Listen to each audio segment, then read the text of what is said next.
Lugui, and all protocols observed, I'd like to welcome you this morning. My name is Joyce Njogu, Head of Consulting and Business Development at CAM.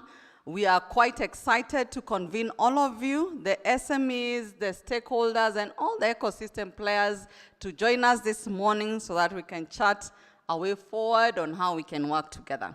I'd like to invite the CEO, Mr. Anthony, to come and do welcome remarks because we have a tight schedule the first hour of the day. Please allow us to break a few protocols. Thank you so much, Mr. Anthony. Thank you. Thank you, Joyce. And thank you all for coming. Good morning. Good morning. You can do better than that. So, CS, Honorable Simon Chelugui, CS for SME and Cooperative Development. Our PS, Dr. Juma Mukwana, PS, State Department of Industry.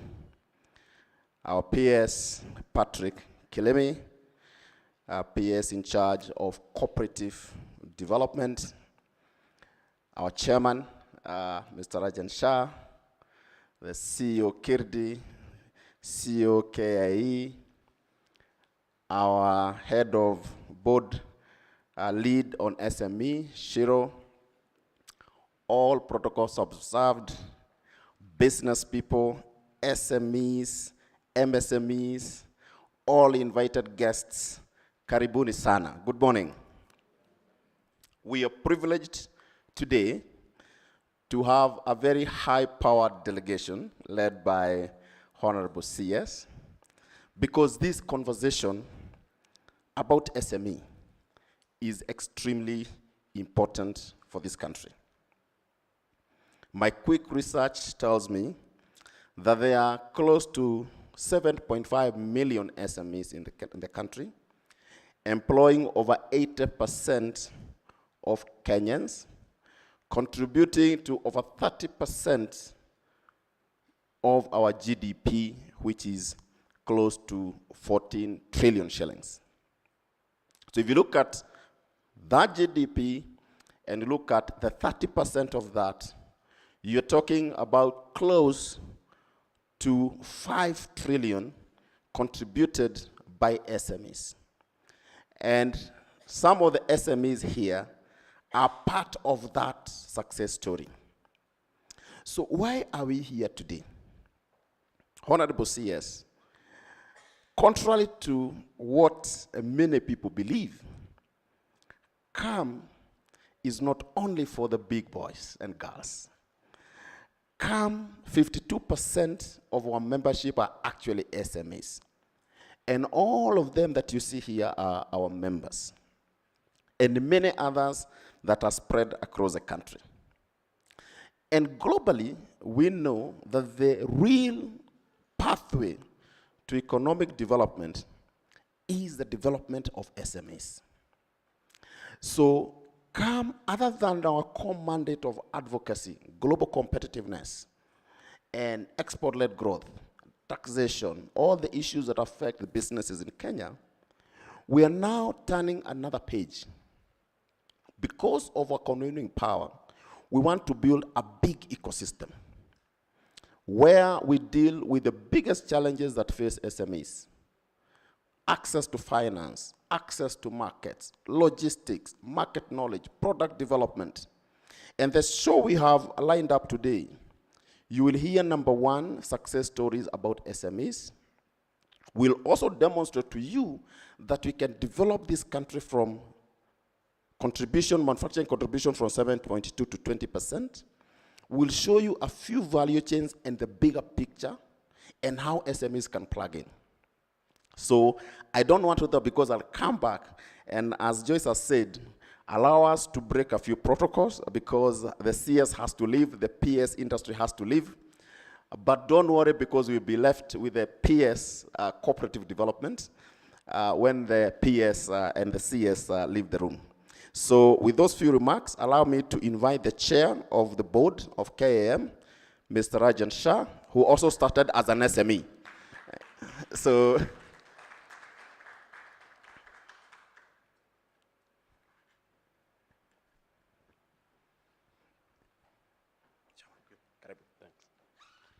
Thank you, Anthony, and good morning, everyone. Great to see a good audience here and a large audience here. Honorable Minister Simon Chelugoi, the Principal Secretaries present here today, leaders from other distinguished organizations, and of course, our fellow entrepreneurs who are all come in big numbers here, and distinguished speakers. First of all, good morning to all of you. It's a pleasure to be here with you today at this SME convention. Manufacturing SME plays a driving a role in our 20 by 30 agenda. As we all know, SMEs are the backbone of our economy. You are the innovators, the risk takers, and the creators of employment opportunities. You are the ones who contribute to the growth of the economy, and doing with limited resources in the face of several challenges. But that does not stop you from striving towards success and making your mark in the world. Today, you have the opportunity to learn from each other, experiences and successes, to exchange ideas, and to explore opportunities for collaboration. This convention provides you with a platform to discuss the challenges you face, to brainstorm solutions, and to share your best practices. Together, you can find new and innovative ways to overcome these challenges and build a thriving SME ecosystem. I encourage you to take full advantage of this opportunity to engage in fruitful discussions and to learn from the speakers who will be sharing their experiences and insights with us today. Buenos dias. Allow me to highlight how CAM intends to prioritize the 20 by 30 agenda through the 4 key pillars. The first pillar is around global competitiveness. This is the bedrock and the fundamental pillar for any business or any industry to succeed. I say so because we have become a global village. We no longer talk about domestic competitiveness or regional competitiveness. We talk about global competitiveness because goods find their way across the globe from the more competitive countries to the less competitive countries. And this is where we tend to import more from countries that are the net exporters because they're competitive. Hence, global competitiveness becomes an important pillar. From a CAM perspective, how do we drive global competitiveness? Twofold. One is, as we advocate with government to create the conducive environment, conducive tax environment, conducive regulatory environment, so that our businesses are supported well and the cost of doing business is easing. On the inward side, we also look at how we can make our members more competitive from their own internal efficiencies. We also promote lean manufacturing, promote adoption of technologies. Nowadays, there's so many different technologies, Internet of Things, and also things like automation, which play an important role in us becoming more competitive and more efficient. And by doing so, we reduce our cost of production. I then move to the second pillar, which is export-led growth. Buenos dias, it becomes very important that if we want to industrialize as a nation, we have to drive exports. Our domestic markets are limited. We have a growing population and the population which is being able to consume more. But if we want to kind of look at growth, economic growth of 10%, then we have to export. It also is important that our balance of payment becomes in line with improving our foreign exchange reserves. And for that, we need to export. But export doesn't just necessarily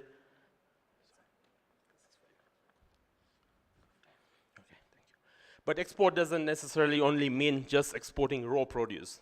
We have to do more value add.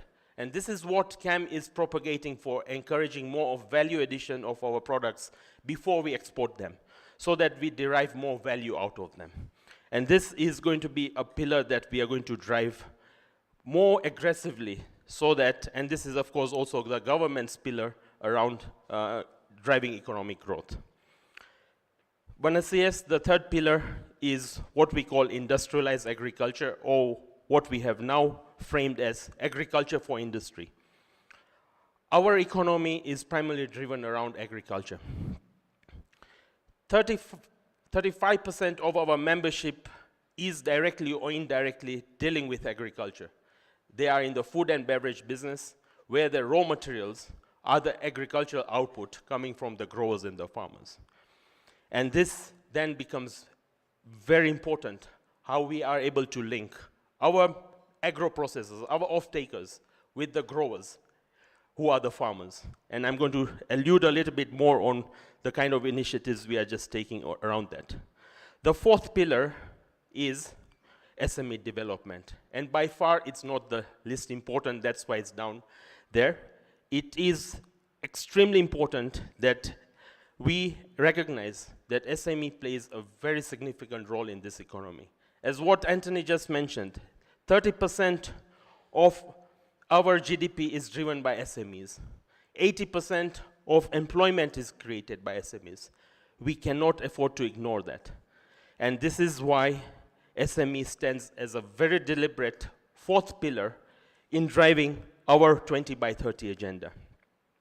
Yes, let me just give you an example of what the initiatives we are doing. All these four pillars are interconnected. They don't stay in silos. Even for an SME to grow, they need to be globally competitive.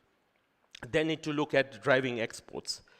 To do that, we need to create market access for these SMEs. We need to go out there and look where they can be able to develop markets beyond the domestic markets. We need to build their capacities around financial capabilities, technical capabilities. That's where CAM will play a very significant role through the SME hub, to make sure that our SMEs are developing the right skill sets to be able to export and to be able to be globally competitive. I would like to kind of share an initiative that we have just started at CAM around agriculture for industry. And as I mentioned to you, we want to link our agro-processors with our growers. And Bwana Waziri, your ministry will play a very significant role there. Cooperatives were the way things used to be organized in the past.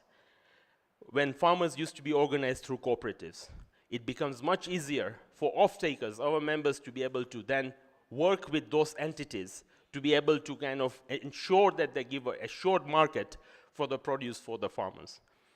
And this is one area that we feel that CAM can collaborate with government to develop and organize these farming groups. We have 24 value chains we have identified across the whole agricultural food chain, and agriculture and the food chain, where our members have a lot of difficulty being able to procure the goods at the right price, of the right quality, and at the right time. And by doing and linking this and ensuring that we play a role in ensuring how we can partner with these farmers through these organized entities, I believe we can create a very valued co-partnership and an ecosystem. We can also plan to bring in other players in this ecosystem who are technically supporting the farmers to be able to use best practices to grow and farm, bring the financiers to finance the whole ecosystem, and bring insurance companies to insure the crop of these farmers. And I believe through that, we can actually see farmers on, and these are the SMEs, on a better income, and at the same time, our members being able to be assured of the quality and the quantities that they desire. I would like to give my own personal example, Bwana Waziri. Way back in 1998, when I started in the milling industry, in the grain milling industry, we went out to Moisbridge, and I found a photographer. His job was just doing photography, he was earning a few shillings here and there. We encouraged him to be our buyer of maize on the ground there. Fast forward 20 years down the line, and he is now not only he's created a buying center, he has set up his own flour mill, he has multiple farms, and this is really a true story of how an SME becomes a large-scale business. So I believe large manufacturers play a significant role. They play a role in the whole value system to support these SMEs, and there is a lot we can continue doing.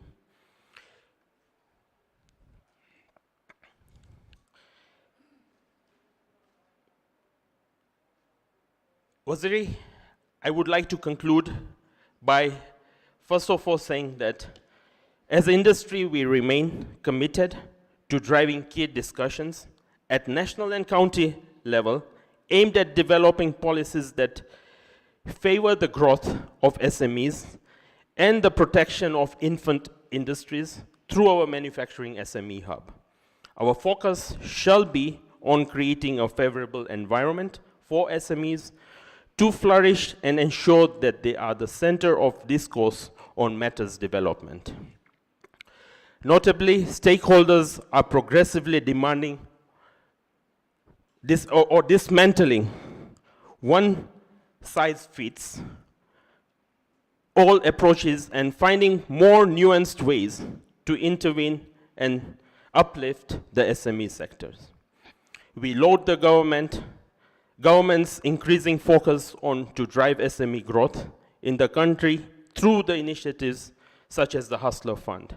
We shall continue to engage the government on nurturing SMEs as part of our efforts to drive the competitiveness of local industry. I wish all the participants who are gathered here today all the best in your engagements this morning, and let's find some very fruitful engagements going forward. Thank you very much.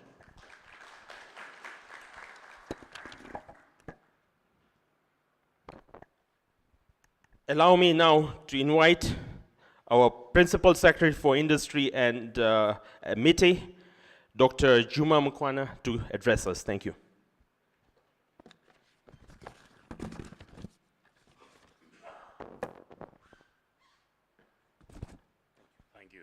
Thank you.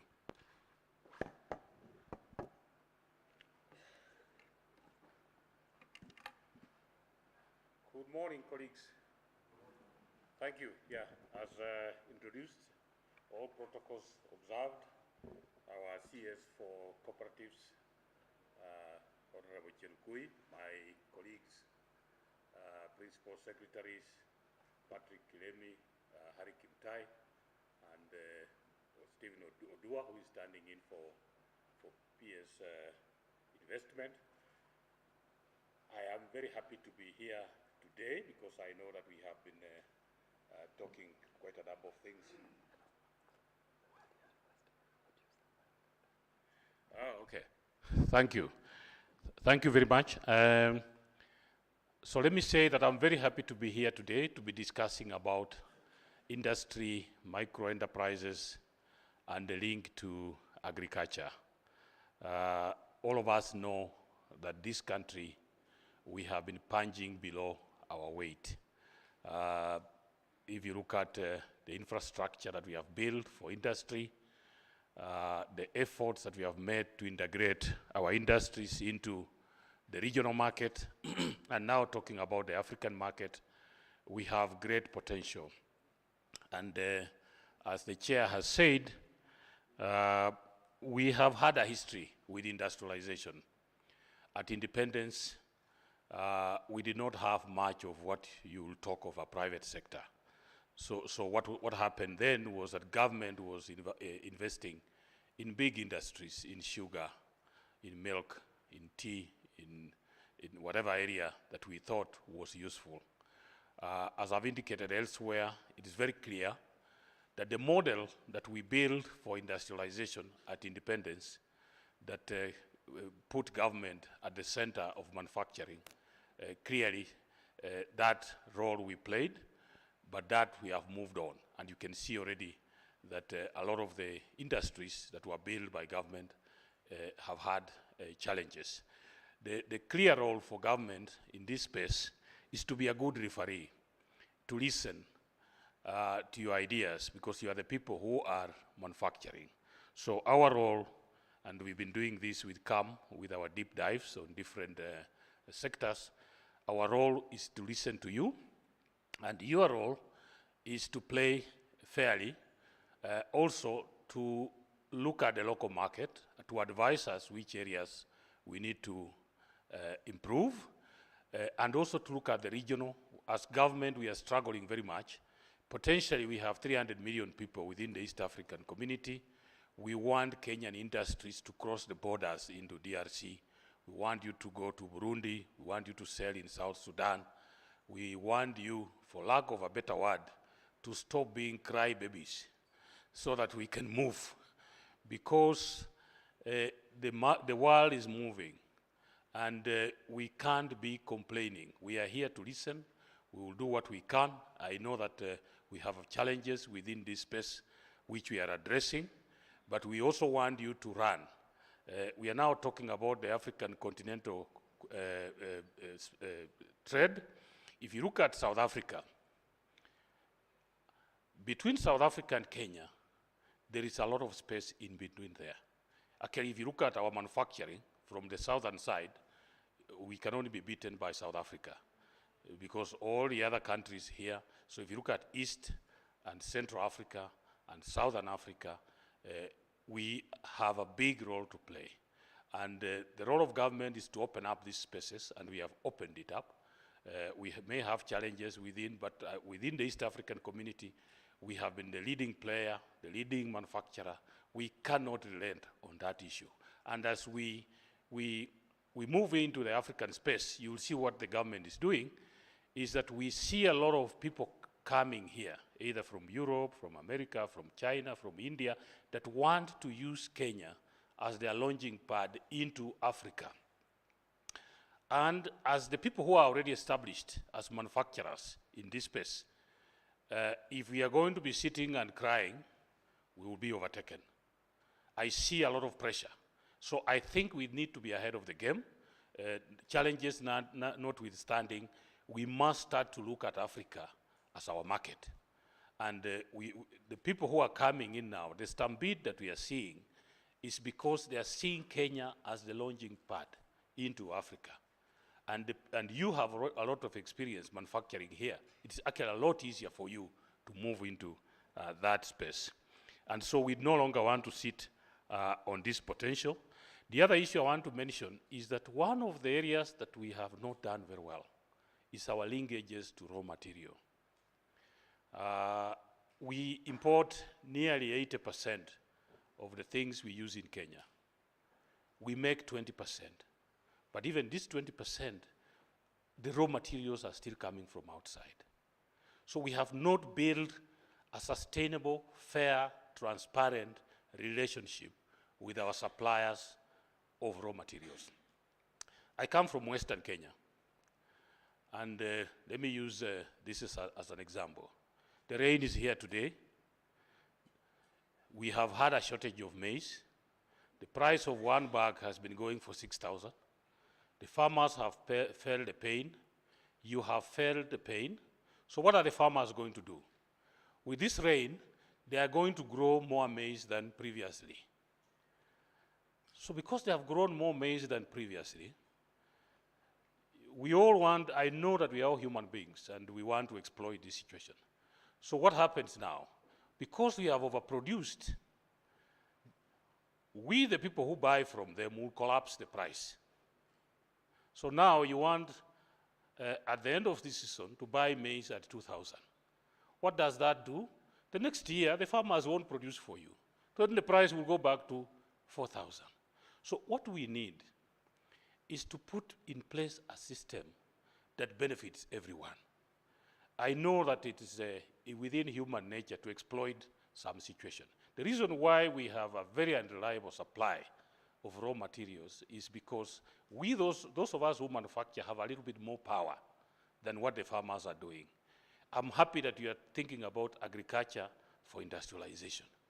We need to put in place a robust mechanism that ensures, because if the farmer uses 5,000 shillings to produce a bag, or 3,000, but because they have overproduced, they sell for 2,000, it means that next year you don't have supplies.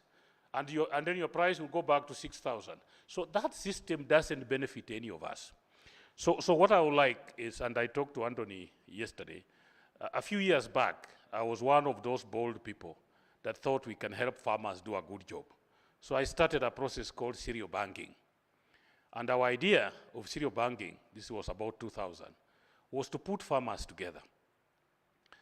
And then they buy shares into a cereal bank. The way you do a bank, you buy shares within a bank with 2 bags of maize, 3 bags of maize, and we put all this into a store, and we took the standard that we needed for good maize. So we have qualities, we have quantity, and we talked to some of the millers, and our idea was to supply this maize. And we came and talked, and we even had contracts with millers to say, I'll buy your maize, this moisture content, this quality, at this price. So we put the maize in the train, we bring it to Nairobi, we take it to Kisumu, we go into Nairobi. I learned a lot. Because when we arrived in the industrial area here, 1 week after we had arrived with our 10 wagons of maize, the maize has not been offloaded. Kenya Railways is demanding demurrage. Why? And we had a contract, we had agreed to supply. Somebody came, took a sample of this maize, disappeared behind the corner. We had very clear labs in the field that had already measured the moisture. We know this is 13.5, this is 13%. This guy disappears behind the desk and he comes back and says, oh, you know, this maize is 17%. Oh my goodness. You see, you have already brought that maize from Bungoma, from Kitale. It's here in Nairobi. So we are being told, no, this is 17%. So the price we offered, we can't give you now. Oh, what is happening? Okay, we thought the trouble had ended. The next trouble we had was we had a very good platform weighing scales. We had made sure each bag was 91 kilos. This guy puts a bag on his weighing scale and says, oh, no. Your bag is only 84 kilos. And I'm like, sure? Is this the way we are going to work? So in the end,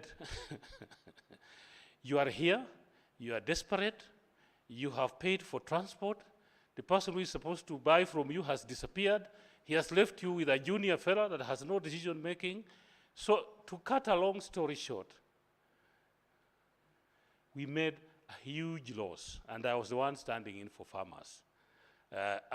We realized we were dealing with very difficult people. So in the end, we ended up in court with some of them.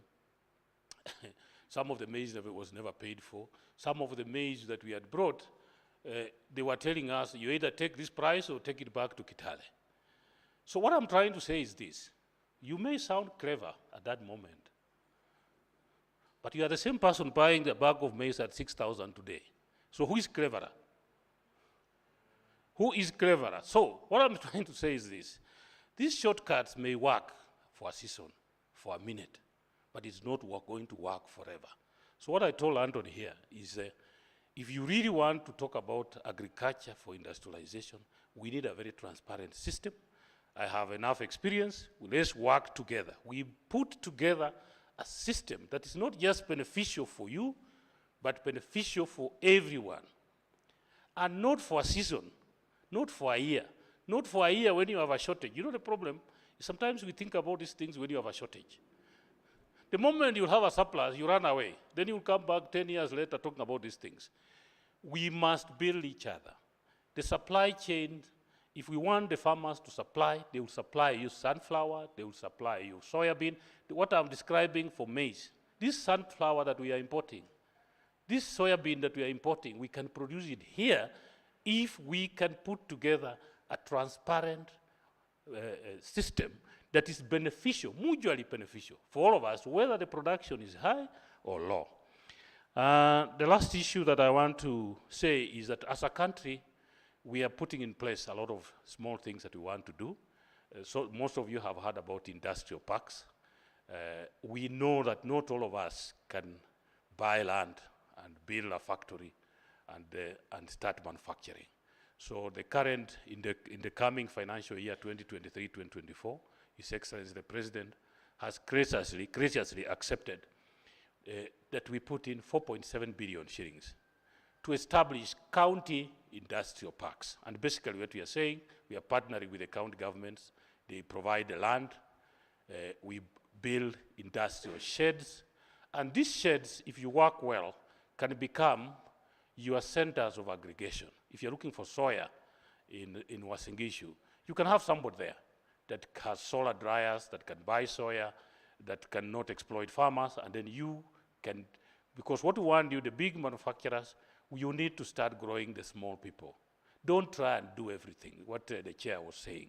The problem that we have in this country is that we have big people trying to do small things. And that's why, instead of going into the East African community, instead of looking for market in Africa, you are looking for soybean in Busia. It's not going to work. Please empower other people to do the small things for you, so that the small micro enterprises can become your suppliers of what you need. Give them the quality. Give them the quality that you need, and then stand aside so that we can grow each other. There is no way we are going to grow an industrialization where you are the only person to be seen. You must grow other people. And so, as we talk about the industrial parks, this will be very interesting areas that you can invest. Alongside this, we are also putting together a small project called Viwanda Mashinani. So once we've built the industrial park, if you have a young person that wants to go into manufacturing and all they need is a machinery of 2 million, of 6 million, the government can give them a grant. If you want to make nails, you want to make barbed wire, you want to do solar, you want to do, that you can get a small grant, because we must get small people into manufacturing. What we have seen in this country is that when people have money, industrialization is the last place they want to go. So if you go into our villages, everybody's building a hotel. Everybody has a beautiful house, meaning that we have money that we can use for manufacturing.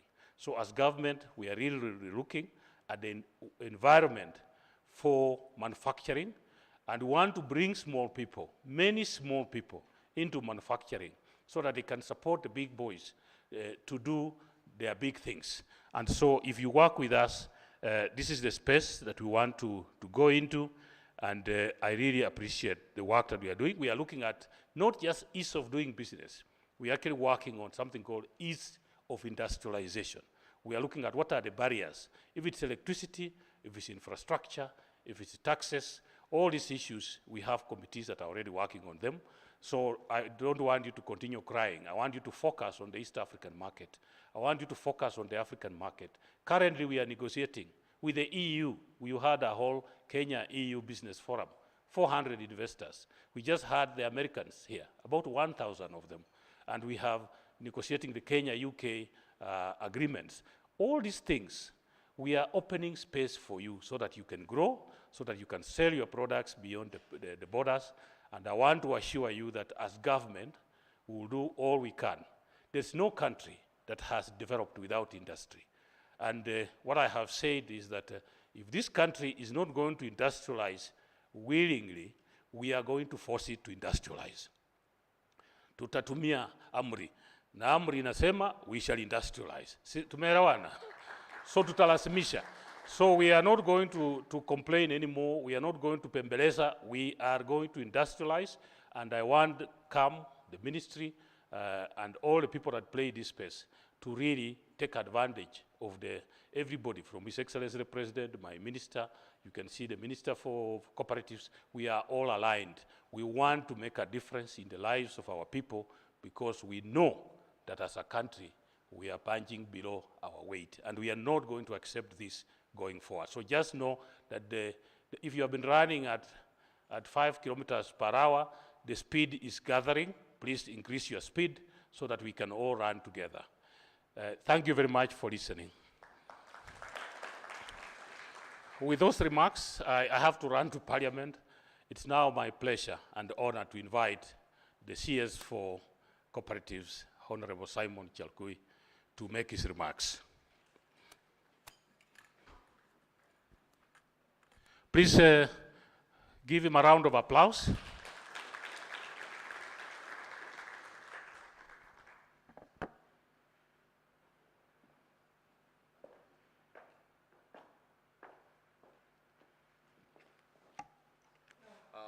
Thank you. Let's take our seats, please.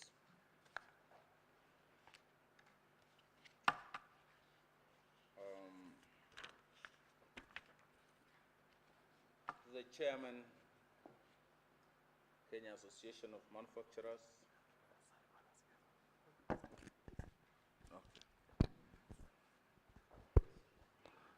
The Chairman,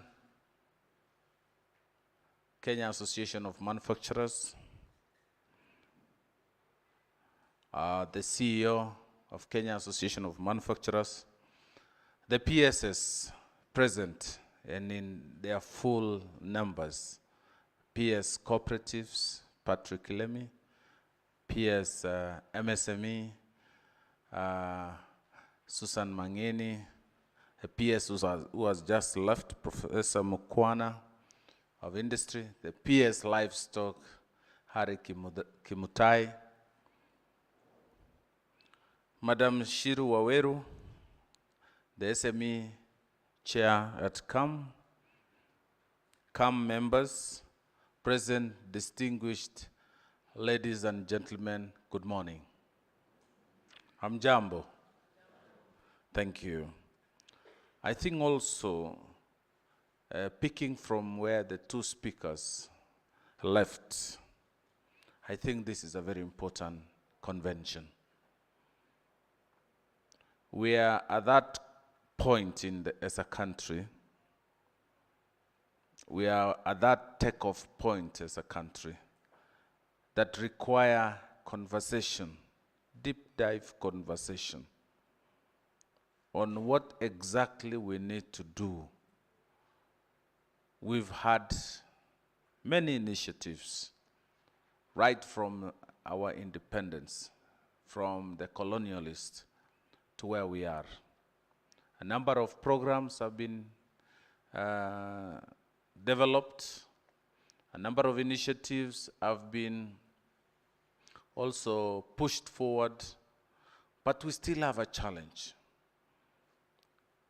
The summary of the CEO and the chair, that SME, there are about 7.5 million SMEs in the country, contributing about 30% of our GDP and 80% of our jobs, which are largely informal. So what ails us? Where is our problem? How come we are 85% informal and 15% formal? And most of these informal jobs are in MSMEs.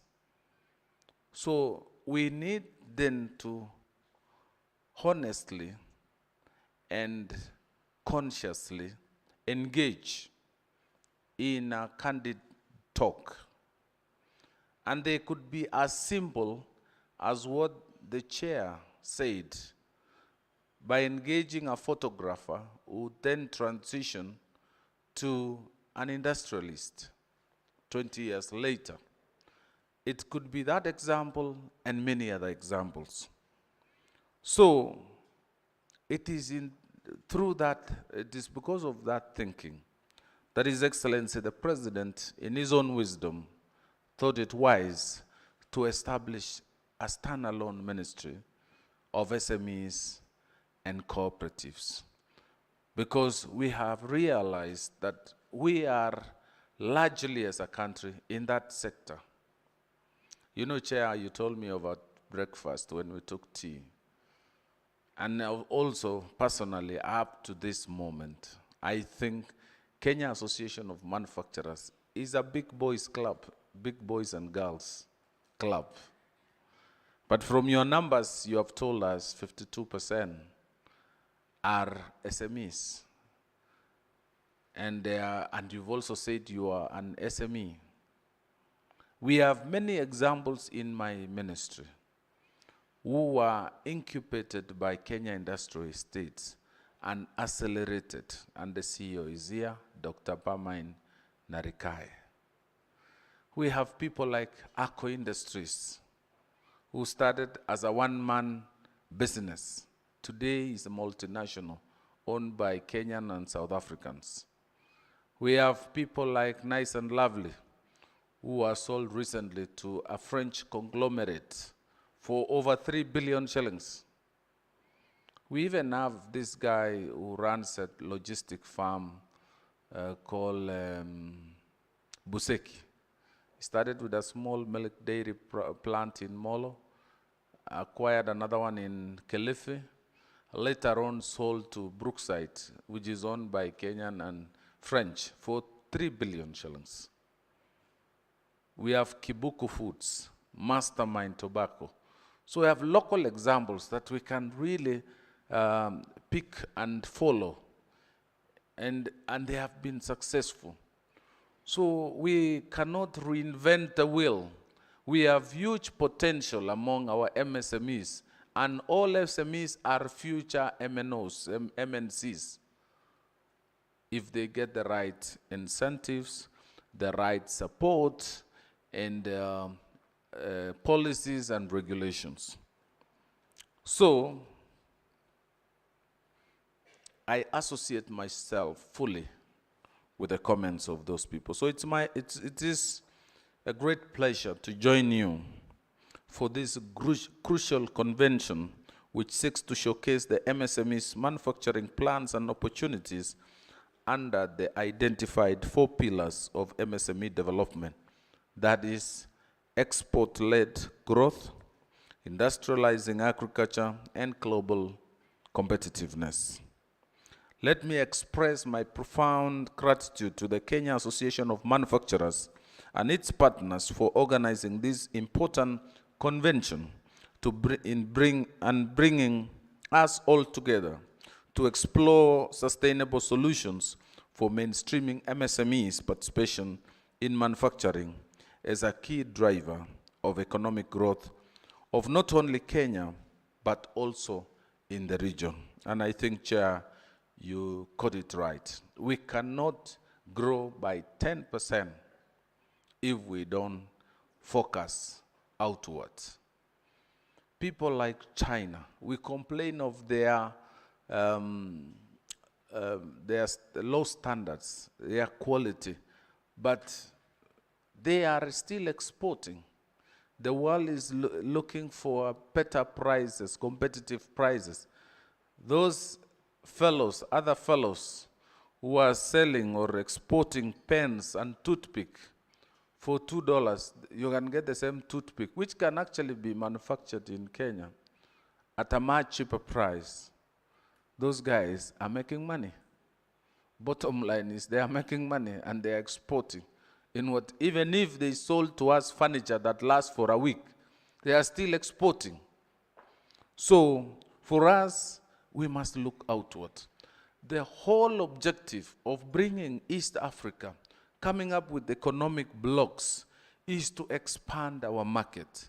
We are only 50 million people, but with East Africa, 7 countries, market from coast to coast, 300 million people, is as big as American market.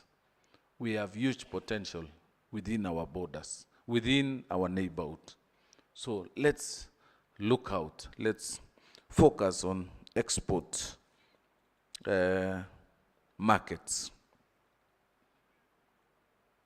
As has been said, MSME sector is the backbone of the Kenya economy. Its significance cannot be overemphasized. MSME account for vast majority of enterprises worldwide, making them significant contributors to job creation. A recent National Economic Survey report by Central Bank of Kenya indicates that MSME constitute 98% of all businesses in Kenya, create 30% of jobs annually, and contribute 3% of GDP growth. Additionally, the sector creates employment of 15 million people with value output of 3.3 trillion, making it a high priority segment in realization of the government agenda of bottom-up economic development. According to MSME Act of 2012, MSMEs are clustered into 4 sectors, which include manufacturing, trade, agribusiness, and services.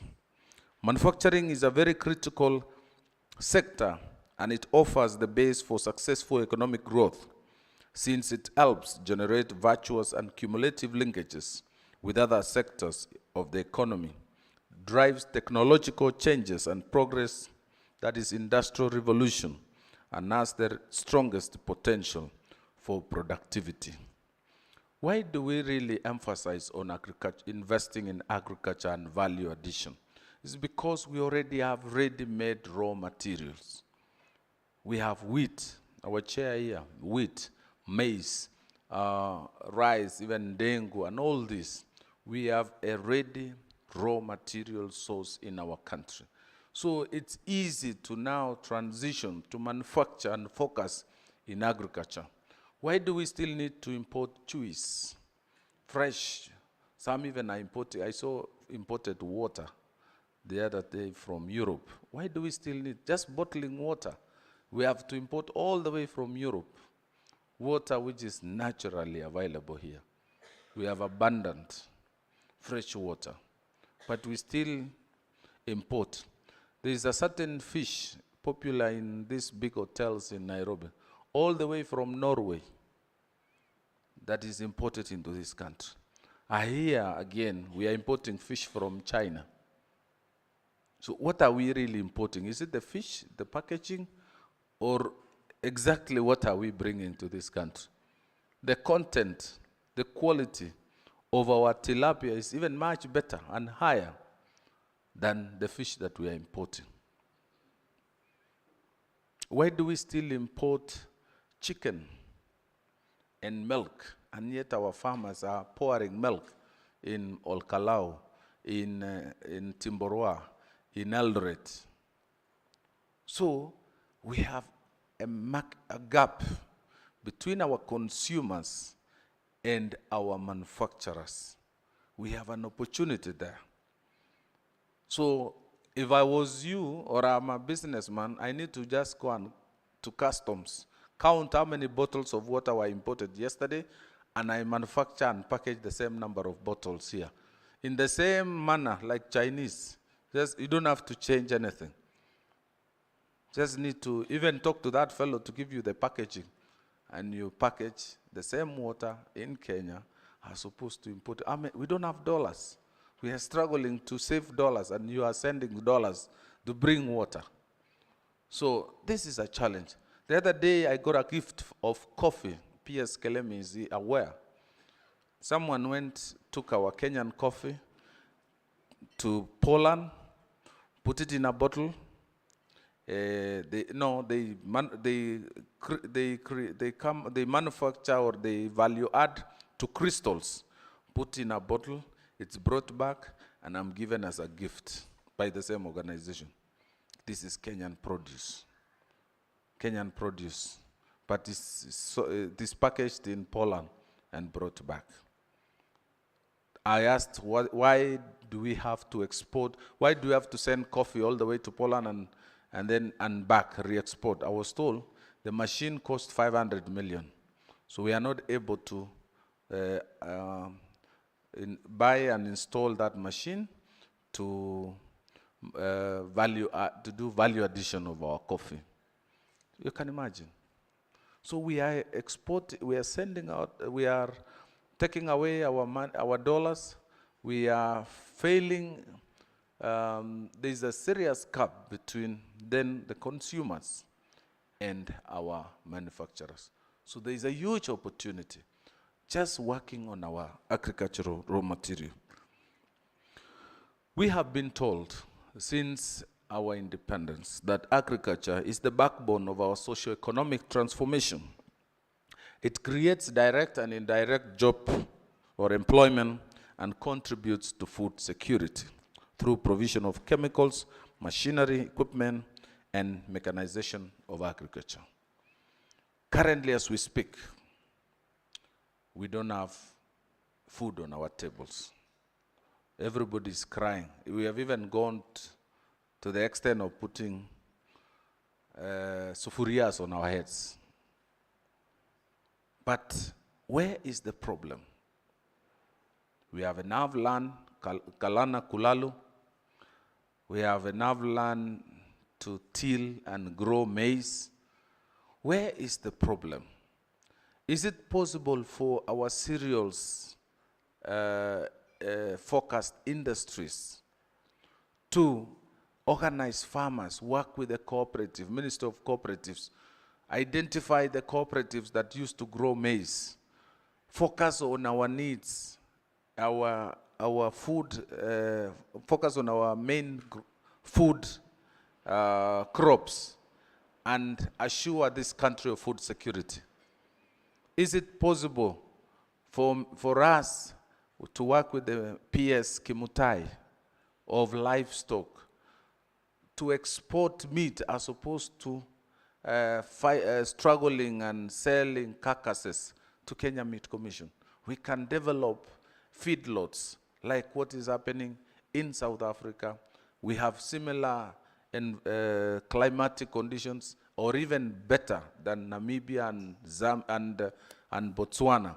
But they are net exporters of meat. What do they do that we can't do? What can we do to better and secure our country from food insecurity? So I think let these fellows who are now trying to demonstrate also go back to the drawing board and rethink, what can we do to save our country from food insecurity? We have enough, even the short rains, with short rains, we can assure our people of food security. So as a government, we also have a lot of potential. We've come up with a number of pillars, the housing sector, and through production of construction materials and supports, and the health sector, manufacturing medical equipment and pharmaceutical products and hygiene products. There is potential also in that. We are net importers of pharmaceuticals, of health equipment, and all related services in the health value chain. Is it possible that we can begin? KEMSA is a supplier of medicine to all our public and most of our public and private hospitals. And all these commodities are imported. Is it possible for bulk importers or suppliers of health and health-related products to organize manufacturers and give them long-term orders for them to invest, as opposed to short-term arrangements where we need to import 10 Banadols this year and 10 nets next year? We can organize manufacturers and give them long-term contracts for them to manufacture. It is possible, so that we become truly a manufacturing country. The government is also devoting substantial efforts to grow Kenya MSMEs and cooperative ecosystem. By establishing the ministry, we have begun organizing, and our PS is here. We have organized the department into value chains, and we believe we will begin a conversation with the market, with Kenya Association of Manufacturers, other businesses. We have critical value chains. We want to partner with other departments of government like livestock, and I think PS Kimutai. We need to have a deep dive conversation on the on leather and meat and dairy value chain, because majority of our ASAL counties are in those sectors, and it is one way of opening up the ASAL part of Kenya, because they are already in livestock. What we need to do is to upgrade. So the Ministry of Cooperatives can help the business side of the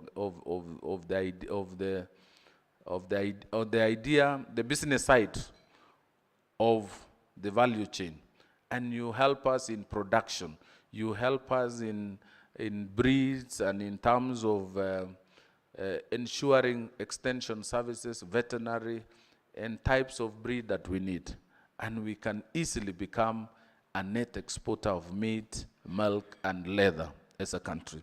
So when we synergize, when we work together, we can really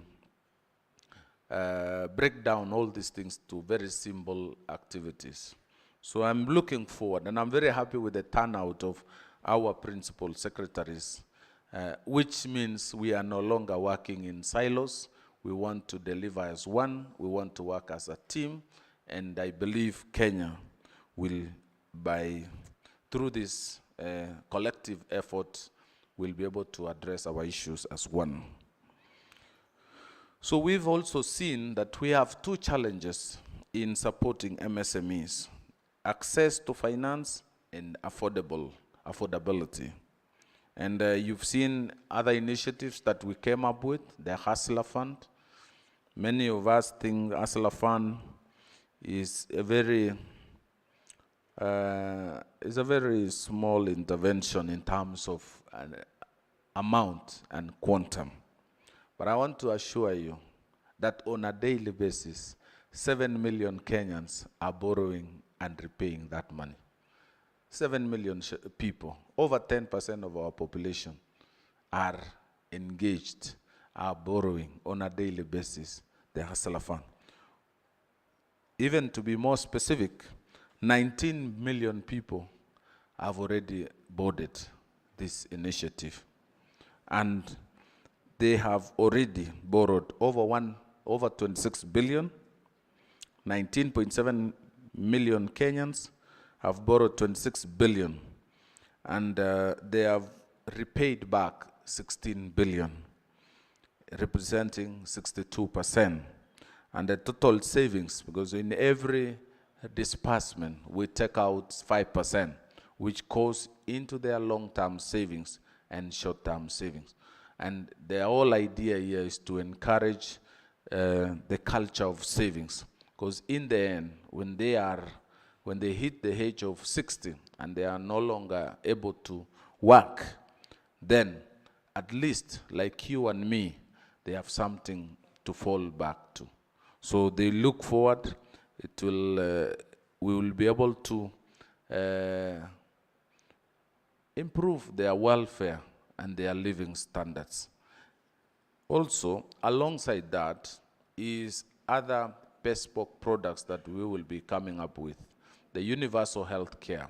NHIV is engaging with us with a view of also taking out 17 shillings per day from this hustler and putting it in their health insurance, National Hospital Insurance Fund.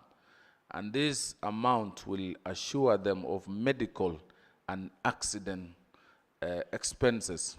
At least when a hustler is hurt or through an accident or by sickness, he can walk to any hospital and they are treated and they are released. No one will be detained anymore and no more Harambes. So we are finalizing on that product. Hopefully soon we will again be able to launch after concluding the other products. Also on the same, alongside the same, is education policy for these people. So ladies and gentlemen, the ministry is deliberately focused on key value chains of the economy that have high economic potential and support significant segment of our population.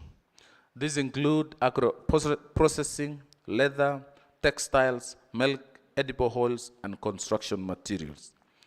We are dedicated to enhancing cottage-level manufacturing as well as enhancing MSME aggregation in order to support value addition and enhance market linkage arrangements. At infancy, MSMEs face challenge of appropriate and affordable working spaces. Leveraging on constituency industrial development centers run by Micro and Small Enterprises Authority, the ministry is supporting MSME clusters engaged in cottage-level manufacturing with common user machinery to refine their production process.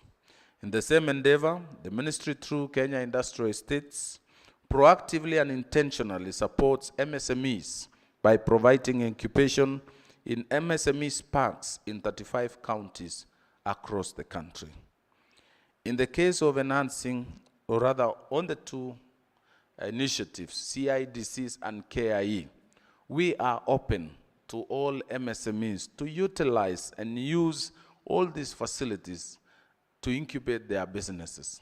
We welcome MSMEs to join us, to reach out to us. We've recently signed a 2.7 billion facility with GIZ to deepen and support, digitalize, and even train and build more capacity for new MSMEs. So we welcome you, MSMEs, through CAM or individually, to engage us to utilize these facilities. In the case of enhancing the value of agricultural products, the ministry is focusing on post-harvesting handling, storage, and efficiency and linkage of appropriate markets on time, and especially staple food commodity products. The ministry is in the process of operationalizing cold storage facilities in Nyandarua, Meru, and Kisii counties.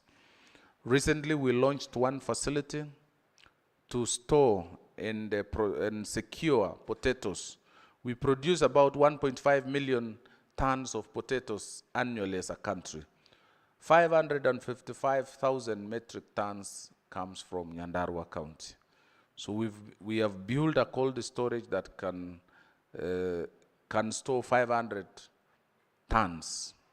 We are going to expand or increase that storage capacity by doubling the space this financial year.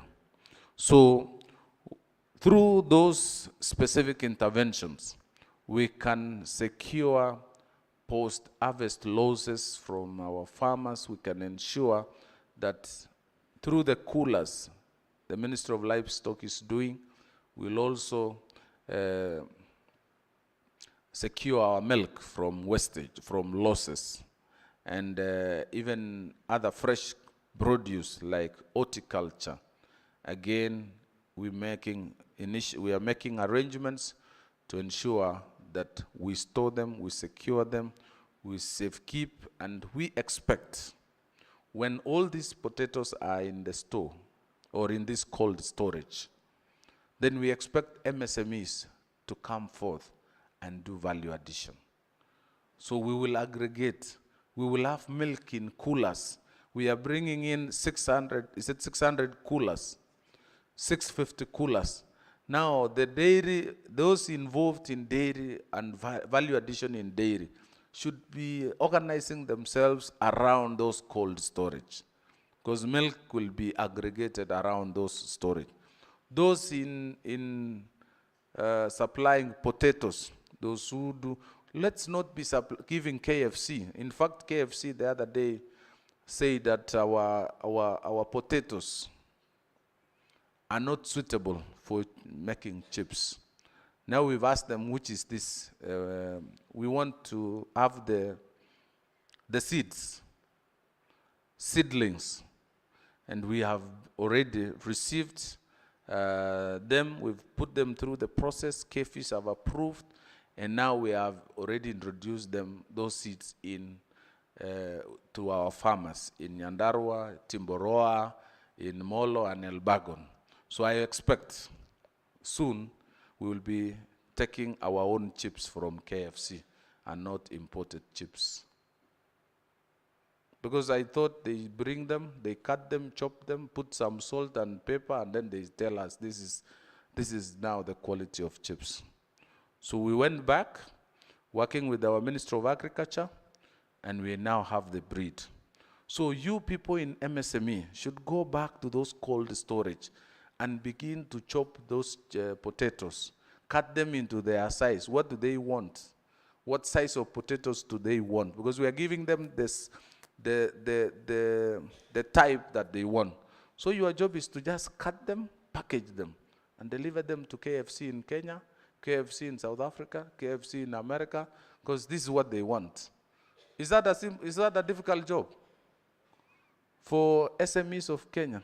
Just kuchukua kisu na chopping board, na karatasi na kufunga, na unatengeneza pesa. Hiyo ni kazi ngumu. So that we stop this nonsense, this business of importing chips, and we have chips going to West in Kenya. And also for this cold storage of ours to make sense.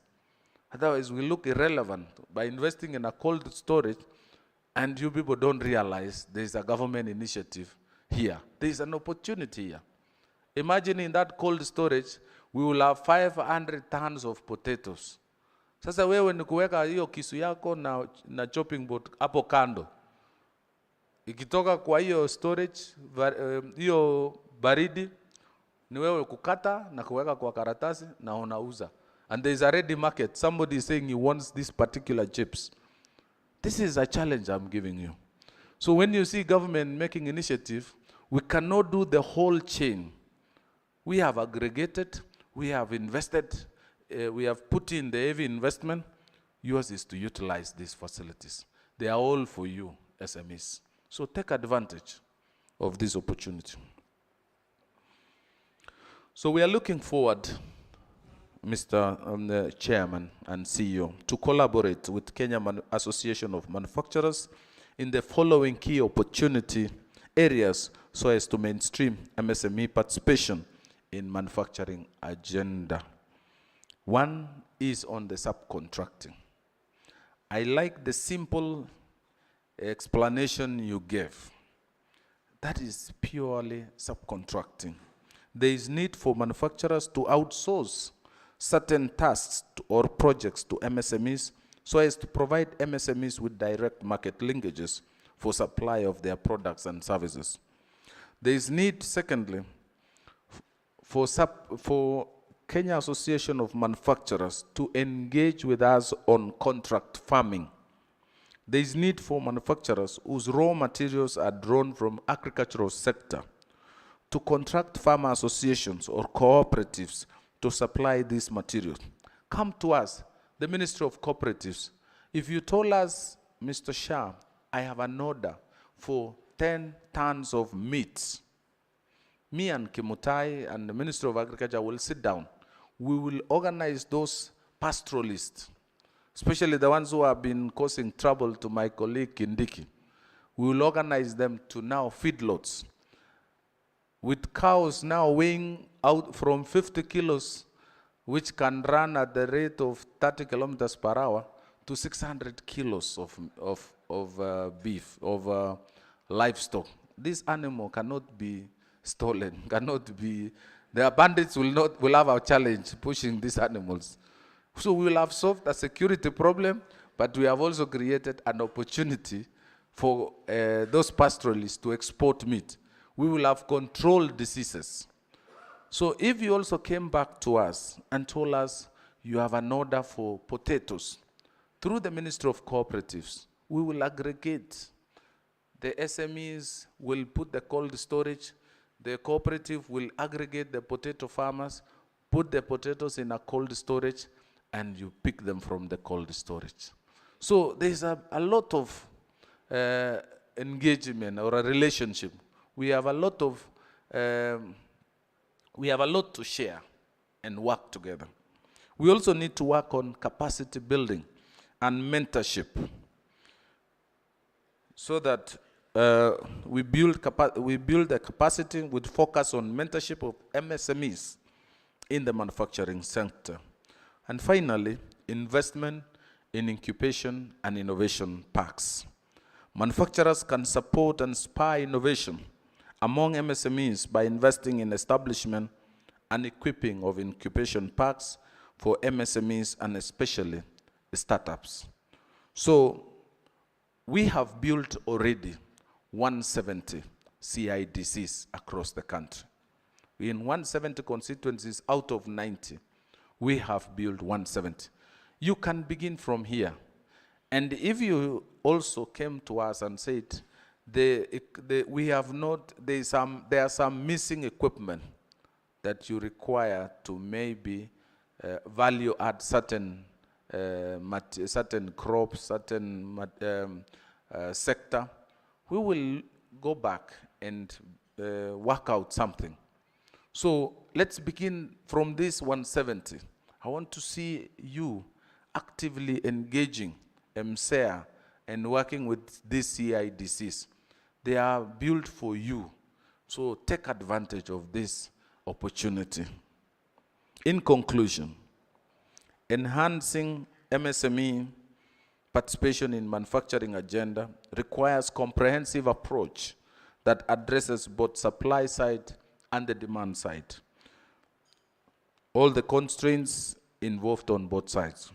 It is imperative that we consider access to affordable finance, MSMEs capacity building, enhanced market intelligence, digitalization, customer-centric business models, enabling environment and strategic partnership as crucial elements for powering MSME participation in the manufacturing sector.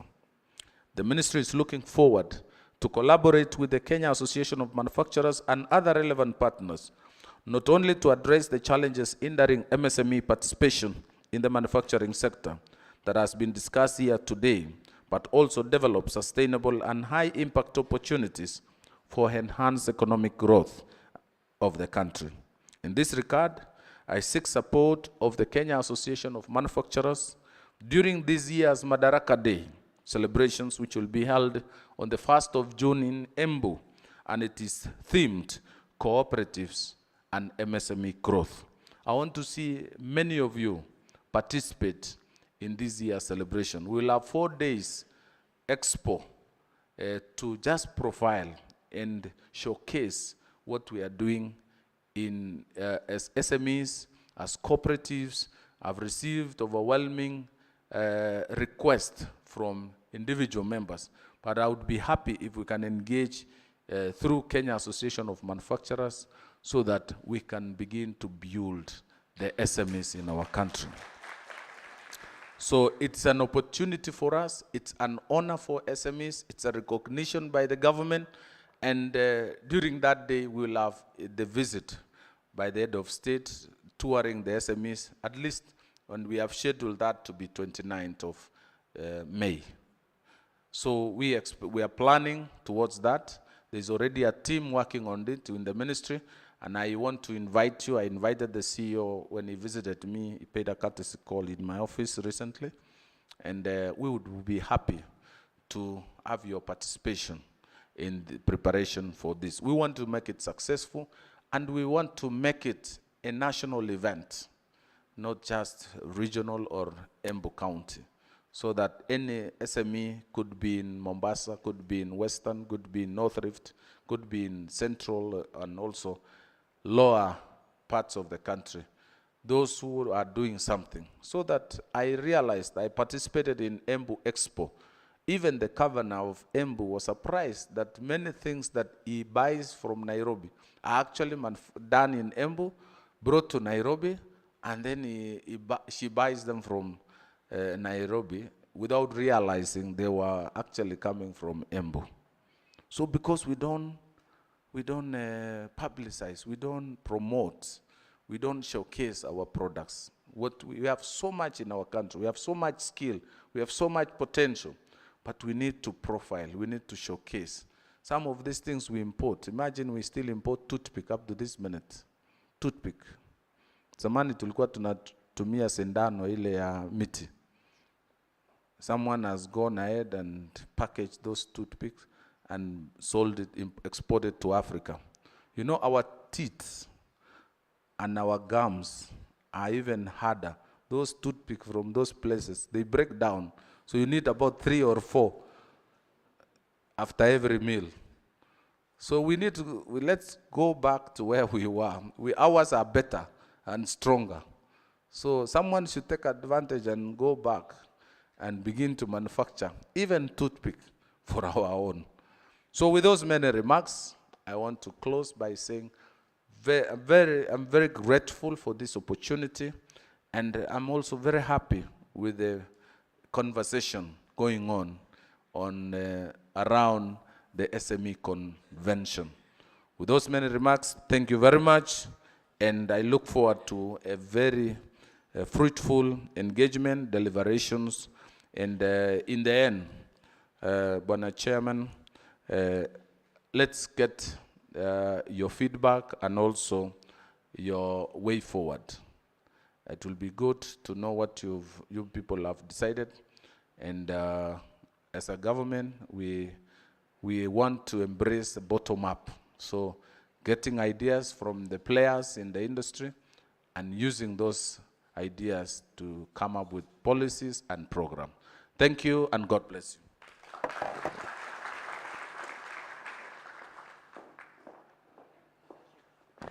Thank you so much, Bwana CS, Honorable Simon Chelugui. We are cognizant that you're in a hurry.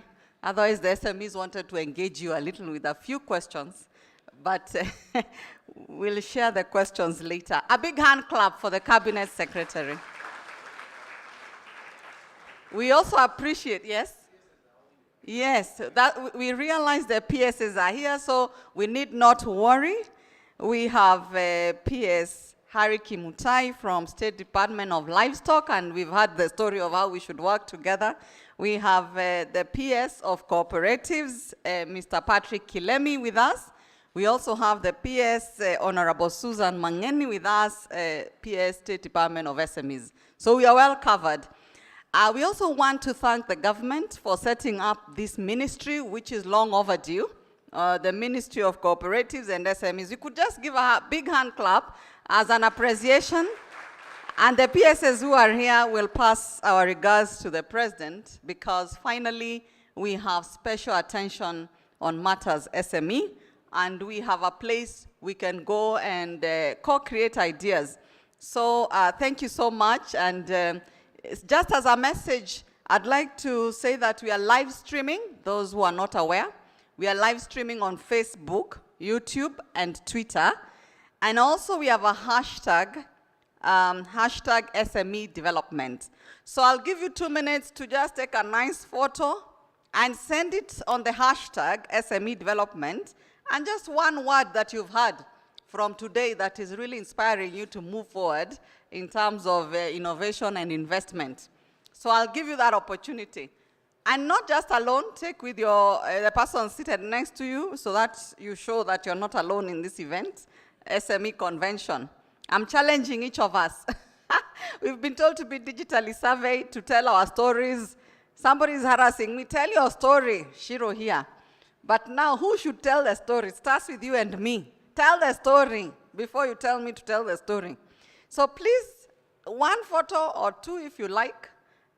Go to hashtag SME development, whether it's on Twitter, whether it's on Facebook, LinkedIn, or YouTube and all those. Hashtag SME development. Say one word about what's happening. We are still moving on with the program, quite exciting. We have our chair for the SME Hub. Kamies has an SME Hub. And we have our chair, Ms. Shiro Wawero Waithaka. She has her own business, and she has her story. So as she tells us about the hub, she will tell us about her story. I know a few people have just walked out quickly, but I hope you don't mind. We wait for them? For how many minutes? Okay. Are there any questions from that first session as we wait? One burning question. We have PS Honorable Susan here. She can answer on what the CS has said. Any burning question on what has been said?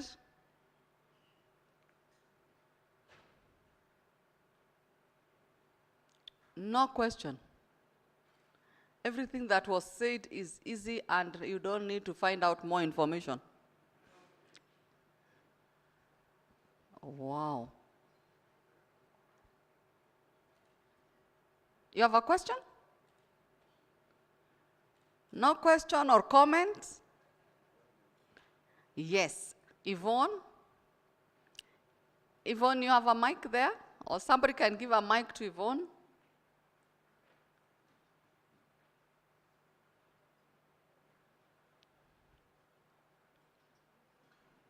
Yvonne is here in the middle.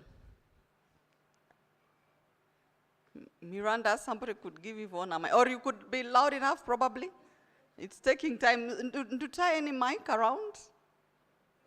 Okay, you could ask. And then you direct it. We have at least Honorable Susan here to respond if it's related to the CS. Okay.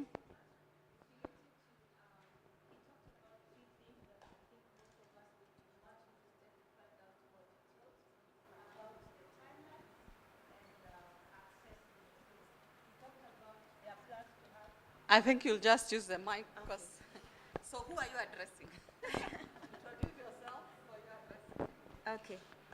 Thank you. My name is Yvonne Otieno from Mionga Fresh Greens. And the question I'm asking is in regards to the CS talked about county industrial business parks, Viwanda Mashinani, and having the youth that want to have some of the, to probably start their own industrial projects, get some grants to actually work in those parks. So we would like a little bit more details about that. How far are the plans and when will that actually be actualized? If we can get more information, that will be useful. Thanks, Yvonne. I was just. So I'll ask Honorable Susan if it's okay. You've had the question? Can I just give my remarks? Yes. Later. No, can I give my remarks as I respond to that? Yeah, please. What time do you want me to give? I was requesting also because I wanted you to give after you listened to Why can't we then begin with that session? So that I do because I have a meeting. Okay. All right. The PS would like to speak now and give her remarks, but I've requested if she could just listen to the SMEs a little as we wait for Anthony. So, Nduta, you could invite Anthony to come. So, just to save on time, I'll ask the panelists who are here to join us here on stage so that when Anthony gives his remarks, we go straight to your story. We save time. So I'll invite Mandeka to come and have a seat here from Green Forest. They'll be telling their story on how they've grown from startups to where they are and where they are going, looking at the opportunities they see in their sectors. I'll invite Maluki as well from Shona. He's in apparel sector, EPZ. Njoka, please join us. Thank you. Your story has been told about livestock. He's in leather, making shoes, competing with big brands. Thank you so much. Maluki is in apparel. Shona Tess, I'll invite you also to the front.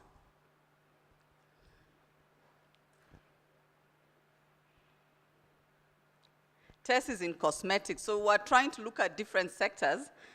We were hoping that they can speak after our CEO who would give the big picture of the deep dives that we've heard. But of course, we can always change the arrangement so that we save time. But I've seen Anthony. Anthony has come. Anthony Mwangi is the Chief Executive of CAM. He'll take us through the deep dives that we've done across a few sectors and then invite our SMEs to be able to share their story so that we move, because the PS, Honorable Susan would like to leave. She has a meeting. So we can go ahead. Please, we can have the slides for the CAM deep dive. Welcome, Anthony.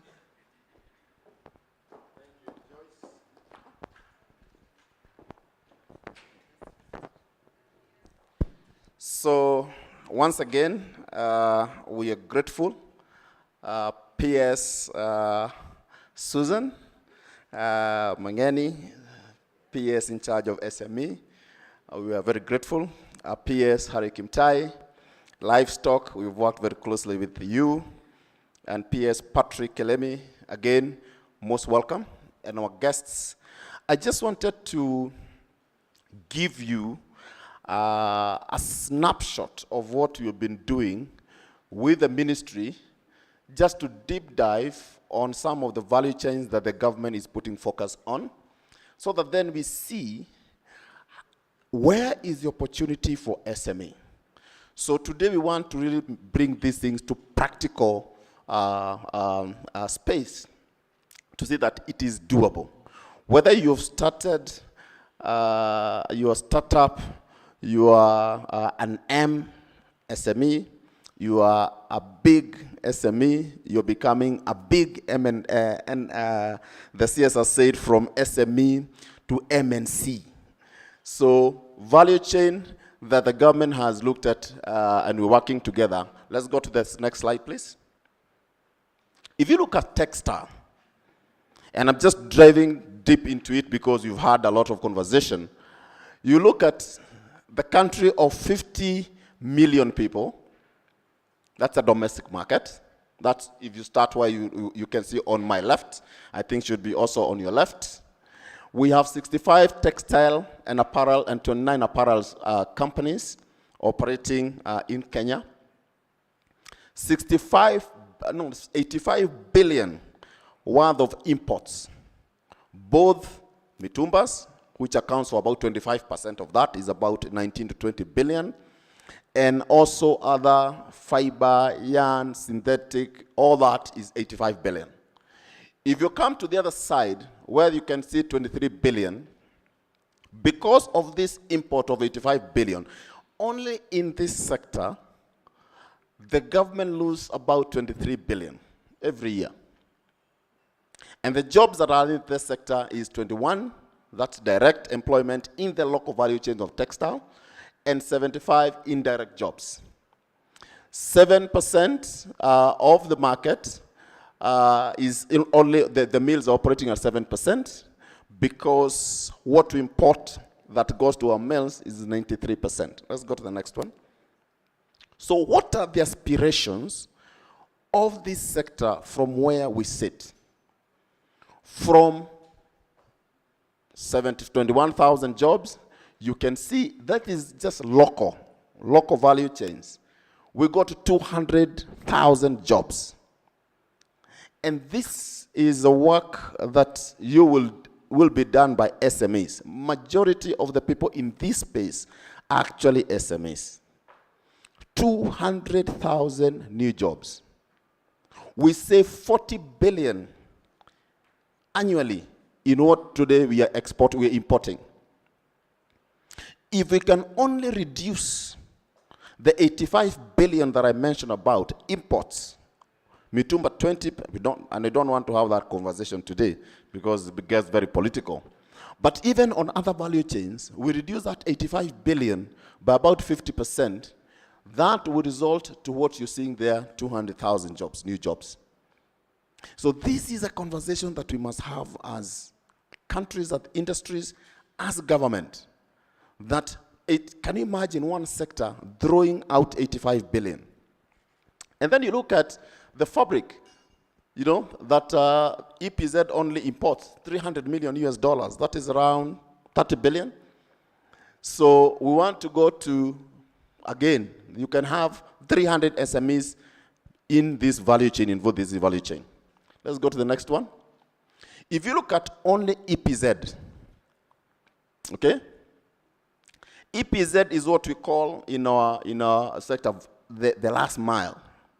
Because you start from the farm, we're now talking about farm to fashion, but EPZ is only the last part of it that's export.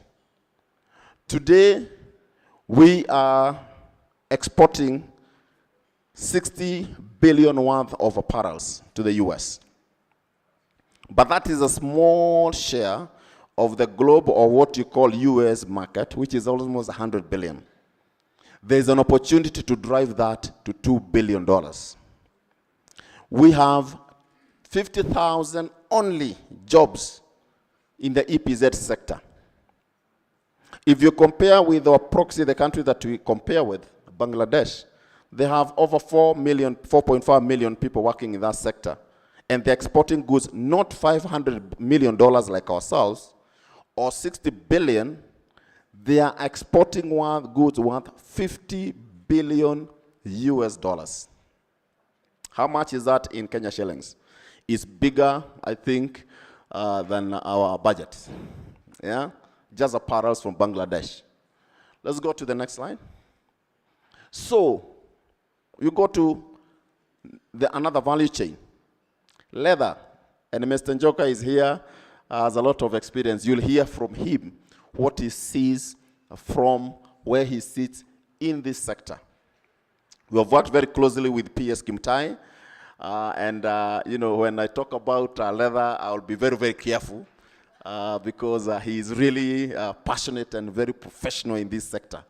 So, but, just to give you an example, a cow, everybody knows a cow, an average cow. I'm told that a cow has 30 square feet of hide, ngozi, 30 square feet. If you sell the meat, you get on an average 30,000 shillings. If you process the leather to footwear of that cow, you can get 50,000 shillings. So PS Kimtai, we need to convince Kenyans we start slaughtering cows not for meat, but for leather. So meat becomes a byproduct. It's difficult to convince Kenyans, but I think if you tell Italians how much they make from one hide of a cow, for making the high-end upholstery for aircraft seats, Lamborghinis, Maseratis, now you move from 50,000 to millions of shillings from only one hide. And we need to get there. So what does it mean? We collect 3 million hides and skins. No, skins I think are more. But we lose 50% to smugglers, to dogs. I'm sure all of you had mbuzis over Christmas. I would want to know what you did with the skin of what you slaughtered. Most likely you threw it away. That's money that you threw away. We have tanners, and you hear from one of them. And I don't want to take a lot of time because of the time that we have. And I know the PSAs, they've expressed interest to move. But what is the opportunity in this sector?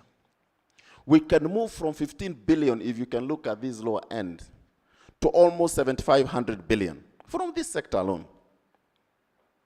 We can move from 17,000 jobs to over 100,000 jobs. Leather and footwear alone. If you talk to PS Harry Kimtai, he will tell you that he's going to put, I'm sure he's going to be telling us that there are common user facilities and one is already up and running. If you wanted to make shoes today, there's a capacity to do 60 to 85,000 shoes in Karioko. The infrastructure is there. There are many others that will be put across the country. So SMEs can get into these value chains. But I just wanted to stop there, and maybe you can look at automotive, you know, very high level, and look at the installed capacity. But the bigger thing that we're talking about is where we are going. We have 300,000 motorcycles.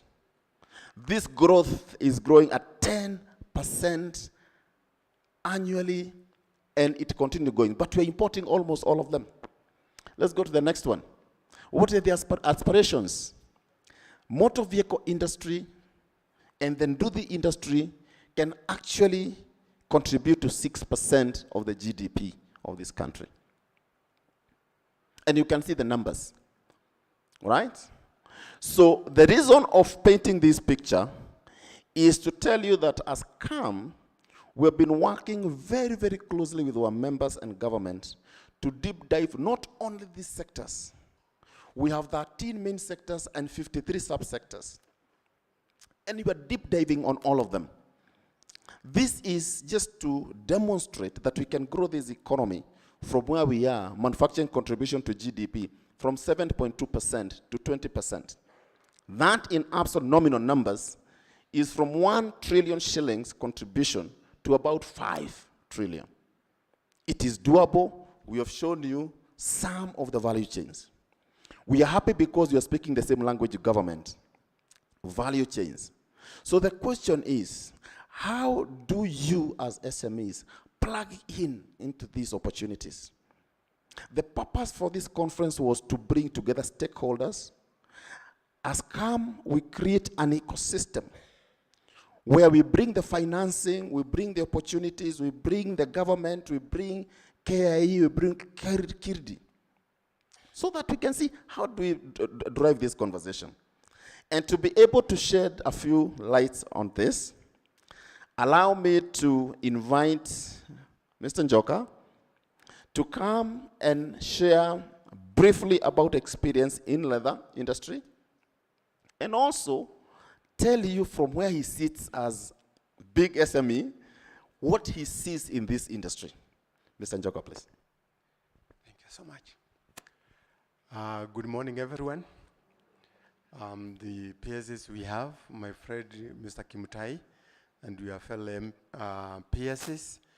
My name is Robert Joka, as CEO has said. I'm the chairman of Kenya Tanners Association. I'm a director of Reader McGregor Center.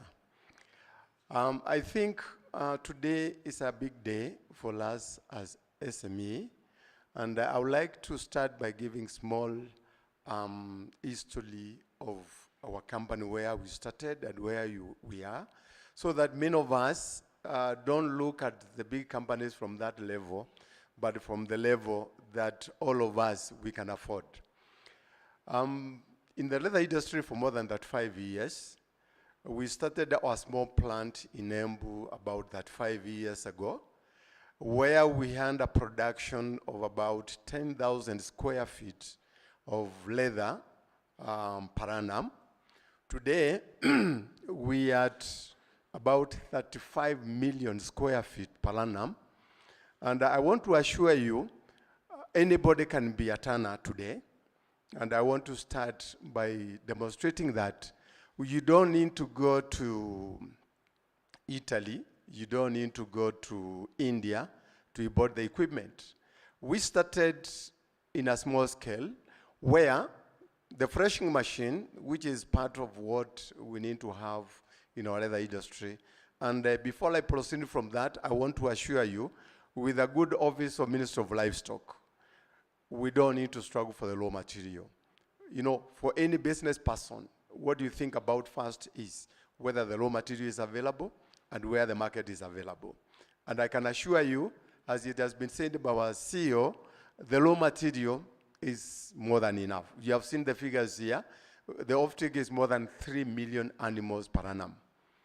And when you look at it, and the capacity we have today, which we can take not more than 2 million hides per annum. So you see we have got a big gap. That means we have got more of facilities required. So you'll not be saying there is no raw material, because already we have got excessive raw material in the market. Number two, the quality of our hides. We have got high quality of hides, although we have got some small challenges in the rural areas, that is the arid areas. But what I can assure you, for the hides and skins, you can utilize all type of hides that we can get from abattoirs. Ask me why. And this is why I want to remove the fear of, if I start my small rural tannery, what will I do with the raw hide that is done in our small abattoirs in the village? I can assure you, we are here to assist our young entrepreneurs to grow. As the chairman said, a photographer coming to be a miller. Initially, I was a trader. Today, I am a manufacturer. We have encouraged a lot of our people to stop trading, because as it has been said, I can guarantee you, a piece of hide, which is about that square feet, and a carcass, which is about 100 kilos, which will go to about 45,000. a height, I'll get about 20 pair of shoes, and a pair of shoes is about 5,000, 3,000. If you work on that one, you find already that piece of hide will be having more value than the carcass, give me about 100,000. So I want to encourage our young SME. The leather industry, as we talk today, is one of the biggest industry untapped. When I say untapped, I would like to look around ourselves, and especially men. Look from bottom, you have got a pair of shoes. Ask yourself, where did you get your shoe? Look at your belt, you have got a belt, which you don't know whether it's synthetic, whether it's leather. Look at your wallet, you have got a wallet, which you don't know also whether it's synthetic. So, what do I say? We don't need to think about the international market more. About 4 years ago, we used to be so much in the international market. Actually, our market was 75% for export. But today, we are growing it down to about 40%, concentrating on our market. And I want to encourage you that the local market is so huge. If you look at our back to school, because as it has been said, we make all type of shoes in the market. Our brand is called Deliver Shoes. So we buy hides from the raw hide, we process to the leather, from leather to the product itself. What am I trying to see? The market is so huge that if we look at it, it's over $5 billion per annum. And a simple calculation which I would like you to do, out of our 20 million people we have, if each one of us, we take the value of the pair of shoes you are wearing, a belt, forgetting about the handbag for our dear sisters, which will go up to 50,000, 30,000. Simple calculation, how many billions are there? And the other thing I want to put close to you, it is labor intensive. Two things, income is high, it is labor intensive. For general pair of shoes, a good artisan can make up about 5 pairs of shoes per day. So if we are to make about just simple arithmetic of about 10 million pair of shoes per annum, forgetting we require about 30 million pair of shoes per annum, how many jobs will you be looking? Bwana Kimutai, you agree with me, the government promises that will give us 2 million jobs in 2 years. Leather industry ministry alone is capable of doing that without even going to the other sectors. So what am I trying to say today? I will encourage our young entrepreneurs that the leather industry, we don't need to import the raw material from other countries. We don't need to import the labor from other countries. As it has been said, the Minister of Agriculture has been kind enough. Already we have got set up of units which are ready to train our artisans in the market, so which we have been lacking for so many years. We have got Kildi. I appreciate Kildi because about 20 years ago, they came to our rescue. It came to our rescue and we were able to facilitate our improvement of setup of our factory from the small scale to a higher scale. So what I'm trying to say is we have got our Ministry of Livestock, which is really set. We have met with Mr. Kimutai for the last more than all the time he has been PS. He is so passionate on this industry. And thank you, Mr. Kimutai, for supporting the industry. Today, I can assure you this is the only industry where the job balance is remaining, where the income is open, where the market is not a struggle, and I can assure you, see me at your free time, and I'll give you a direction how to make yourself a full straight millionaire without going to the bank. Thank you so much. Awesome. Thank you very much, Mr. Njoka. I mean, this is what we are saying. I feel like resigning and going to make shoes. And I'm convinced. And this is what we wanted. You have a lighthouse. You know if you wanted to join leather industry, Mr. Njoka is here. The PS is here. The facilities are there. And Kirdi is here. You don't have to overthink, oh, where am I going to get the designers? How do I do that? Just go to Kirdi. Just go and get the knowledge. So the next speaker, now that you've heard about leather, is textile. Mr. Maduki, please. Shona.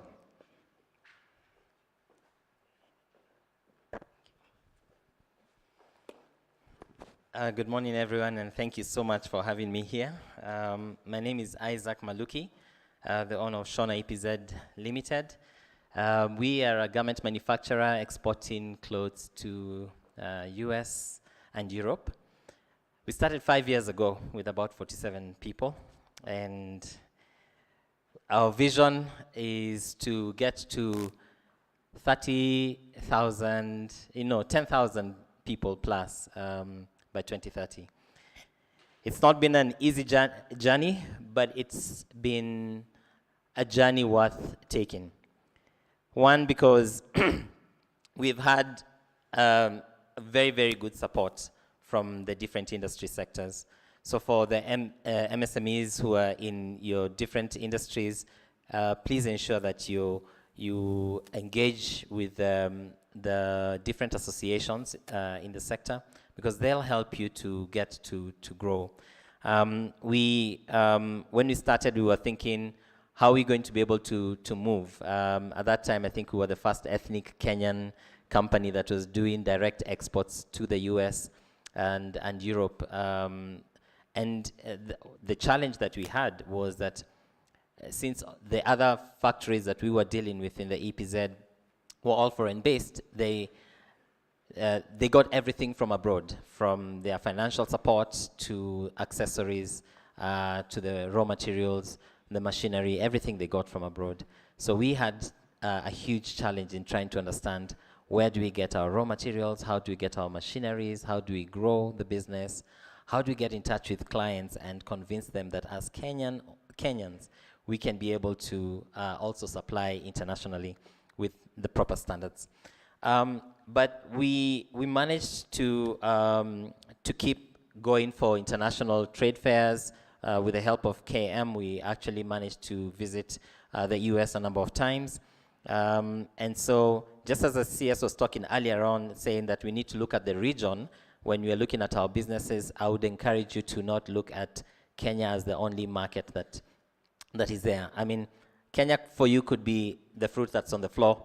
You need to now stretch up and pick the fruit that's on the tree by seeking larger markets in the region, seeking markets internationally, and that will help you to see the opportunity of growth that is there. We also really had to focus on our vision of future sustainability, because during the time when we were in operation, our biggest challenge, which I'm sure a lot of SMEs face, is access to finance with restricted the restrictions are usually there in terms of everyone is asking for collateral. You want to borrow 20 million shillings. Someone is telling you, bring property worth 30 million for me to give you 20 million. And yet you're here having invested everything that you had.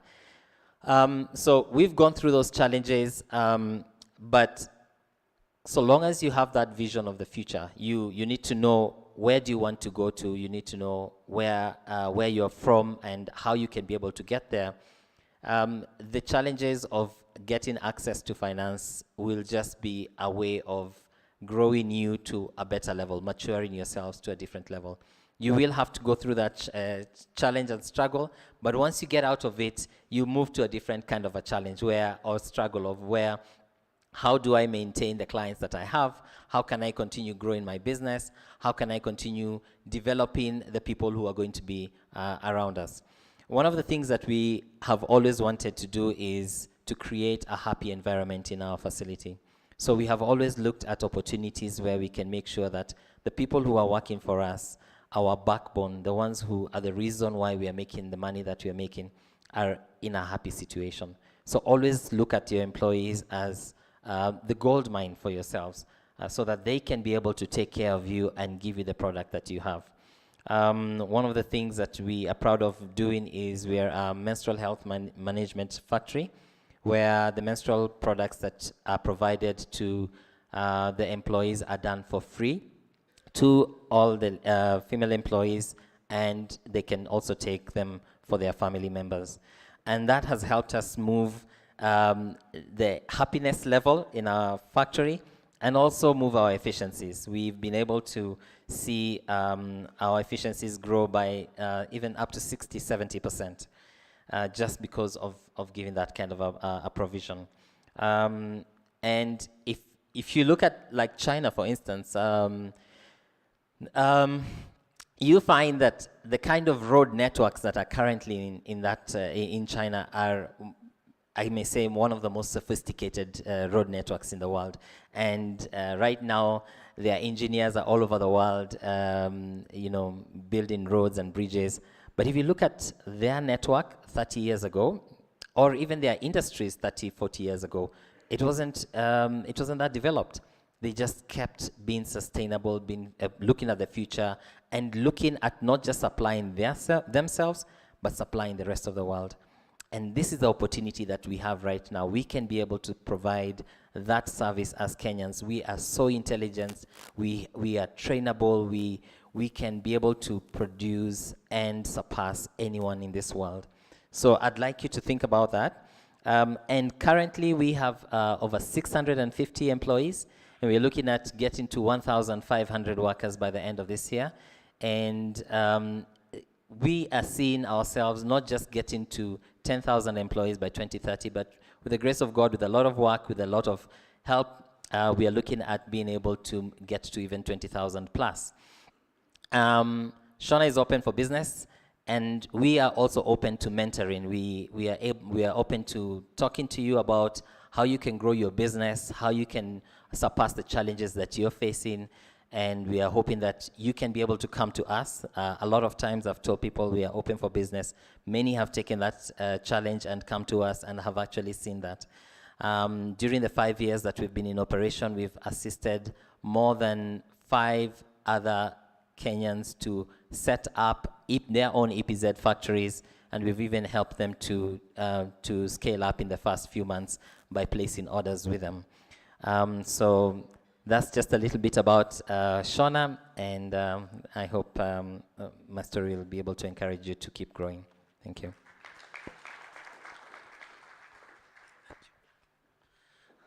Thank you very much, and also part of encouragement there, and you know that the help is there. If you want to be textile, please, you know where to go.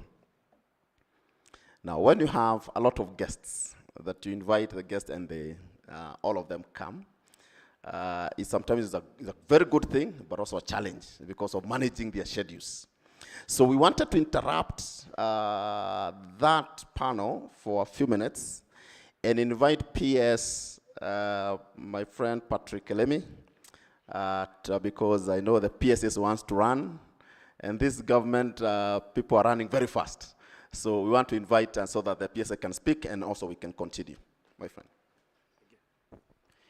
Thank you, CEO.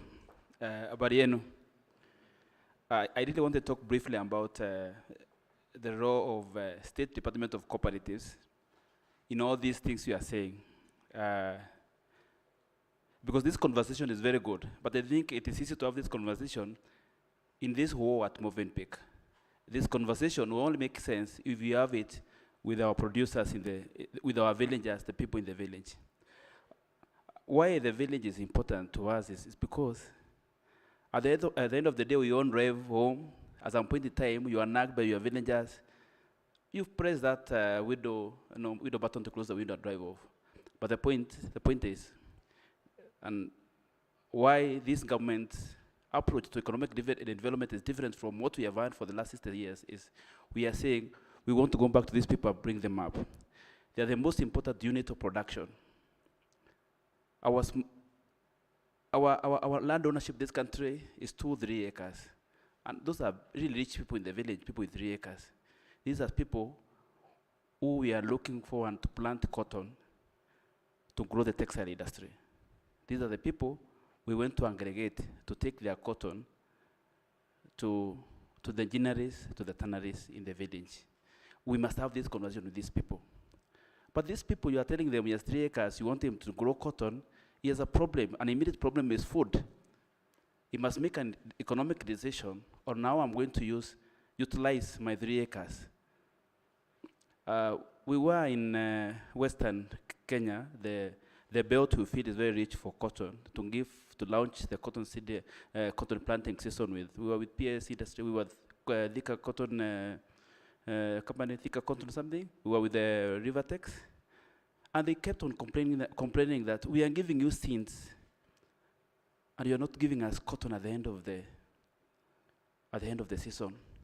What I challenged them, I told them, I think the conversation we're having, you're not talking. The farmers are not hearing you. The farmers don't need seeds. The farmers need to be told, if we give you this cotton at the end of the season, we'll be able to sort out our immediate problem, food, and take our children to school. And these are the decisions our people are making every other time. We must respect the people at the bottom of the pyramid as people are making decisions just like you're making. They want to take their children to school. They want good health. They want good life. And the decisions they make at the village are advised by this, their aspirations to live a better life. How are we going to have this conversation? The best thing to happen to this country is to relook at our economy vis-a-vis the value chains. The chairman has told me you have 27 value chains. The government has 9 priority value chains, and they all interlink. If you look at leather industry, for example, the president challenged us. He told us, if we can only do leather for school children, we know most of you wear designer shoes. Let us do they're called what?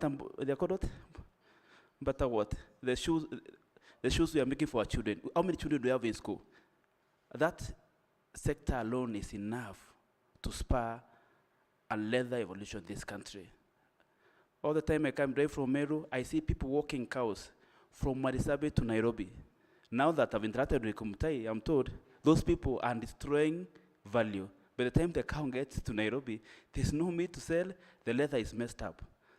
It is easier to carry meat from Marisabit, from Meru to Nairobi, as opposed to walking the cow all the way. Why are people making these decisions? This conversation, Mr. CEO, I challenge you, must be cascaded down to where it needs to be. We as a state department, we recognize our role as the aggregator, as the enabler of the value chains. We are working with all the value chains to bring our people together through groups. I know most of you belong to SACCOs, savings and credits. You know we do very well in that particular aspect. You save, you can borrow 3 times, and you're guaranteed by your friends, and it works perfectly. That's a tertiary level of the cooperative sector. But at the bottom is a production segment. We need to feed our people. You know, many times we hear there are shortages of wheat. I saw in the value chains there's wheat there. Nobody makes noise. I can tell you, there are many times rice is a problem, nobody makes noise. But touch maize, there's people put fryers in the table, you all know that. We have a problem with food, we have a problem with maize. But why is the problem? The problem is that our per capita consumption of maize is 70 kgs per person, average. Everyone new per year takes 70 kgs of maize. I was challenging the CEO. He needs to travel around the world to see how the cutlery world is evolving. We were in Colombia the other month with Waziri, and when today you go for your buffet, you see they put salads there, carbs, then the proteins. World over, things are evolving. Nowadays, when you go to a nice hotel, one of the sure things you're about to see are slices of avocado. They are sliced very nicely. You can't believe the same avocado you see in Meru being thrown away. You see avocados. It's a key serving in the world nowadays. When you see in Colombia, the carbs, what they were serving were cassavas and bananas. They call them plantain. When you go drive to Meru, true story, today, you drive to Meru, you will see women sitting on the road with heaps of bananas waiting for brokers and buy those bananas. There must be something wrong with how we must have this discussion. How can we bring our people together? How can now the Kenya Association of Manufacturers interface these small producers to the market? how can we convert our people? How can we use what we have to convert our country to a manufacturing hub to feed the people in the world? I can talk about, again, textile, the interlink between textile and the dairy industry. You know, our cost of producing a liter of milk in Kenya is around 35 shillings. In South Africa, it's 15 shillings. In Uganda, I think it's 2 shillings. But if you look at the cost structure, the biggest cost is the source of protein for cows. But the biggest source of protein for cows is cotton seed cake. So if you plant cotton, we not only grow the textile industry, but also we are going to spur the dairy industry. Africa is importing 80% of the dairy industry. If we say as a country we want to focus on giving Africa milk, that is enough. We get our people to grow dairy. It is being done very well in Githunguri, being done very well again in Meru Central. We convert the milk into powder. We take it to Kinshasa at city of almost 20 million. And there you are, a booming industry. Today in Githunguri, every 5th of the month, or every farmer with a cow is getting some money. Their lives is monetized. But in most of our rural village, many villagers do not see a 1,000 notes. They are waiting for the social protection, the one the government is giving them, to see a 1,000 notes. We need to look at how we can convert what we have, the people in the village, we bring them to the economic trade, and so that they can play their rightful role in the development of this country. That's my challenge to you. And I really want to thank you very much. I look forward to, again, this man is harassing me. Let me confess, I know him for a long time. He was my classmate at the university, and I helped him a lot to be with cats. So it's my privilege now to invite my fellow PS, Harry Kimtai, the PS for Livestock, to make a speech, and then you invite PS for MSME, Madam Susan Mangeni. Thank you very much.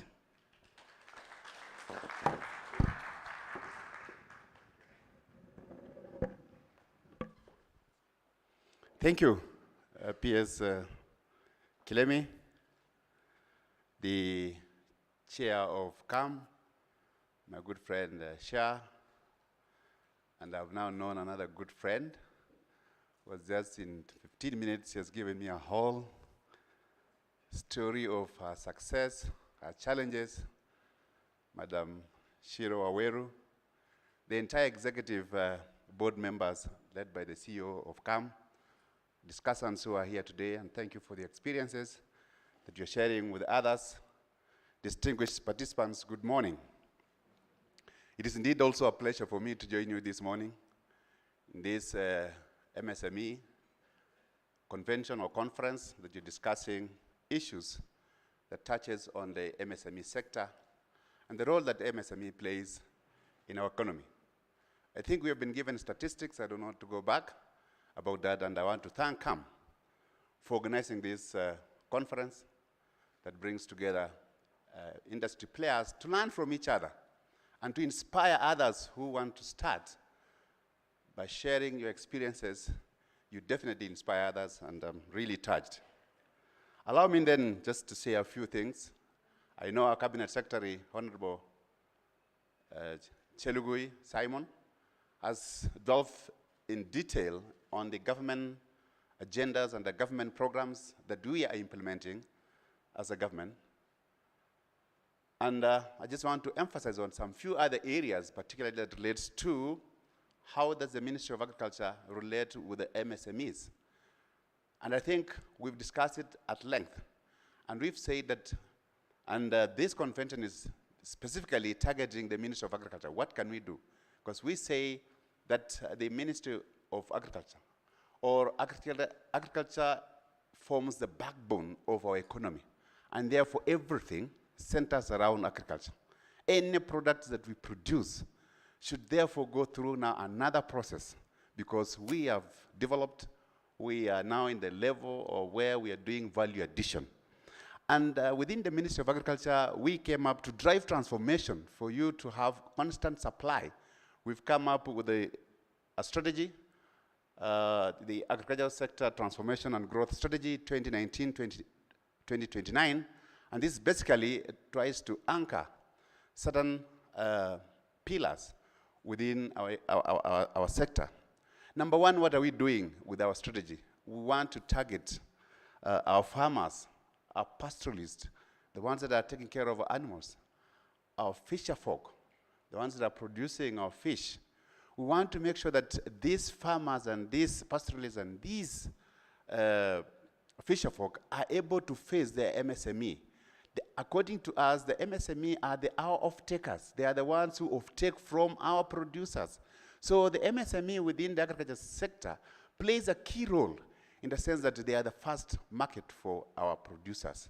We do know that thereafter you continue producing both for region and also for international market. So the MSME plays a key role, and this is what we've done, and we want really to continue working very closely with you so that we are able to do that. We're also looking at establishing agro-processing zones, hubs for value addition. You heard our cabinet secretary talking about the number of industrial parks that are going to be formed within the country. How much is the government going to spend? National government is going to spend 4.7 billion Kenya shillings, and another 4.7 billion by the county government, because when the president gave the commitment to the governors gave similar commitment, and therefore there is going to be a reality, and that is what the government is driving at. Thank you. There's a lady who asked about that question. What is there? Now, what we want to do with such county industrial parks is to make sure what my colleague has said, let's go to the ground, all right? Let's go back to the basics. Let's move closer to our producers so that we also reduce the cost of production. So we've seen the benefit of bringing up these industrial parks to do aggregation, to do value addition, and packaging. Just simple packaging will transform your product, and your product will find market simply because of packaging. You can do that within the industrial park. That's the reason why, Madam, we are, as a government, are driving the industrial parks closer. Now, thank you. I thought MSME normally, they don't talk so much about agriculture, but I'm very happy today that indeed the subject all the way was just about agriculture, livestock, and livestock. What are the opportunities that are available? And I'm very grateful that Mr. Njoga has just given us how he has grown through the sector to where he is now. And I can tell you, he is one of those indigenous, I'll call him indigenous Kenyan, because he's self-made. He has told us where he started from and where he is now. And I can tell you he's partnering with international firms now to transfer technology. It is not about taking it out, because he used to export the wet blue. Now he's transferring technology from all over the world, and he's processing it here, and very soon you will be seeing his products. Some of his products I know is being used by our military, and we want to encourage others to join, because we want more within the sector. My very good friend Shiro has just excited me, and she's made me, I was telling her, come talk to us. We want to know what you guys are doing. And I want to tell you this, the CAM, that I think there's a disconnect between yourselves and the government. We develop policies with expectation that it's going to drive different sectors. We develop regulations thinking that it's going to help provide conducive environment within the different sectors of economy. Yet we are sometimes developing some of the policies and regulations that again kills the sector, the vibrancy of the sector. What do we need to do? We need more of these conventions. We need to talk to each other. We need not just to have, we need to have more round table meetings, not once in a year.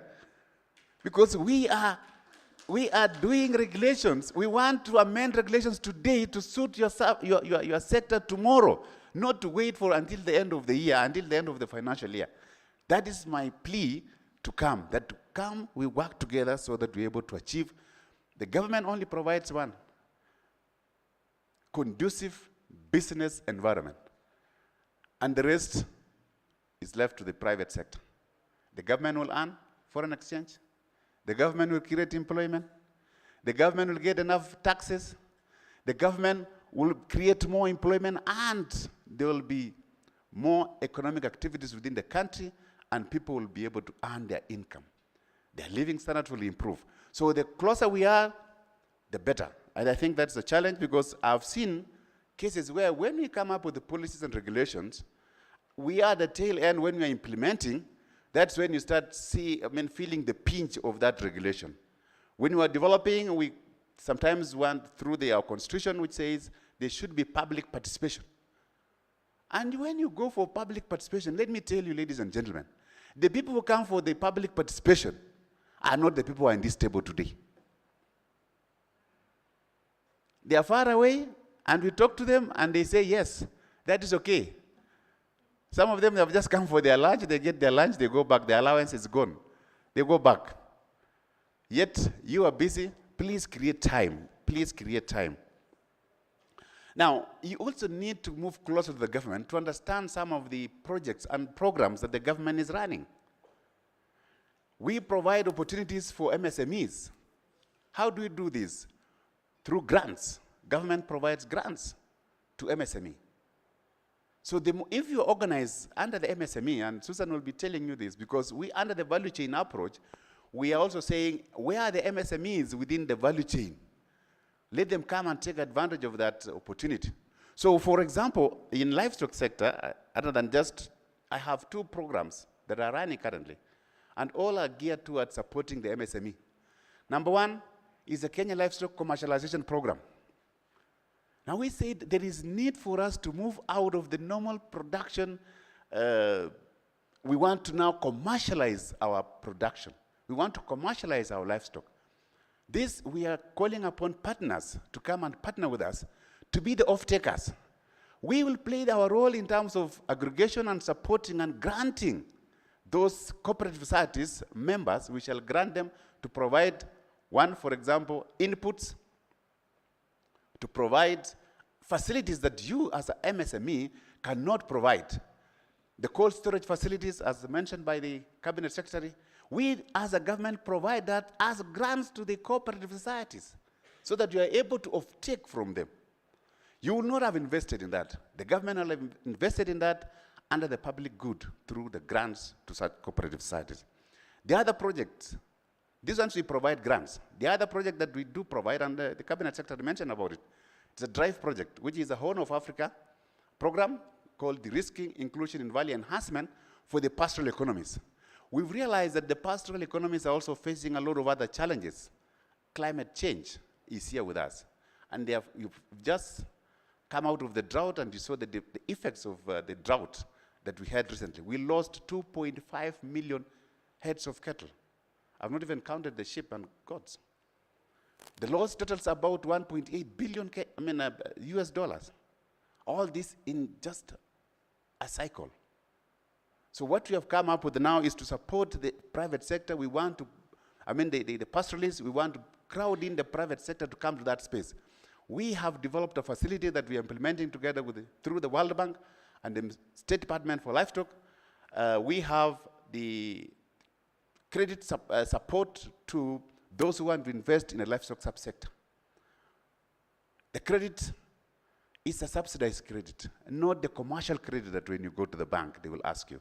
Because one of the issues that we've faced, and we've talked to the financial institutions, is that sometimes they look at our sector as very risky. Very risky. They will tell you there is a big challenge. But if the MSMEs come to that sector and they're able to provide support, then I don't think the sector will become risky. So we are giving out credit facilities to those who want to invest in feedlots, to those who want to invest in pasture production, and fodder. We want also to commercialize this fodder. I can tell you, this fodder, when you talk about fodder, you might think supply to our, livestock keepers here. The demand for fodder just across here the Emirates, because within the Emirates now they are starting to do dairy. But they are not planting fodder. They are having animals. They can keep the animals in the air-conditioned rooms. But they cannot grow this fodder. We need to commercialize fodder production. We have a facility. Come, engage with the ministry. Know what programs are there. All right? Sometimes the alternatives is not, it's not that you must go to the financial institution. The youth, we have programs within the ministry. The Enable Youth program. This gives facility to the youth to take advantage of it so that you're able to grow until you become an industrialist, as we refer to you. Thank you, Njoka. I think I don't need to talk about leather because you have talked about it. That I don't want. What I can only say is, yes, I know the challenge that we are facing within the sector is poor quality. And poor quality is something that can be addressed. It will only take not more than 2 years. We will have handled the issue of quality. Why quality? Quality is important because, number one, you should use a material that is going to last for long. If you have a lot of tick bites, you've already punched that leather and it becomes weak. The structures that hold that leather is definitely weakened, and we are addressing that. We have, as a ministry and the State Department for Livestock, you know, we have been engaging with the private sector. We have a weekly meeting every Wednesday, which my State Department has dedicated to handling issues of leather. We are now moving to the next stage. We have said, out of the 3 million hides, the hides are the ones, the skins from the cattle. We are only processing about 1 million, 1.2. Sure, you know, we made a commitment to HE that we are going to do this, and we are still following up that. We have now worked very closely with the tanners, and we want to make sure that all the hides in the country are delivered to the tanneries. They are collected and delivered to the tanneries, so that we now have the next level of the blue hide, wet blue, so that they can now be processed further into leather. This, ladies and gentlemen, I'm calling upon you now to come and support us. We're using the tag Operation Linda Ngozi. When your CEO was talking about how many of you threw away the hides and skins during the festive season, I don't think there was anybody who took the hide to the next collection center or called somebody to collect it. Under the Operation Linda Ngozi, we are going to mop up all the hides and skins. We either take it to the private tanneries or you take it to the government tannery in Narok. And then from there now we'll be able to process products that will go into MSME, value addition, bells, whatever you want to call it. So we want the private sector also to come into this space. He was telling you that join. We need more, there's more space. Again, within the leather sector, what have we done? We have invested heavily to the tune of about 3 billion in the leather industrial park at Kenanya, at River.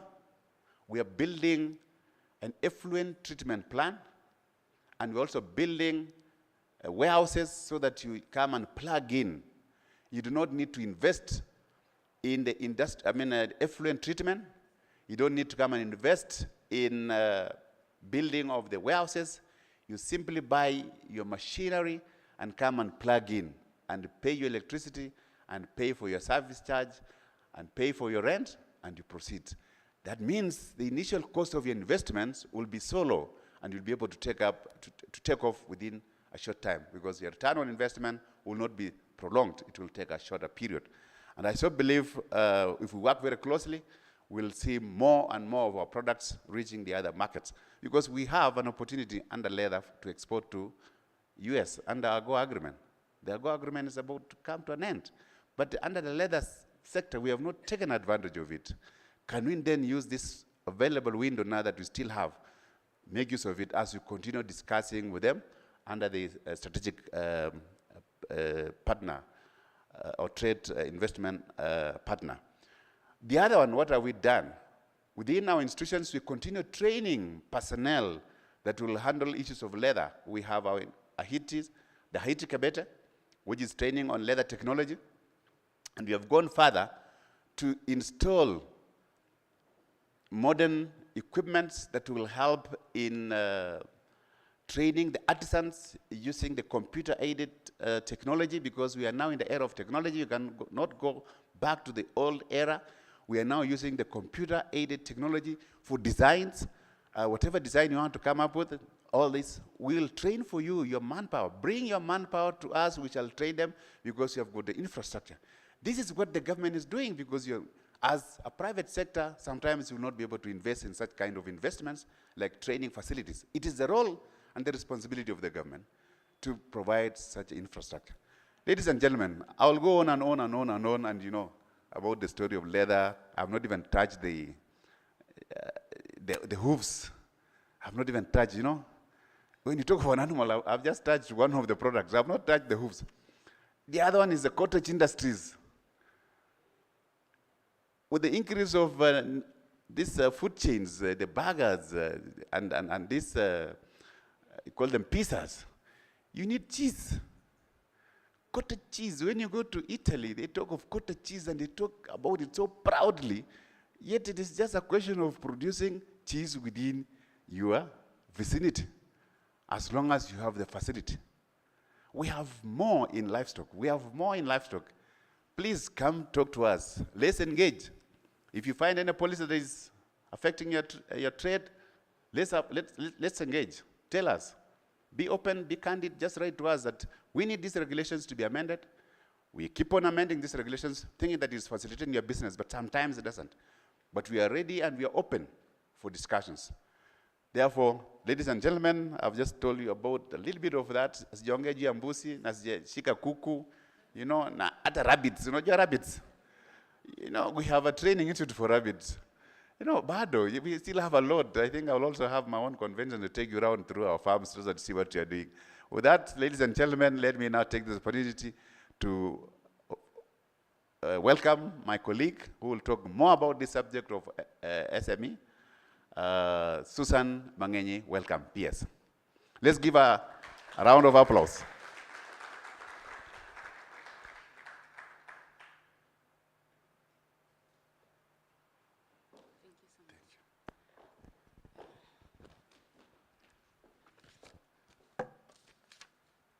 Thank you so much, PS Kimtai.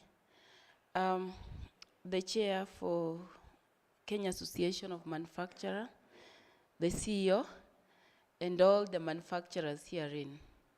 Hamjambo. Today I won't talk much, and Kimtai, you know, I can really talk because there is a lot of talking that has already happened, and I've just realized that you are all properly aligned. My work as the PS for MSME is to make sure that all actors are aligned to the focus that the government has placed on the MSME sector. And I want to begin by challenging the organizers of this event. It's actually not SME. It is MSME. In Africa, and so Kenya to speak, majority of MSMEs are in M, in the first M. And as manufacturers, we need to, first and foremost, to underscore that for us to move forward, we must find ways of really turning around the M and seeing how to graduate it to small and medium and probably eventually large enterprises. And for the next 2 months or so, my work, and I've told myself, is to really, you know, pump the focus on M. Because a lot of our strategies, a lot of our interventions really forget that M. And that's why we don't see much impact and much results in all our efforts, and even the impact to our economy. Like I said, I will not talk much. However, because a lot of us have spoken to the need to grow the MSME, I am one of the greatest champion of MSME growth. And this being the first time since independence that we've had an administration that has appreciated the need of setting or just devoting a whole state department to focus on MSME development, it first of all demonstrates the political goodwill that most of us in this sector have been longing for. And I can assure you that the leadership of the President, His Excellency Dr. William Samoei Ruto, recognizes that for us to grow our economy, we must put a lot of effort, a lot of work on this sector called MSME. Yes, it is true, like the previous speakers have alluded to it, that our economy is actually heavily driven by MSME, the contribution from MSME. The potential of jobs, and the CEO has even spoken about it, is in the MSME sector.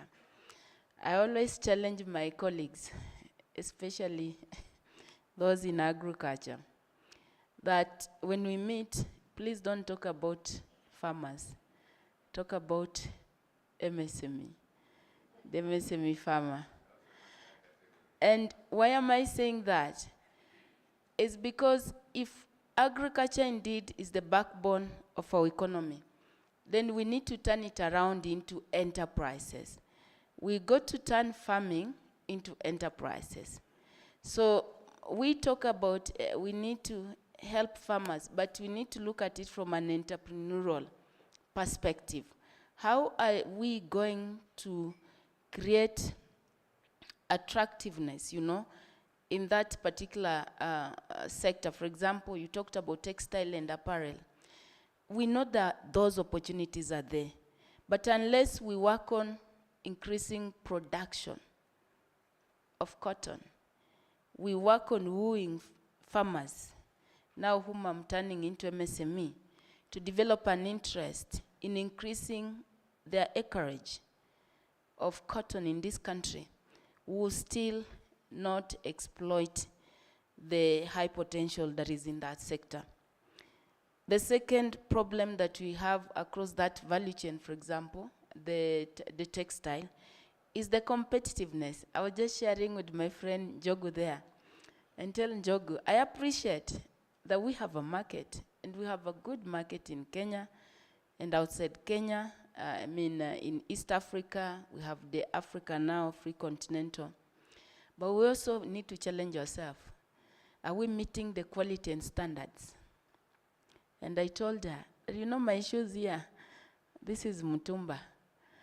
And if Njoka, you will not make quality shoes, allow me just to put on Mutumba. Are you seeing where? Because my market reach is not only limited to what is being made domestically, thanks to technology. Through the social networks, phones, I'm able to see, to interact with tastes and preferences across the world, isn't it? The world has become a global village. So much as we know there's a market, we are not going to force that parent that you need to buy shoes that are locally made, and then after 6 months, they're all spoiled. Are you seeing that? So we must also take up the challenge to work on our competitiveness by investing more on quality and standards, because Kenyans are not just condemned to poor quality. And where we make good qualities, because I believe those in EPZ, these shoes I'm wearing, for example, and most of us, they have been manufactured here in Kenya. Unfortunately, they go where? Abroad, and then after 1 or 2 months, they come back as mitumba. So we in Kenya, as consumers, we're also demanding for quality products. And we have good purchasing power. So do not limit us to say third rated quality. So that has been one of the challenges that we are having in this sector. And my PS Kimutai knows, and I keep on telling him, that together we need to work together and also address the issue of quality and standards to be able to take care of the local market. And if only did that, we will not even have to come up with policy. Mtumbas will just go, will just die naturally, because you see there's quality. The same also goes to textile. I mean, Kenyans love quality. Kenyans love taste. And they will go, greater heights, use their money, If it's quality, they appreciate. But what we've been having here is that you want our people, my MSMEs, or the people at the bottom of the economic pyramid, to give you a market, but the market, what you're providing is not commensurate to the desired quality and standards. I'm looking at the barrier on access to financing, and this is where we come in. And I just want to give you an assurance. People, you've heard about the Hustler Fund. In my State Department is a State Department of funds, of money. After Treasury, I'm the next in line who has money to give to people to do business. But before even Hustler Fund, we've had Youth Enterprise Fund. The young people who wants to venture into businesses, there has always been an opportunity there. I know there are challenges and barriers which we'll speak to it and which you are right now addressing. We have the Kenya Industrial Estate. The CEO is here. Probably need to stand up so that they can see you. This gentleman here, his institution has existed for quite some time. Maybe has existed side by Kenya Association of Manufacturers. They support MSME within the manufacturing sector. And they can finance up to 20 million Kenya shillings. You can imagine. But I know probably the M in MSME may not be aware of that opportunity and may not have means to access it. And that's why now it was brought in our State Department to see how we can make these more accessible to MSME. Then we have MSEA, Micro Small Enterprise Authority. You're there? Okay, he's representing the CEO. This gentleman, manufacturers, you want to really engage with him. Because what we have tasked them to do is to help us establish a database for LMSMEs. We have been operating in this sector without the data, a centralized way of knowing even who is doing what, and how do you, where do you start, where do we end. And then right now, they have digitalized registration of association. I know we have Kenya Association of Manufacturers, but sector-specific registration. They can register Juakalis who are in each and every value chain. It will become easier. You can sit down now. It will become easier through such database to see now how do we create necessary linkages with large enterprises. Today, if you wanted to know who are these cobblers, you know, across the country, who can help you in that particular through these industrial parks, you can subcontract them, train them to your quality and standards, and they can start making for you shoes there. They bring here for final finishing and export.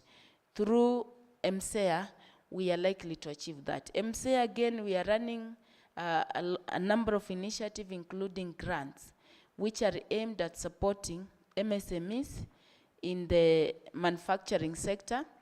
And I know, God willing, in the next financial year, we will have a grant of close to 9 billion that will be supporting the young MSMEs and those who are disadvantaged, persons with disability, women, to partake opportunities within the key value chains that we have identified as having the opportunities. So MSEA can register up to 5 enterprises.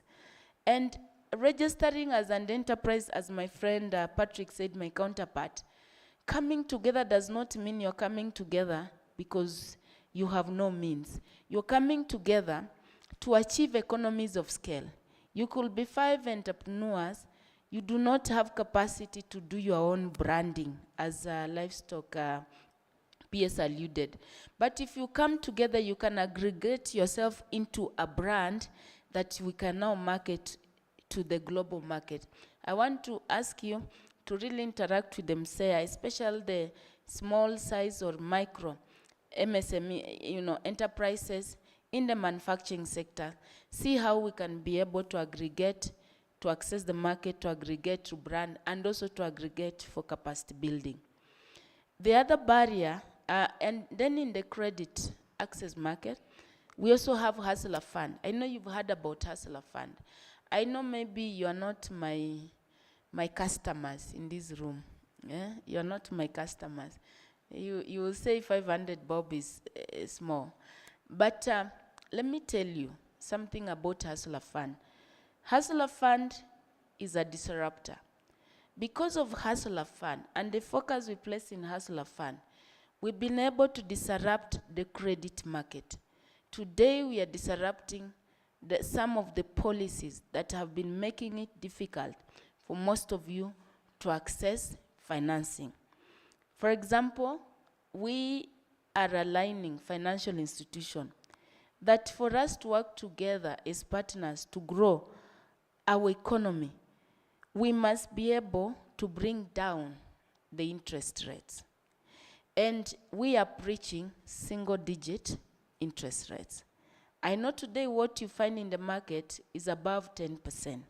Hustler Fund, we came and with the first product, which is personal, the CS alluded to it, we were giving out 8% per annum. We realized that most of our MSMEs were being heavily exploited by sharks, by predators. Some of them were even charging them 10% per day. If you went to Gikomba market today at 5 a.m. tomorrow, 5 a.m., 4 a.m., you can do this. You can take a walk there. You'll find that there is always a tajiri somewhere with a table.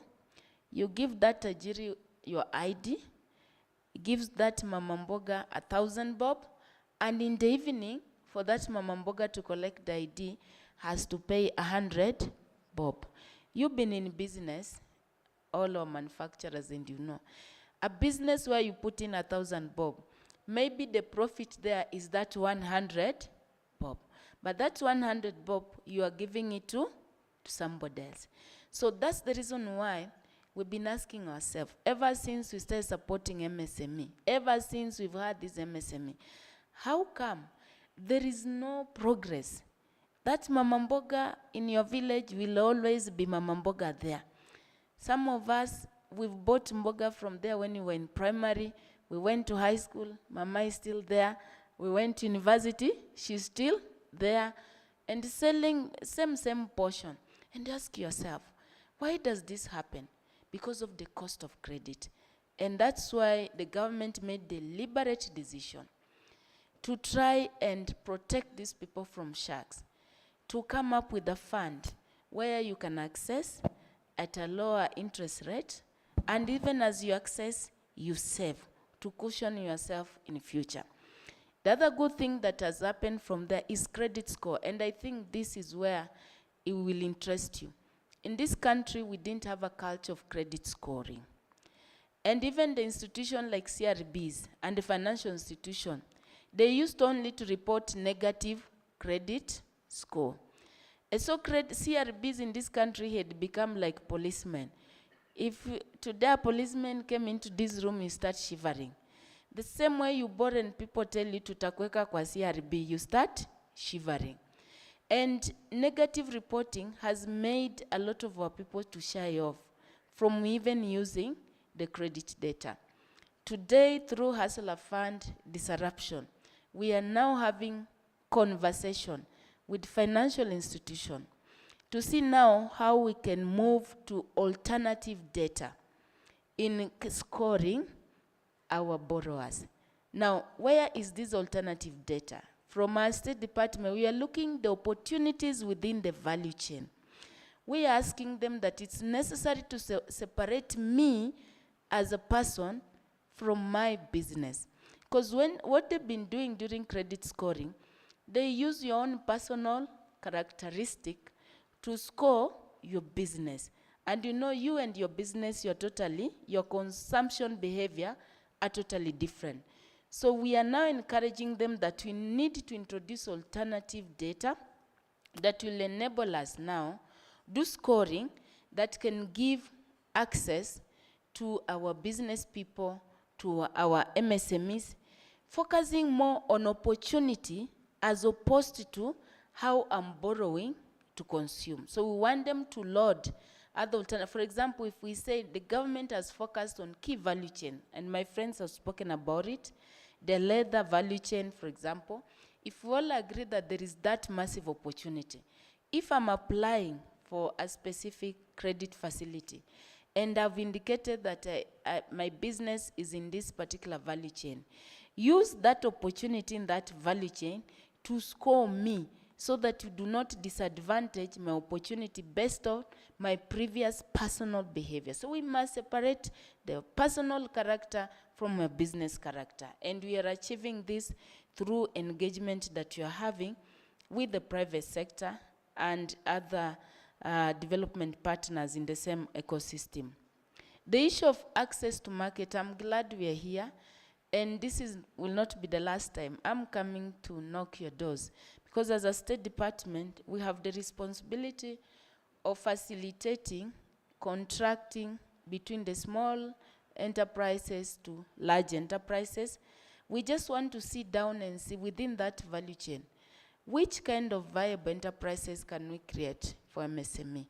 And together we need to train them, make sure they get the necessary capacity building skills, knowledge, and the networking that can enable their enterprises become more productive. Lastly, I want to speak to the issue of technology. It has not come up loudly here, but again, for us to be able to bring up the aim, and by the aim in MSME, the first aim in MSME, represent almost 70% of the Kenyan population. I mean, these are the people at the bottom of the economic pyramid of this country. And we are saying that in Kenya, God has blessed us also. We have very good ideas. We are not developed or poor. However, when it comes to embracing new ideas, we are very good. And that's why when mobile technology came on board, we were very fast to embrace it and to trust even mobile money.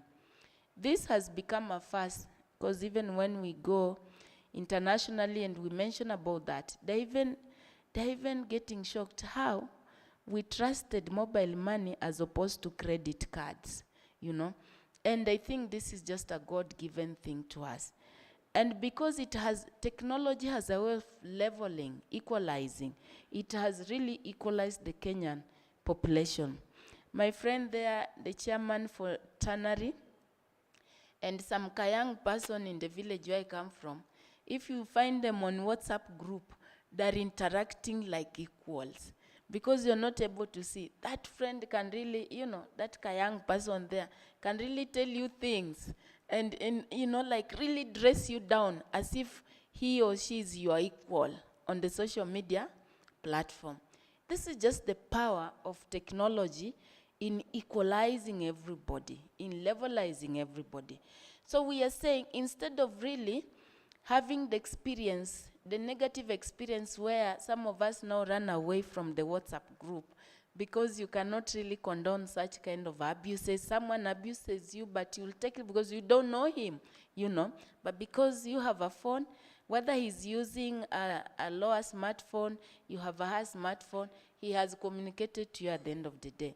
We see how do we now leverage on those progress that we've made to facilitate access to credit, to facilitate linkage to the market. And by those WhatsApp group, most of us are in quite a number of them. We find ourselves in those groups. Each group right now has got a minimum of about 600 people, isn't it? That's a market in itself. And that's a market, bigger market than a physical market that we see each and every day. So my work is to see how do we then organize MSMEs within the villages, like Patrick said. How do we go back to the village and start organizing our MSME, all these intervention through these infrastructures like, you know, WhatsApp groups, those markets, create, you know, develop those markets and see how we can then expand the opportunities for productivity, competitiveness, and then also profitability.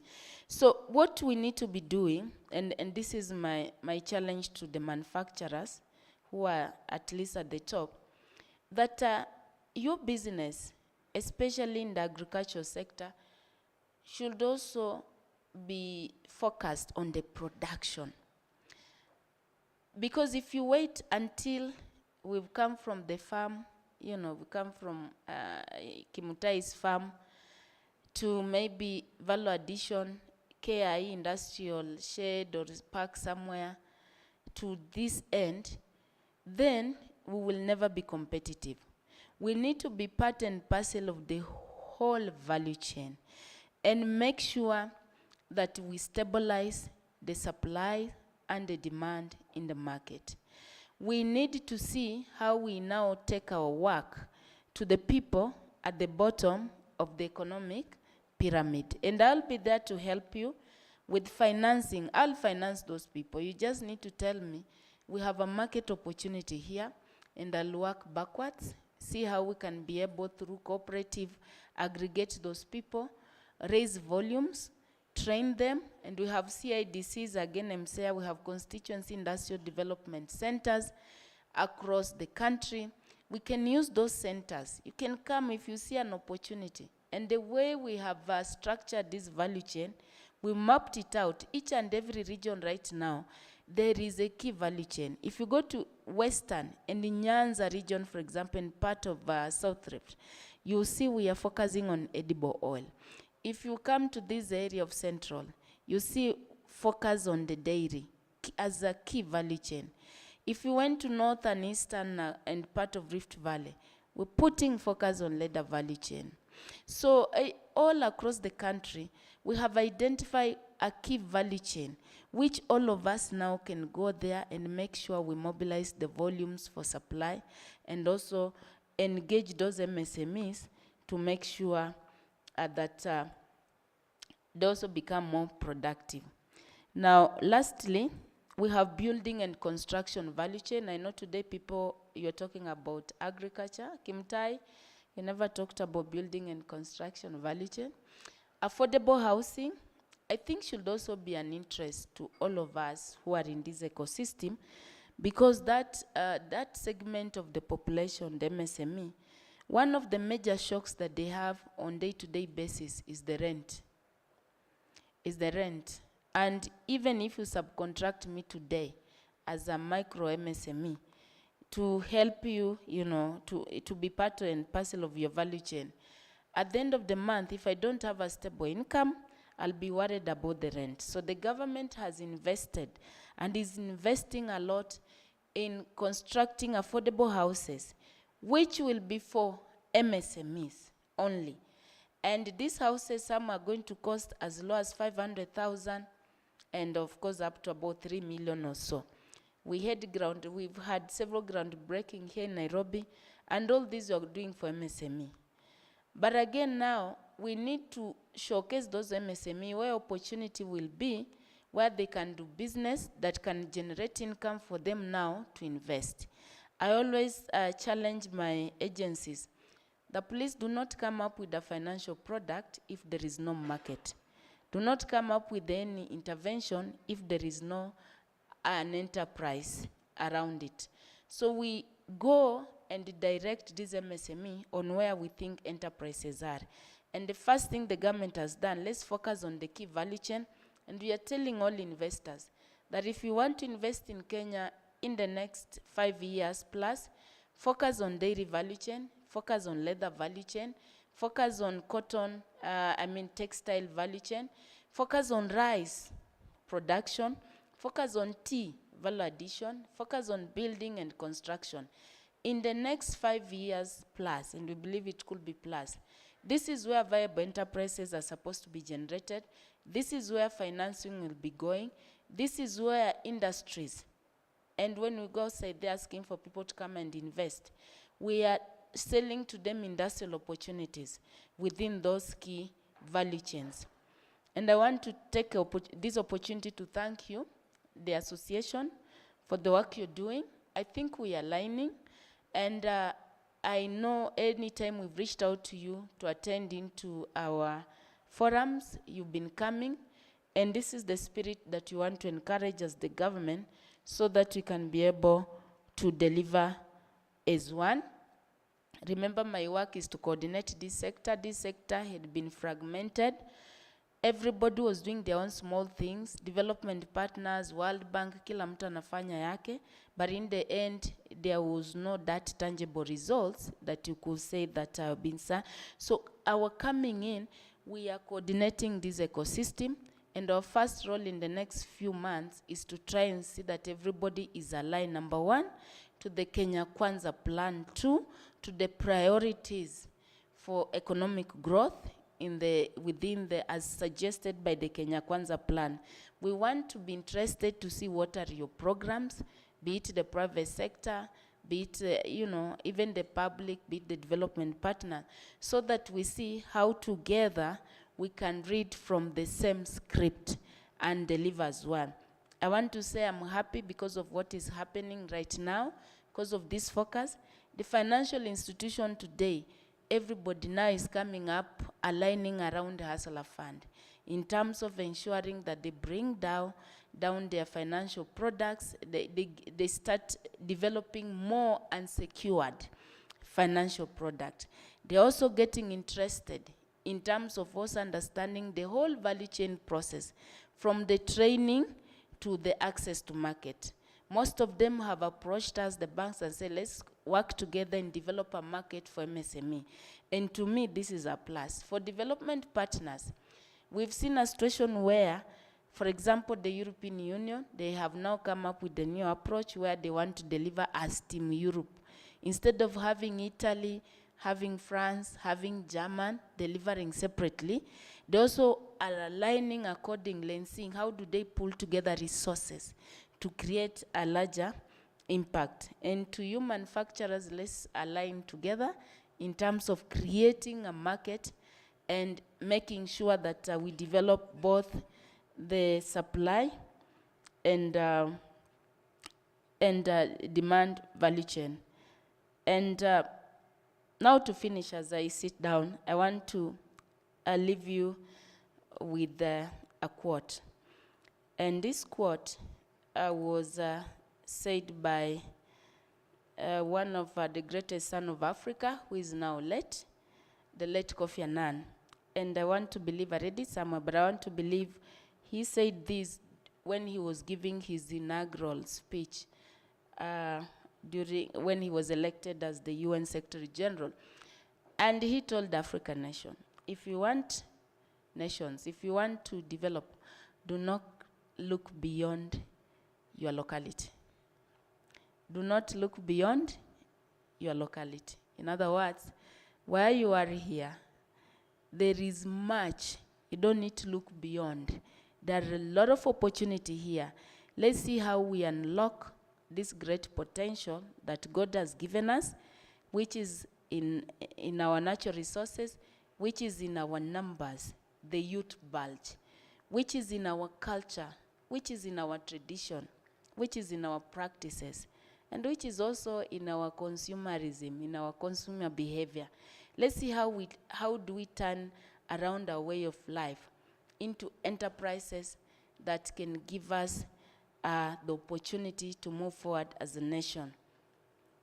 And then also, somebody somewhere, a second quote, somebody somewhere, I think in the US, and this is Bill Clinton, for those who read political journals, during his last term, his campaign rallying motto was, is economy stupid?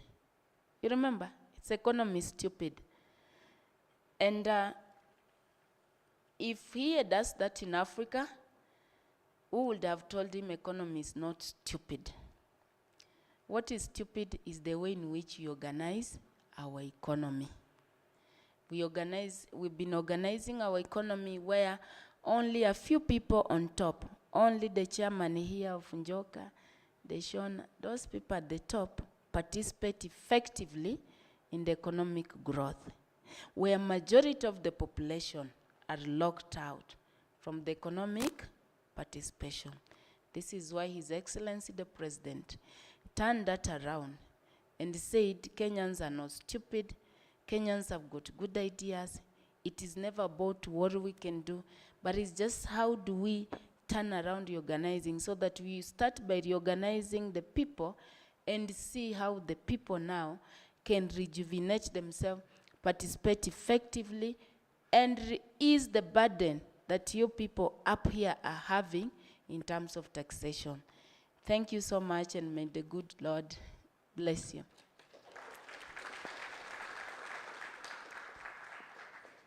Thank you very much, Madam PS.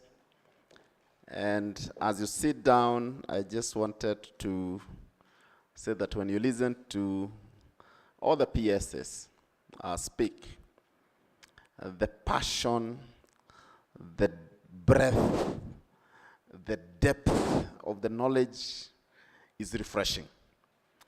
I can promise, I can confirm that we had done some notes for the PSs, but I've seen none of the PSs has referred to the notes that we gave, which is refreshing because it demonstrates the passion that they have in what they are doing. And Madam PS, we at least have a meeting with PS Kim Tai every week. So we also be looking at having deeper engagements with you on behalf of our members, so that then we can collect what the programs that you have and be able to expose to these future MNCs, multinational companies. So let's clap for the PSs, please. So with that, PSS, and I know you had a constraint in your time, we will allow you to leave at your own pleasure, but we want to thank you and thank you again for coming. I think the first time we had a team of 3 PSAs and a CS, it seems that this subject is really, really important. And we get the cue. We're going to add an M I think we took the definition of Kenyan SME. It's not the World Bank SME definition. This is Kenyan, small is startup, but you're going to add that M. So thank you very much. And I know we need to go for a coffee, but I can see you are very attentive. I was looking through the room. Most of you were actually focusing on what the PS is saying. We just wanted to take a few minutes to complete the 2 stories that were remaining, so that then we can go for a cup of tea and then come back for the next session. So Tess, please.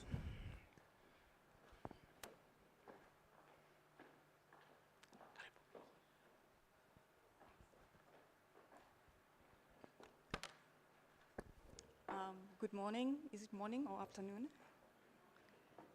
Thank you, Cam, for having me here. Can you hear me? No? Can you hear me now? Okay. Hi, my name is Tess Johe. I'm the founder of Lab Test Botanics. I manufacture natural skincare products. I want to start by telling you my story to what brought me to this journey. I started modeling in Kenya and won a competition that took me to America. And when I got to America, I got very sick. My skin broke out. I didn't know what was happening. So a friend of mine introduced me to an herbalist, Dr. Sebi, who's now deceased. So he introduced me to herbs, and I started learning about herbs. I learned about the benefits, the medicinal plants that we have in Kenya also. I started learning about them. And from there, I started formulating my own skincare products. And I started learning about how to formulate medicinal skincare products. And I would formulate them for my friends. I started a small company in New York where I would sell my products to my model friends. And I saw it as a business opportunity. So a few years later, I decided to come back home. 2 years ago, I decided to move back to Kenya and started my skincare business. I have a manufacturing farm in Diamond Plaza where I'm also a licensed skincare therapist. So I would treat people's skin and then recommend a product. But it's very hard for me to convince my fellow Kenyans that the Kenyan products that we have are better than what we have in the West. But meanwhile, in the West, they prefer the African products. But I'm finding it very, very hard to try and sell my products to my fellow Kenyans. So that's a challenge that I'm finding here in Kenya. Another thing, like the other day I went to Nyandarua, and we have, when we were driving, we have all these eucalyptus tree. I came to find out they're called blue gum tree, and they're all over the place. So I asked one of the locals, could you chop down some leaves? Because I use these products for my skincare products, and I told him the benefits of it. And he started laughing. He thought it was so funny because for them, they think it's a weak tree. They just cut it down because it has no value. But then I was thinking, how come we don't have a distillery there to make eucalyptus essential oils or teas? Also, again, another scenario, I went to Voi, and we have the agave plant. The agave plant has a sweetener called agave. It's a sweetener, but in Kenya, we import it, and you pay about 4,000 shillings for it from Healthy You, but it's something we have in Kenya. Again, the agave plant can also make whiskey, not whiskey, I'm sorry, tequila. Yeah, we have that, but we import our tequila from, I don't know, Mexico or somewhere. So these are the things that I'm finding that we need to build like a plant to create our own oils, our own, essential oils. Like we have geranium. For geranium essential oils, I have to import it because in Kenya we don't have it. And if we do have it, it's so expensive. But we have the plants, but we don't have the distillery to make our own essential oils. The same thing as Camellia sinensis, it's a tea. Like in Kericho, they throw away the seeds, but the Camellia sinensis, it's an exotic oil that's sorted after in America, and you pay about $100 for an ounce of oil. We don't have that here. Again, another thing is coffee oil. We have a lot of coffee, but we don't have coffee oil. These are things that are lacking. So building a plant where we're producing our own oils, our own essential oils, things like that, would help SMEs like me a lot.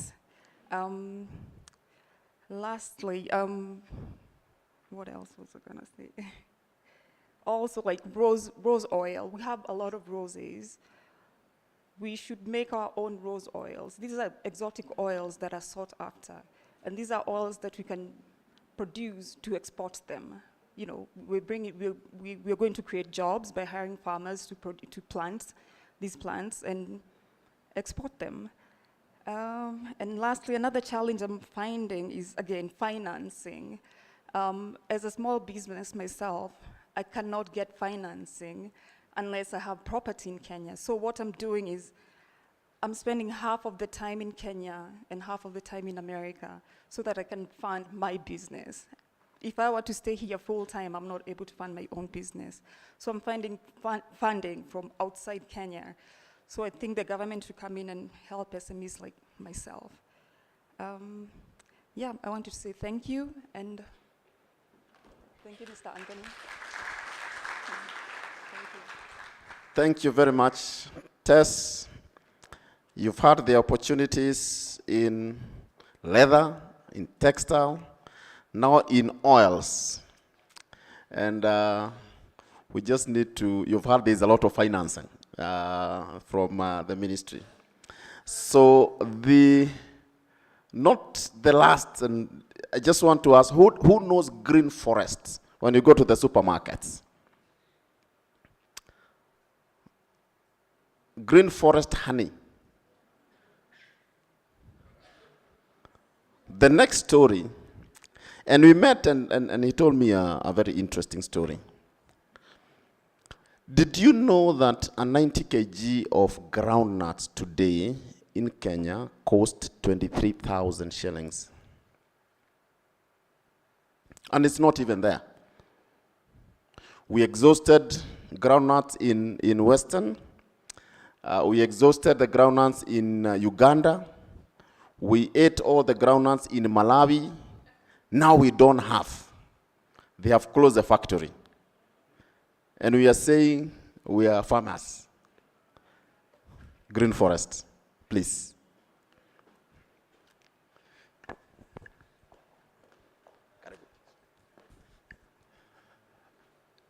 Good morning, everyone. My name is Matheka. I work for Green Forest. I'm privileged to be one of the founders. 23 years ago, I walked away from a multinational. I left the car parked at the parking. And actually, the little money I had, I just bought a shirt. And I began because I wanted to do my thing. So I'll give a very short story. Maybe you can go to slide 6. Yeah, that one.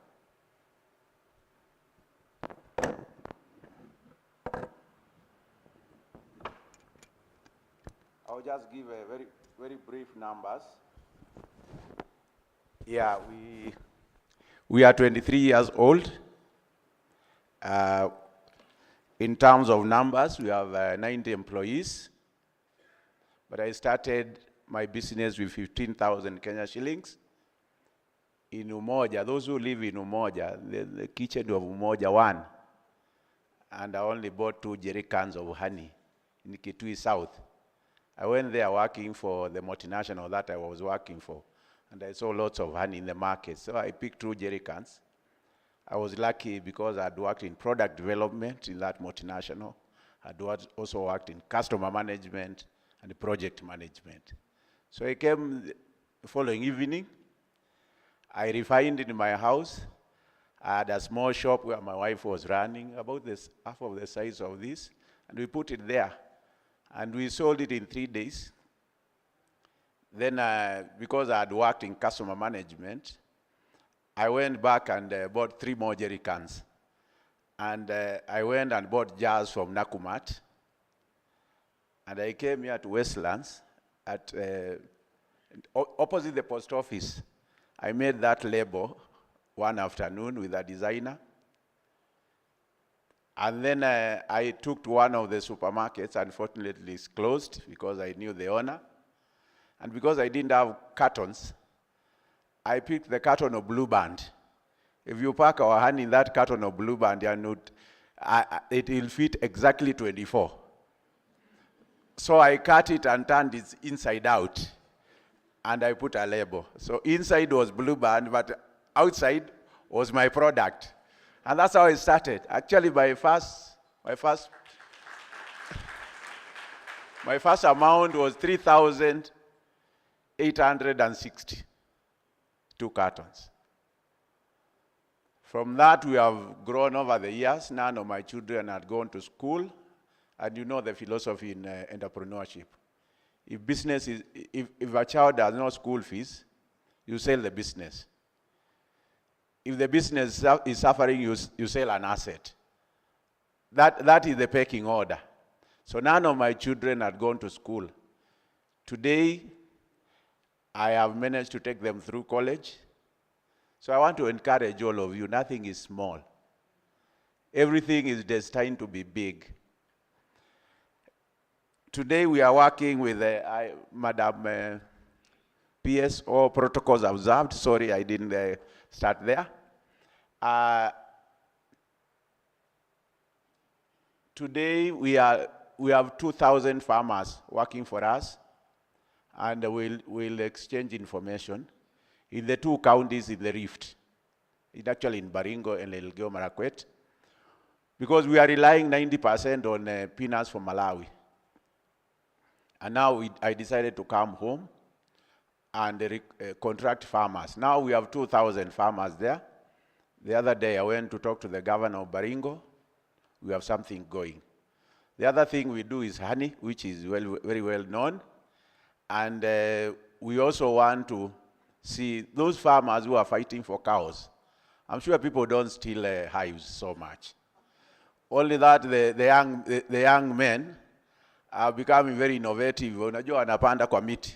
So they climb there, and the ladies own the hives, and wanambia panda hapo, climb there, you harvest for me. The guy goes there and tells the lady there is no honey. So when the lady goes away, the young man climbs and harvests the honey for himself. So I think we can also do the honey beekeeping. For your information, my customer is a 126 years old Japanese company for beeswax. And They have tested our beeswax. They were buying from Amazon. And when Bolsonaro came to Brazil and messed up everything, they came here and we talked, and now we are taking beeswax to Japan. And the market is very big. So we are looking at, can we do something in Kitui? Can we also partner with KWS?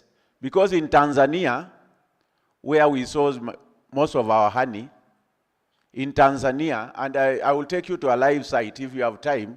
I will take you to Kigoma, and you see what some guys from Australia are doing. They are working in a protected area, and we can replicate that. Some time back, I tried to talk to KWS, but I think people were not responsive. They thought I wanted to be a poacher or something. So they looked at me very suspicious, and I felt guilty, and then I walked away. If we can replicate what is happening in Tanzania, we can do beekeeping at the fringes of our parks. We have Masai Mara, we have Savo, we have Kitui South, we have the other side, Northern Mwingi. We can also partner with the Kenya Forest Service. And we have farmers there, and they are going to be our champions for environmental conservation. I have order for 100 metric tons of beeswax at $10 a kilo. We will teach the MSMEs. I don't want to come and refine the wax. We'll make the equipment for them, and we will train them, and we'll make sure we organize them into cooperatives. Because one thing I've seen, I've tried to help farmers, but once we help them, they run away from you. A broker will come and start buying. I had that very bad experience in Elgeyo Marakwet last season. I didn't buy anything, despite spending about 10 million Kenya shillings. And we had co-partnered with Ireland, Irish government. So there's a lot that can be done to help the people down there. When I checked yesterday, last year we paid 20 million Kenya shillings in terms of taxes. And out of the 7.4 million or 7.5, if we grew to only about 20% of the SMEs, because 13% of that 7.4 is about 1 million SMEs in agriculture. If we grew 200,000, which is 20% of them, to be able to give 20 million in taxes, how much will the government get? I might be wrong, my math might be wrong, but I saw 4 with 12 zeros following. That's 4 trillion. Would we be looking for anyone's money? So government, I know there is enough focus, but there should be more focus on SME.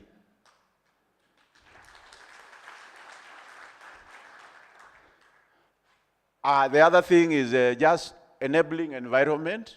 That's all we need, enabling environment to have this as a thriving ecosystem. And then there is, I know it's not very polite to talk about taxes, but they are a major problem. For example, now for us to grow, when we import peanuts from Malawi, before we get the groundnuts inside the warehouse, we pay 7 taxes. 7 taxes. For example, even when, and after that, you still pay other taxes. I know multiple taxes has been there about Kiambu. When you're in Machakos, you pay Kiambu, you pay Kajiado, you pay Machakos. Even when my vehicle crosses Machakos, going to Kajiado, without delivering, they stop it, they want to collect tax. And Kiambu is the most innovative county. Eh? Even when you have a health certificate for a driver, they say we don't recognize Nairobi one. We want one for Kiambu. These are some of the small things that are hurting SMEs. The other one, I think, the last but not least, there should be seamless flow of information in the whole ecosystem. Because as Madam said, Madam PS, as you said, we have been having vendor-driven decisions and financial solutions that have no takers. Actually, I know many SMEs who have been ruined by taking money from commercial banks because they are given the wrong product. So with those few remarks, thank you very much. God bless us.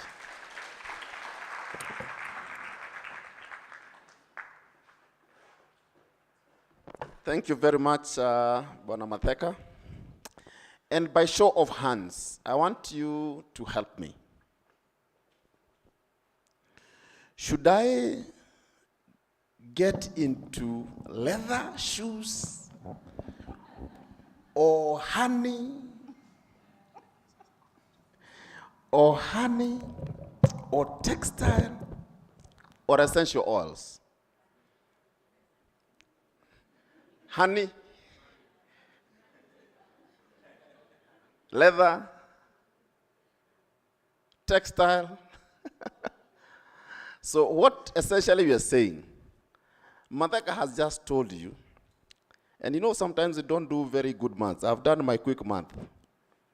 He has an order for 100 metric tons of beeswax at $10 a kilo. How much is that in Kenya shillings? Anyone? Yeah, 100 metric tons at $10 a kilo. How many kilos are those? 100,000.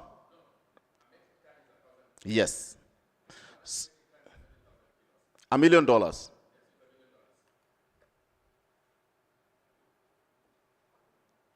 Nyuki. And we are, I thought you were doing a lot of honey here. Kigoma. So the simple message is this. The opportunities are there. And the PS you've seen, just we have just 4 people only.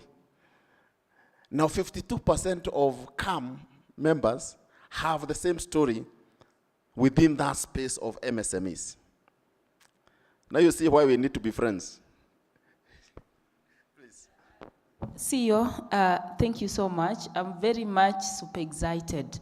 And I want to request you, maybe in the coming 2 weeks or so, just to pull a breakfast forum of the manufacturers within those key value chains that you've spoken about, so that together we can see how to create an enabling environment to make suggestion. Because right now the State Department is working on the startup bill, and in the next 2 months we could be launching a startup fund that will be focusing on supporting the MSMEs within those particular value chain. And we need your input there. The other comment which I wanted to make, I like where all of us are focusing to. We have a lot of resources. For example, the forest, the KWS, and even right now as the world struggles with the climate change issues. My thinking has always been the only way you succeed in managing the majority of African population to embrace even tree planting or forest, afforestation and all those, is by putting their economic value in it. If we went and used that approach, we'll onboard so many people to start planting trees and increase our forest cover. You can see, and this is why I was saying, let's just enterprise our way of living. I'm going to look for you because I know the challenges you're experiencing when it comes to contracting farmers. We see how we can solve that and make sure that we build that trust. If a farmer enters into a contract that they're going to supply to you, they should actually supply to you. But also having said that about honey, do you know for those people who do after baada ya kazi, we have people wa baada ya kazi, si ndio? Baada ya kazi, one time we went to Slovakia, and we visited a honey value addition setup. They actually do wine, very good white wine, sparkling wine from honey. So you can see the opportunities which are within there. But from the financing perspective, we are now encouraging the ecosystem to start coming up with product-specific financing. Financing that targets specific products. Because you cannot come up with one-fit-all intervention. Even in terms of financial products, each value chain has got a specific need, which is, so we will begin that with our KIE, within the State Department. If you went there now, they'll not just be giving you a uniform. You can apply up to 20 million. But they'll need to understand your enterprise in that specific value chain and give you a limit that is commensurate to the needs of that particular financial needs within that particular value chain. I think this is very encouraging. Promise me you're going to organize a breakfast meeting for now wadozi na nione jinsi ya kusaidia my MSME hapa hapo. Thank you. Thank you very much, Madam PS. We really appreciate and that. So that they know what we are actually talking about. We employ in this country, import in this country 95% of edible oil. We import. We import in this country rice. We import. So one of the reasons why, maybe you're asking, why is the government focusing on just those value chain? Edible oil, of which where you can also have the olive, all those are edible oils. The groundnuts is talking about, the sunflowers that they were talking about, is the second import after petroleum for this country at 95. We can organize farmers across this country to reduce that over-reliance on imports. And that's why I think it's necessary to see it as an opportunity for us to invest. It's actually a quick win. It's a quick win for us.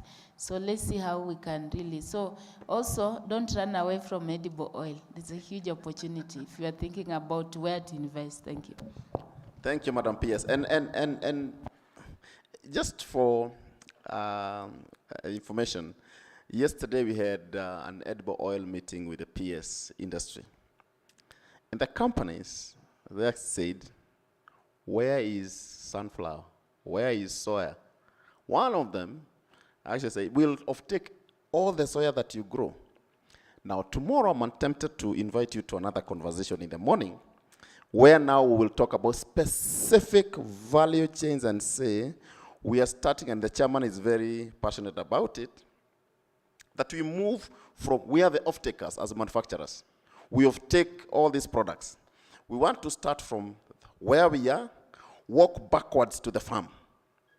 And we are starting that conversation tomorrow morning. We'll have a side conversation. But thank you very much, and in the interest of time, we wanted, Shiro.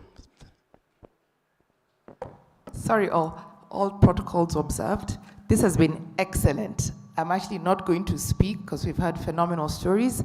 All I'm asking our dear government, when we meet again, you must have the Ministry of Education in the room, because this thing must start in school. Otherwise, it's too late. We did, I don't know, I dug, but we're digging so we can pass our exams, okay? There are people today who don't even know what a peanut looks like, how it grows. We look at cows, we don't even know animal husbandry. It used to be there. So I think what I'm feeling has been a missing link, which we must bring now, is our education system.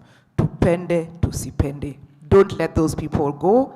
You must whip them and bring them here. Change must start in school at county level. Okay, leave the ECD ones, let them play. But after ECD, we start understanding the importance of this. Otherwise, it will be a struggle. Thank you. Thank you, everyone. Thank you. So because of the interest of time, I would have really wanted you to ask questions to the panelists. but you have been sitting for a long time, from 7:30. I want us to stretch, and now that you've heard that the opportunities are there, we break for about 15 minutes. We come back, we now put another panel of how do we actually do it. We have the financial institutions, we have people who can aggregate and warehousing, we have Kirdi, and we have everyone. So please, let's clap again for our panelists. And thank you very much. And feel free to engage with them. Allow me to ask you to take a 15 minutes break, and then we come back, we finalize, we have a Q&A, and then from there we call it a day. Thank you very much.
those ideas and then build better on what we are doing around convening SMEs around the ecosystem. We can have the ecosystem slide.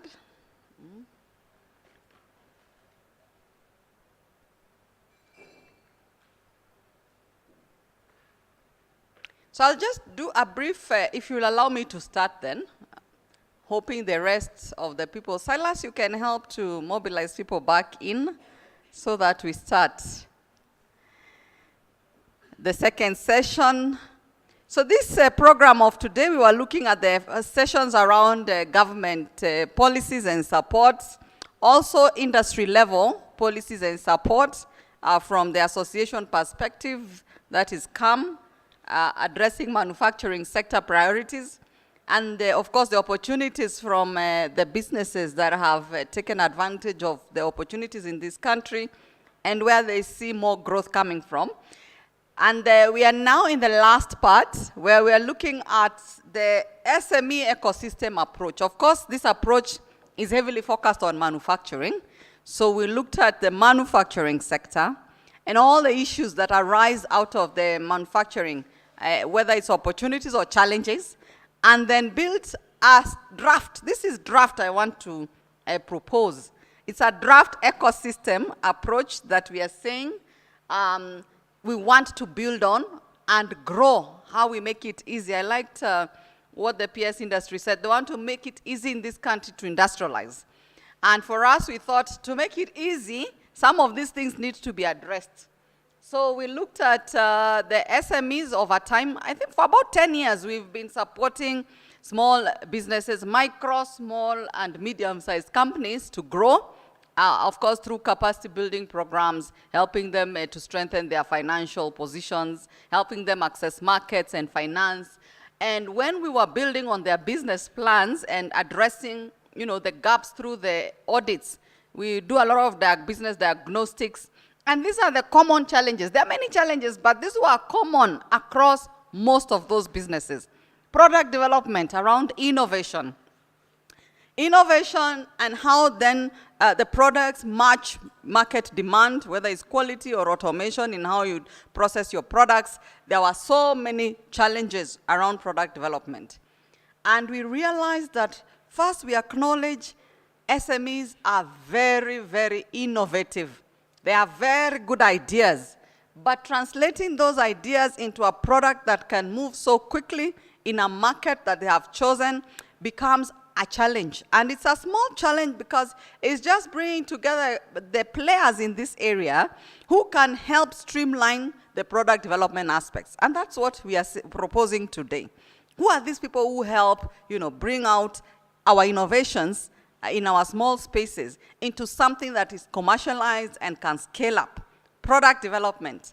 The other area we realized from discussions with SMEs and the audits we've been doing with the SME work, and even the trade fairs and trade exhibitions that we have been doing with SMEs, one of the bigger challenges was also markets.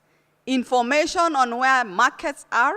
Markets, we are looking from accessing raw materials, how you distribute them, where do you distribute them, what messages do you put there, how do you package them, how do you communicate your value. So the value chain process is a big gap here. Or some like to say supply chain. Is a big gap here around markets. And it's simply because sometimes when we start a business, it's an idea that you love, it's a product you personally love, but you have not thought through the entire system of how then your product gets to market. Is it acceptable? Have you tested it? And just growing in that area. The other gap we realized is financing, and I will not talk about that because a lot has been said. Logistics and warehousing, especially now that we are moving towards e-commerce. And you're supposed to also take your products to different parts. And it has been addressed also by the agriculture team. It has been addressed by industry. It has been addressed by the MSME team. There's a lot of awareness that we have a gap in warehousing and logistics, particularly for MSMEs. Of course, the big companies have already organized themselves in that way, but we are talking about an MSME. If you have just a few products, where do you store them? Which warehouse? And then how do you access warehouses affordably? How can you aggregate into one warehouse and share costs with many other SMEs in your similar cluster?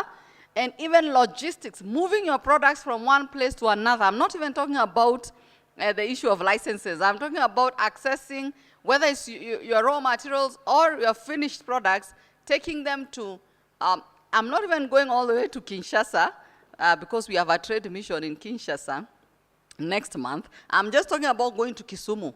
Moving 5 products to Kisumu will not cost the same as somebody moving millions to Kisumu. So how do you aggregate also logistics? And those are opportunities that we have seen for SMEs, because they are a challenge, but if we aggregate people, we are able to solve this very quickly, and it stops being a headache, and we place you with the right networks. The other one is regulations. A lot has been said. I also heard that there is consideration of giving some tax reliefs for businesses, startups, and others. We are waiting to hear from the Finance Act that will come out in June. So there are many proposals coming out around regulations, compliance challenges, and issues of taxation that will also come up. The last part for us, of course, not really last, we're looking at plants and equipments. We know that technology is a major issue, and we were just discussing yesterday with some of us in the office that technology is so broad-based, and a lot of SMEs, if we are talking about e-commerce, it's their perfect platform. Most SMEs really have perfected how they access e-commerce better than the retail stores, the physical retail stores, because of many requirements. So when we talk technologies, we are not necessarily talking e-commerce. I'm also not talking ERP. Those ones are good for you, but we are looking at your processing equipments, where it's easy to get quality and standardize them. That's a big gap with SMEs. That's why we said, let me just write plants and equipment. A lot of MSMEs have a small challenge there. They are quite, there's no form of automation, and then it affects, or the automation is very low, and it affects how you do volumes and how you do quality and standardize your products. So we find a lot of people saying, if I go to a small business and buy a handbag, tomorrow I tell them I want the very same handbag, it will not be the same. Or shoe, or even, I don't want to say juakali, or even a jiko, I'll say I want the same jiko, and it will not be the same somehow. So we have this opportunity of who do we partner with to deliver this. And we want to hear from our panelists this afternoon on where those opportunities are. A lot of these opportunities can be found with the government agencies. And we realize not many people know what government agencies do in this country. And they are well positioned to support us. But if you look at the population in Kenya, vis-a-vis the number that is able to access the opportunities in government agencies, it's so low. And a lot of it is lack of awareness. Others will say the fees are high, or many other stories, but we believe just lack of awareness of how to access those facilities within government agencies is where the gap is. So we looked at this and said, to start with, manufacturing sector needs this ecosystem put together so that an SME who wants to start knows where to find information, knows where to go, knows who to plug into at very little effort. Then people can say, I can start my business anytime. The CEO, Anthony, challenged us here, on which business will you start now? So many opportunities have come up. Do you do honey? Do you do leather? Do you do, but he didn't tell you the hard part. Once you start the leather, you start asking, okay, who are the regulators? Who are the who? But we want to arrange in a way every value chain, you know where to get all the support systems within that value chain. So that's the idea of this session. And this is a draft, so if you feel you've been left out, feel free to come and tell us, because we've invited all the ecosystem players here. It's not just manufacturers. We have the financial people, those who offer financial solutions, markets, product development. The idea is to begin to build this ecosystem. So if you feel something is missing here, feel free to tell us so that we add value to it. So today we have, this afternoon we have our panelists. I asked them to come here quickly so that when you come in, you find them already settled. And we'll start with the first speaker. That is Director General Kirdi, Engineer Calvin Onyango. He'll be speaking to us about product development, that part of the ecosystem. And our first question really, so that people can know really, what's the role of KIRDI in supporting manufacturing MSMEs? If you can just tell us probably in 1.5 minutes, the role of KIRDI in supporting SMEs in manufacturing.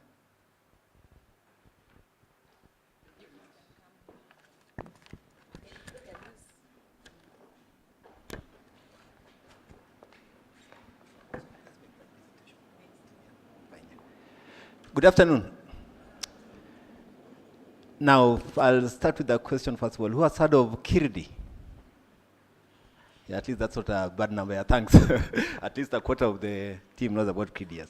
Now, KIRDI stands for Kenya Industrial Research Development Institute. Yeah? Even from the name, it therefore means that our mandate, as set out by the government, is to undertake research in industrial and allied technologies, which is very clearly defined, so that what you have to do is research in industrial and allied technologies, but you realize research in itself is not sufficient. So research should become like a backroom operation. Then what do we do with this research? And this is where now our engagement with SMEs like you people is very critical. Therefore, we need to disseminate this knowledge. So that's our twofold mandate. One, do the research. Number two, disseminate this knowledge.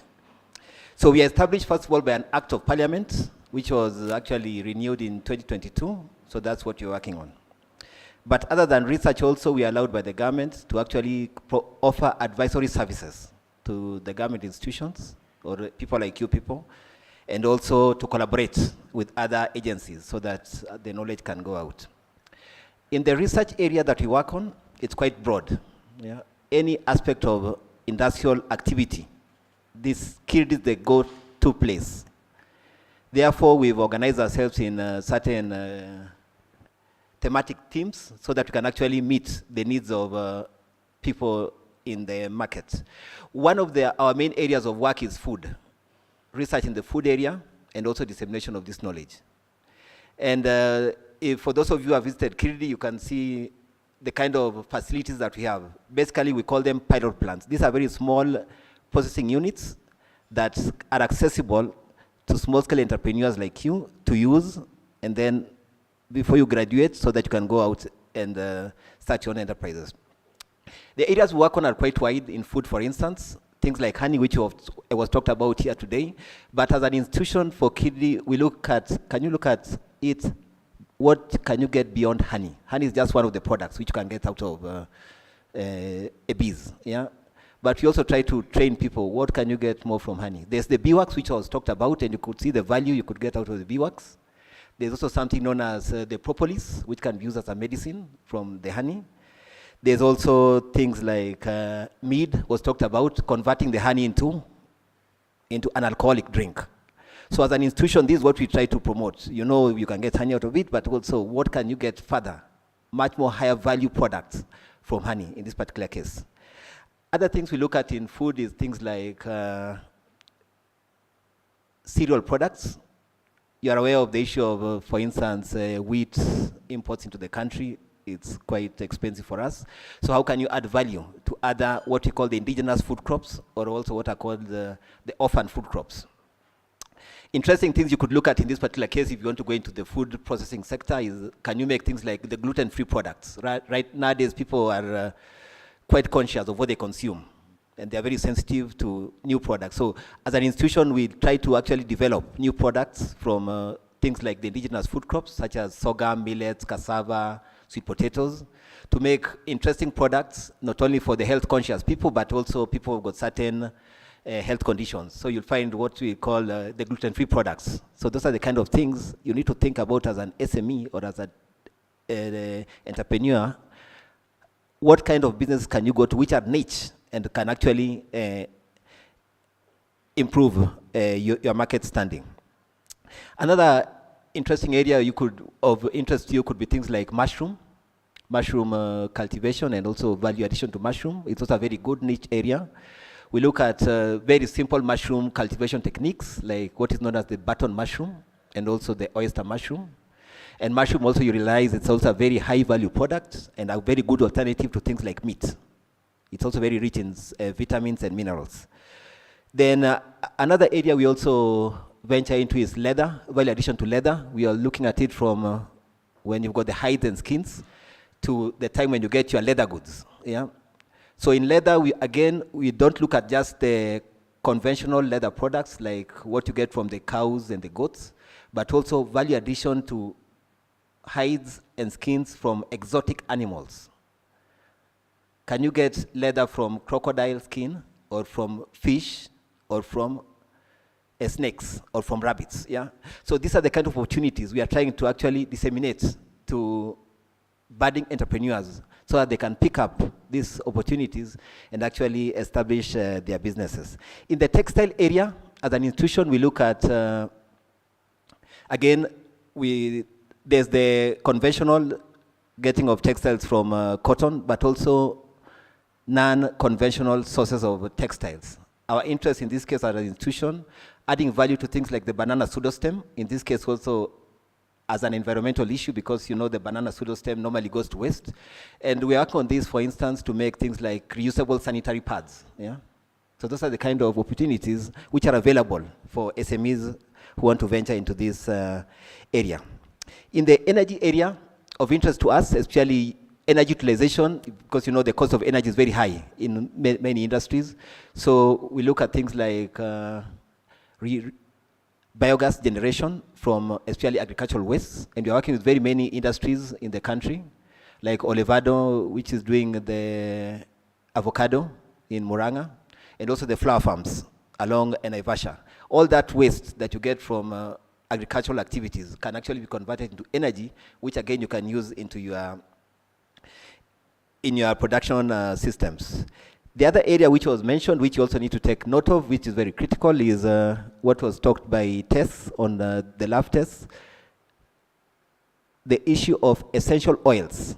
I think it's very critical because essential oils has got a very big market, especially, and they're very small quantities, but you can get a lot of value out of it. She talks about eucalyptus as a source of essential oils, and also things like myrrh and frankincense. Most of these are also found in the very arid areas. But these are opportunities which you can exploit to actually enter into niche markets and also export your products. In the engineering section, we are looking at supporting SMEs, especially in terms of fabricating high quality metallic products using computer assisted design and computer-assisted manufacturing. And this is very critical for us, especially when you're supporting people going into the housing sector. How can you make uniform windows and doors, which can actually be purchased by the people in the construction industry? So those are the main areas of industrial research that we look at as an institution. But like I said, again, it's not only the research which is of interest to us, but how can we transfer this knowledge? So we have been established by the government specifically to transfer this knowledge to entrepreneurs like you, budding entrepreneurs, or people who are already in the business, but have got certain challenges in terms of meeting their needs. In terms of distribution in the country, we are located in Kirdi, South C, along Popo Road off Mombasa Road. So that's where our head office is, but also we've got another big office in Kisumu, which actually services the western region of Kenya. But we also have certain other small institutions. We call them technology transfer offices. These are located in certain regions of the country. There's one in Kisii, one is in Bungoma, another one is in Migori, another one is in Uasin Gishu. That's in the western region of the country, but also we are in the eastern region of the country where we are found in Kilifi and also in Garissa. Now, the support which we give to entrepreneurs, it's mainly across the board because it's just support to all industry enterprises. But you'll realize that most of the people who we actually engage with are normally SMEs or MSMEs, if you look at the entire spectrum. And we give, the support mainly begins with capacity building.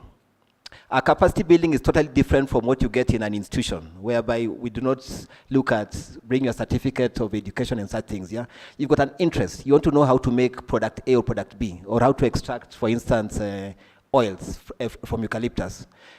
Our interest is not what did you get in Form 4, what did you get in the university, or which course did you study. No. are you interested in learning this technique? So you simply walk into the institution and we agree on a capacity building initiative, and then we shall actually train you on this particular area. Now, again, you realize that once you start the business, maybe you don't have sufficient capacity to actually start producing the product on your own because you don't have the sufficient finances to actually procure the equipment. So as an institution, we offer something known as incubation, whereby we'll allow you to come to our institution, stay for 8 to 24 months. You can use our facilities, produce the product, and sell it in the market so that at least you can be able to develop sufficient capacity before you actually go out on your own. We call this an incubation facility, which we offer to entrepreneurs, young and budding entrepreneurs. Another option that we offer to entrepreneurs is known as the common user facility or common manufacturing facility. In this case, it basically means for us, you do not have sufficient, all the equipment to actually do the process on your own. This is very common, especially in the leather sector. You might find that you're able to process your leather up to a certain level, maybe what is called the wet blue, but you cannot be able to do it to the finishing level. Yeah? So you process it at your facility until where you can be able to reach, then come and use our common user facilities within the institution, again, at a very small fee, which is affordable because it's subsidized by the government, before you can now go out to the market and actually do it on your own. The other thing which we offer is also quality assurance and quality control services to your products. We've got laboratories which can actually test for your products. In this case, we work also very closely with KEBS, because once you come and stay within our institution, you'll find that KEBS can now come and do their certification when you're within our institution, so that you can be able to get your certified quality mark as quickly as possible. So the institution, actually, it's for all industrial enterprises, but key focus is on MSMEs, because that's where the growth potential is. You saw the numbers which were being said here in terms of contribution of MSMEs to the GDP and also to national development. So we deal with about 1,000 MSMEs per year, and that's the kind of service which we offer to them. So I would welcome each one of you, if you've got a chance, you can come and talk to me, but also visit us in our institution so that we can actually engage with you in all these particular areas so that we can actually support you. Thank you very much. Thank you, DG. Thank you. A big clap for DG. Yeah, we'll have a Q&A session later. You can. And just to mention, she's a board member in the institution also, so we work together quite a lot. Yeah, thanks. Thank you. Have a seat. Thank you so much. That was on product development, and Kirdi has said they have all those things that has been said here, all those things that have been said, incubation, common user facility, all those they have, and we are welcomed to go there. Next, I'm going to invite Tei Mukunya. She'll be talking to us about markets, accessing markets, local and exports from her own experience. So Tei, please, from Nature Lock Foods, she'll be giving us her story in 3 minutes. Because I said 1 minute and it was almost 5, so 3 minutes, so that, thank you. Thank you very much. I know I was a heavy user of Kirdi in my startup until they had to chase me away. Okay, now you've grown, go and start your own place. So it is very good. If I could just start at the beginning, I will not go through too many preliminaries because of time, but I've been in food drying for all my life. So I started off in my father's backyard with a small business, and this was to do with drying nutri-porridge. So what happened when I got into the industry after selling cigarettes for a while and thought maybe that's not my calling, went into food drying and working with women's nutri businesses. And at that point is when I started to realize that your market has to be defined from back going forward, because also what I'm speaking towards, and if I tell you, when I'm telling you my story, it's towards looking at your market objectively and what is required when you're making your decisions for market. And so the first thing I realized is that I have to be in control of my production. So when I was working with the women and they were producing for me the goods that I had, we had started the nutri-porridge. I happily went to Nakuma, that time it was Nakuma to Chumi, and listed the products. So the first thing I looked at was the name of the product was called Bascot. It sounds like paint, but it's food. And then, so we decided to repackage it with my sisters. And when we repackaged it, we put it in a beautiful box. We were so proud of that box. But when we put it on the shelf, nobody knew what it was. It was a nutri porridge made from cooked beans, bananas, pumpkins, amaranth leaves, maize. It was healthy. We didn't tell people that. So everyone would pass our product because who knows what that is. We even tried buy one, get one free, and we sold not even one piece. And so the realization that you've got to put yourself into the consumer's shoes, starting from your packaging, going forward, is critical. And as we grew and as we we created the facility in the backyard, you also start to realize that you have to project your growth. So as an entrepreneur, as an MSME, you need to also give yourself enough time to think and walk through what does my consumer want. So always give yourself enough time to stop and think so that you can follow those steps. Because if going in the mad rush that we're used to, sometimes you miss so many things and you listen to somebody, grab that opportunity, implement it, but does it fit your product? Does it fit what you do?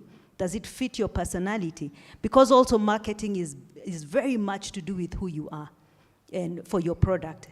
And so as we grew from the backyard, went to Thika, set up a facility, again, you have to consider that your environment affects what you're going to put to the market. And so in the case of stepping up and growing, you've invested all your income, because now you think you're profitable.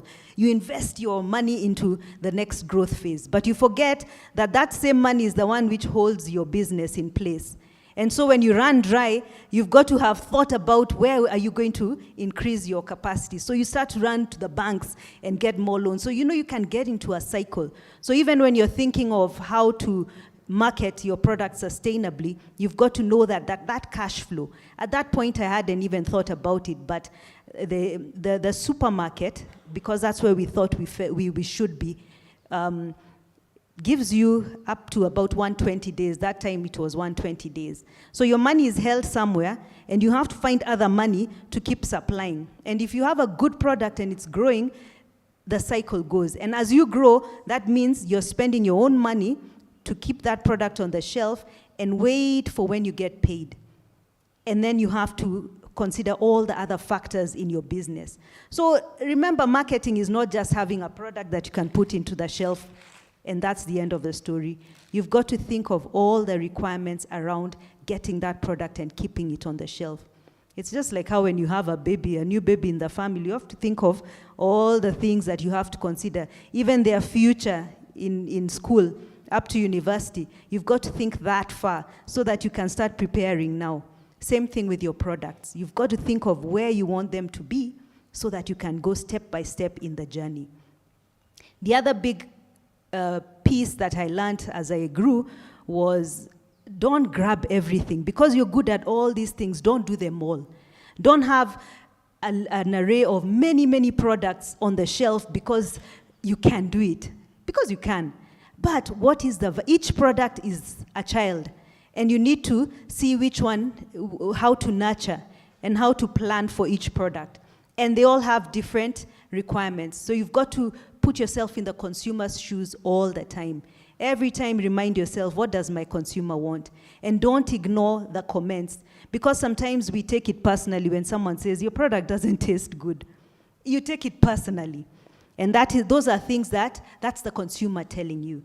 So now fast forwarding after Thika and realizing that going for export, because now I had started working with dried fruits.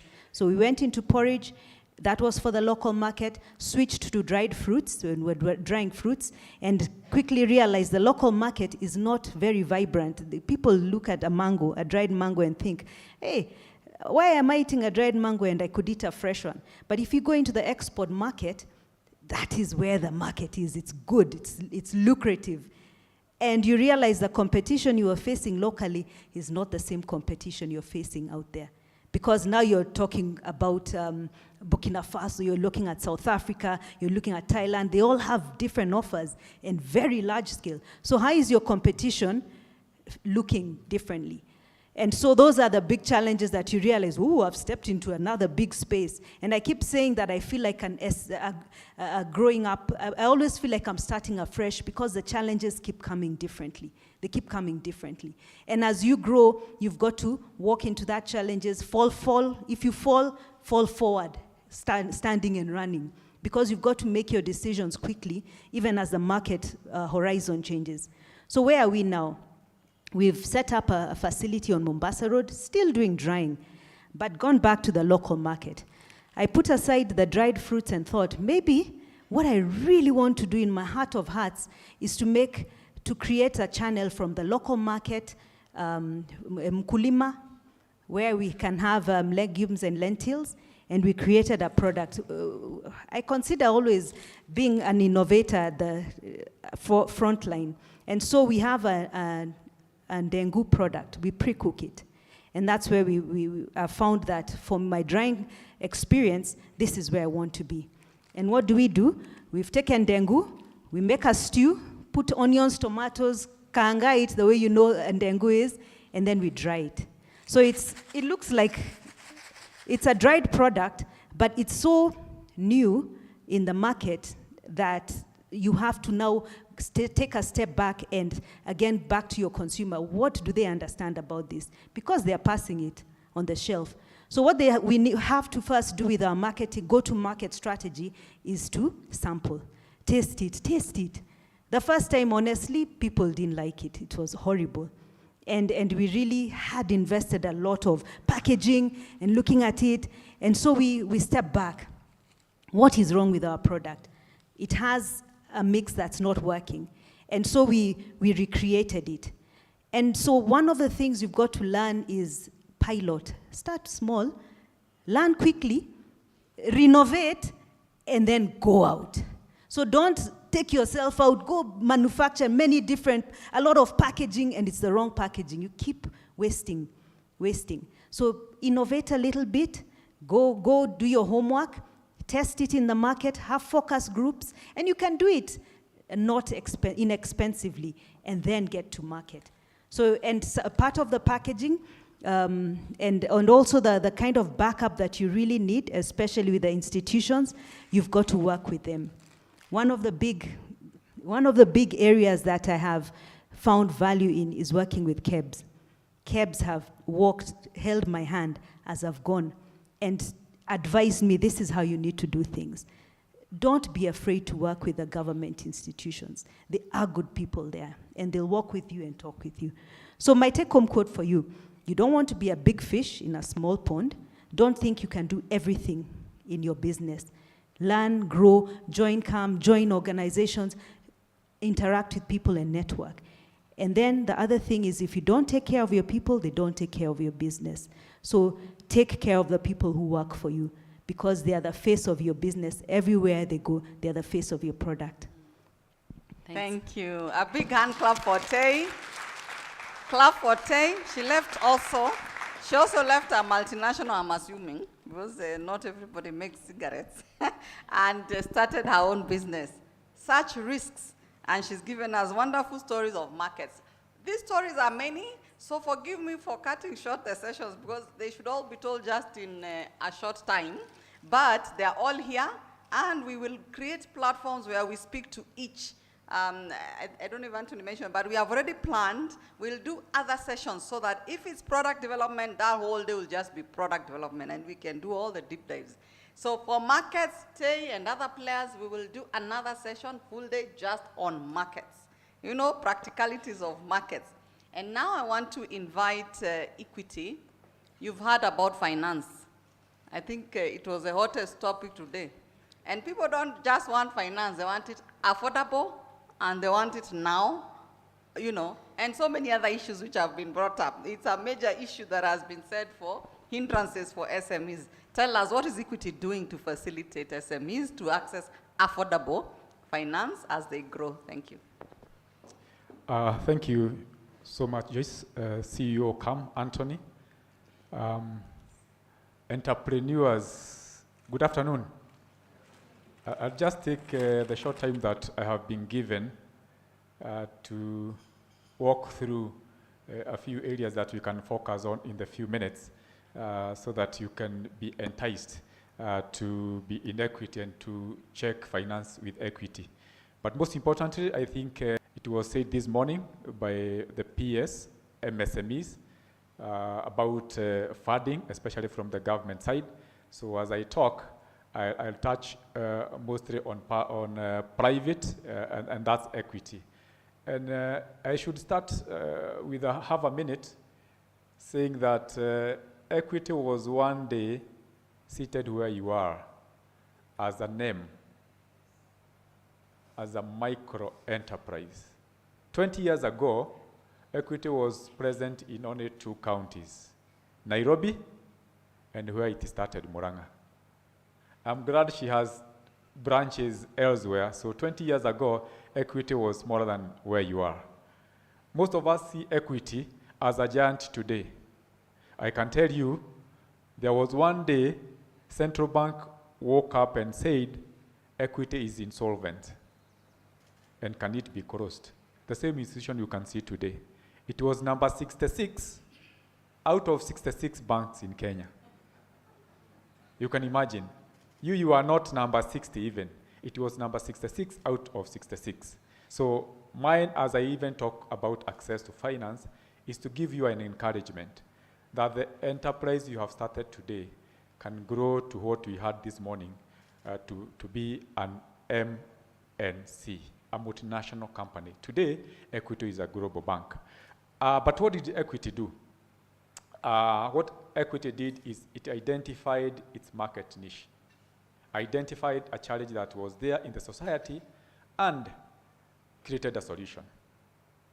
If we didn't know, those days, banks were closing their doors at 3 o'clock. Open at 9, 3 o'clock, banks are closed. So you can imagine, there was no financial access. So Equity came and said, I'll open at 8 and close at 4 o'clock. You can imagine what access it created. It also said, opening an account, because opening an account those days, you must get an introducer. An introducer was either a chief or an account holder in the bank.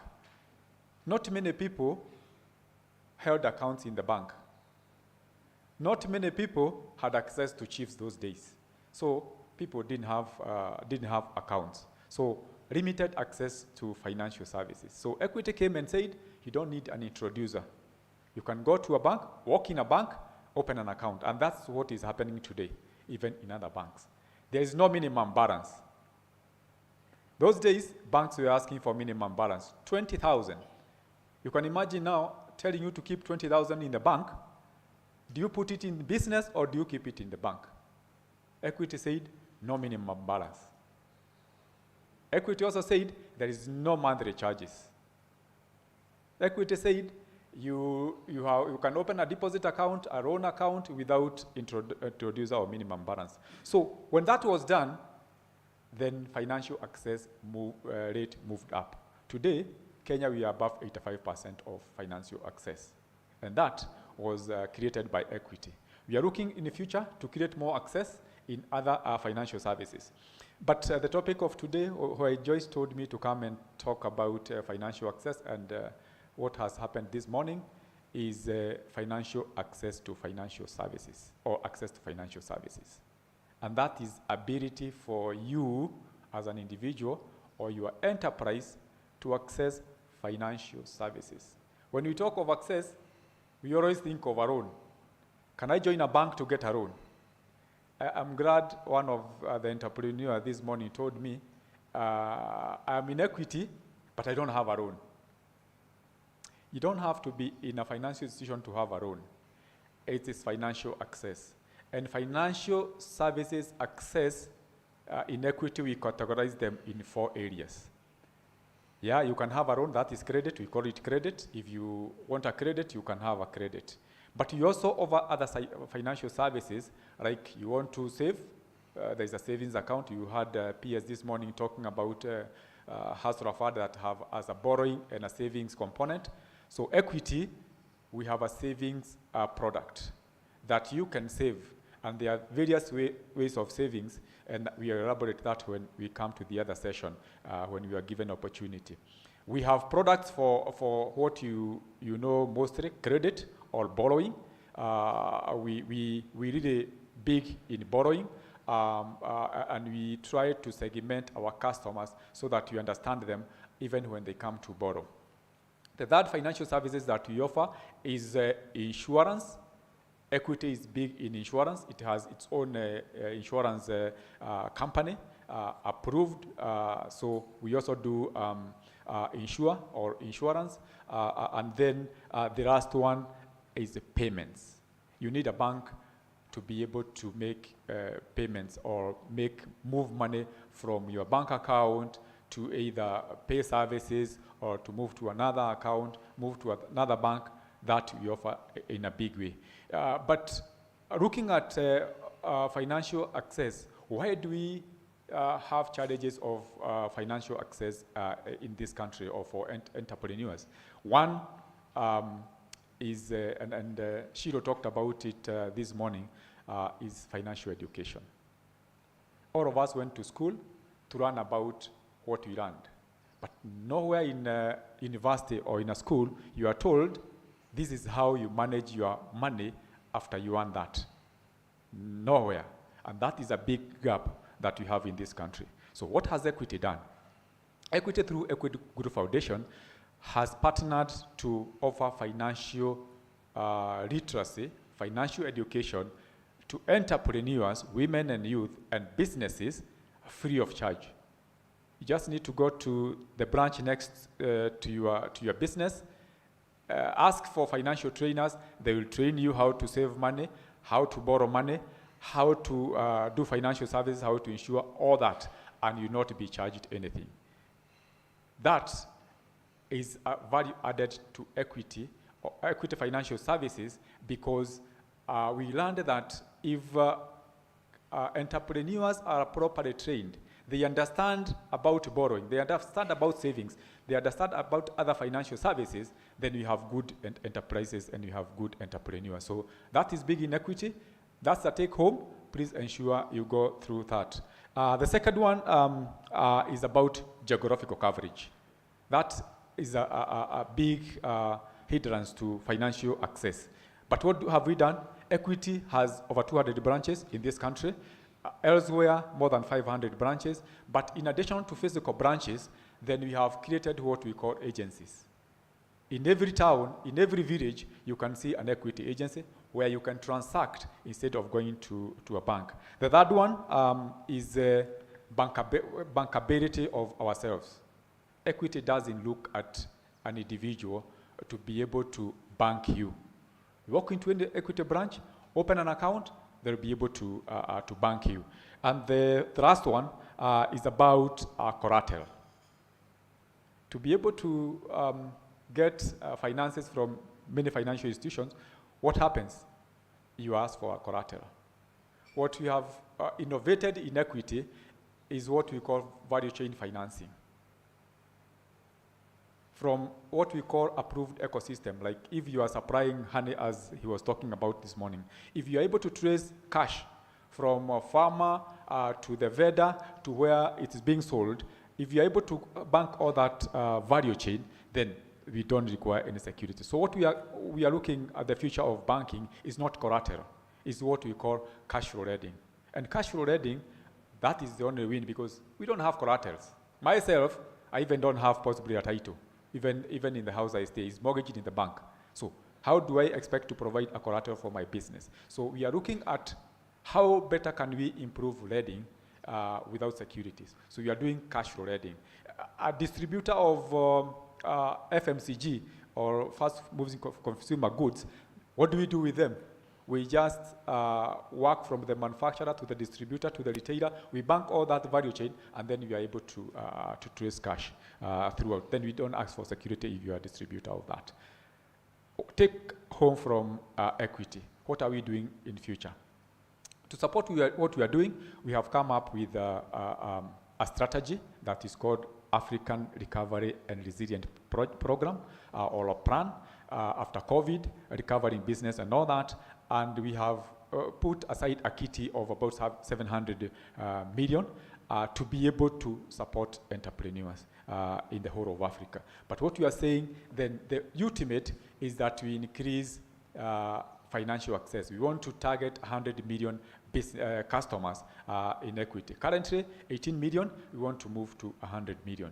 We want to create 5 million businesses. You can imagine 5 million businesses, what you will do. There will be 25 million jobs created directly, and another 25 indirectly. So we are appealing to you to be able to be part of that plan, so that as we move forward, then we will be able to benefit from that. I can see Joyce is studying. There is more. She has said she will provide an opportunity. We will come and elaborate more in terms of the summary I have done. Thank you so much. Thank you, Jeremy. A big clap for Jeremy. Jeremy, we are trying to take people to Kinshasa so that they increase their cash flows along the value chain. We invite Equity to support that so that we be part of those million customers and we grow and give and grow in cash flow. I remember when Equity, there's a time Equity became so aggressive and we were shocked. You had billboards everywhere saying, me, member. And that's what I remember Equity for, member. And, and thank you for your disruptions in the market. But it looks like you have competition from Hustler Fund who are coming to disrupt the way you disrupted earlier on. But thank you so much, Equity, and Jeremy for representing them so well. I'd like to now invite Esther. Esther Ngare is Director of Standards, yes, at Kenya Bureau of Standards. And we've just been told by Tay how they handheld her. And we are asking KEBS, how do you facilitate trade for SMEs, especially meeting the compliance requirements locally, internationally, because we want to grow in our trade business? Thank you. Thank you. Thank you so much. Good afternoon, everyone. We are very excited this afternoon to be here with you. And by a show of hand, I would want to know who in this room has interacted with Kenya Bureau of Standards. I expected everybody to lift their hands. As long as you are an MSME, thank you. Thank you so much. One of the common things that everybody who has spoken before me and everyone in this room has interacted with is standards. I'm sure you will not have a product that you are making and a product that is in the market without a standard. And you remember even what the PS said is about standards and quality, okay? So as I stand here, Kenya Bureau of Standards is a government institution and normally supports trade through standardization. And how do we support trade through standardization?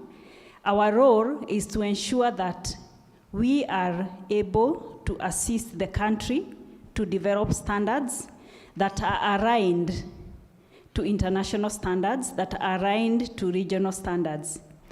And for you to trade within Kenya and even across the borders, you require standards. And you require your products to meet quality, to have high quality, so that your customers can be satisfied. Today, if you make the dengo that Nature Rocks does, if you make those products and your customers do not accept them, they will not go beyond the shelf of the supermarket or even your kitchen or where you are manufacturing them from. But you need your customers to accept those products and the products to be accepted into the market for you to grow. So standards play a very key role in ensuring that that everybody is trading, you are on the same platform as you trade with your products. And I want to give the example of, unfortunately he has left, the honey, the green forest. The standards offer the platform that the fair trade, because you have somebody who will go and buy the two jars of honey to come and pack, buy in Kitui or Baringo, and then they come and mix with sugar or whatever other products, and they pack. Then Green Forest will have the same product, buy in Kitui, come and package pure honey after filtering, and have the two products in the market. If you do not have standards, and if you do not check compliance, what will happen? There will not be fair trade with these two traders who are in the market. So our role as Kenya Bureau of Standards is to make sure that we have standards which are aligned to international standards, and we also check compliance to these standards to make sure that there is fair trade in the market. And the other thing that we do to make sure that you as an MSME is able to go across the borders is to do harmonization of these standards. And the harmonization of these standards, what we do is that we first look at the regional market. We have the different blocks. Right now is the East African community. So we do harmonization of standards so that once you as an MSME is in the Kenyan market and your products are meeting the quality and they have the standardization mark, then they can freely flow into the other 7 countries of East Africa. That is market access. So standards assist in accessing other markets. So you meet the standard that we have set, we harmonize those standards at East African level, and then you're able to access any other country within the East African without any further testing. So that opens up the market. Sometimes I get this question of why can't we have standards for SMEs and we have standards for large manufacturers? And I'll tell you the reason why we can't do that. We need your products to access more than the local market. And for your products to access the market outside there, you need to meet those minimum requirements. And remember, a standard gives the minimum requirements. So as long as your products meet those minimum requirements, then you widen the market access. Right now, we are working towards harmonization of African standards through also. So we have African standards, and what this will mean is that when you are producing your honey here, or when you are producing the dengus that Naturelog is producing, she will sell in the local market, she will sell in the East African market, and with the African Continental Free Trade Area, she'll be able to sell to Ghana, she'll be able to sell to South Africa, to any other market in Africa. And that's a good thing, because the market is wider than what we have. And the other role that we play is on compliance. So we check compliance of your products. We also check the compliance of the other imported products. We're talking about the imports that are coming into the country, which are coming to compete with the products that we are producing here locally. So we check and make sure that even the products coming into the country, they are actually also meeting those same standards so that we have the fair trade. So we play that role as Kenya Bureau of Standards.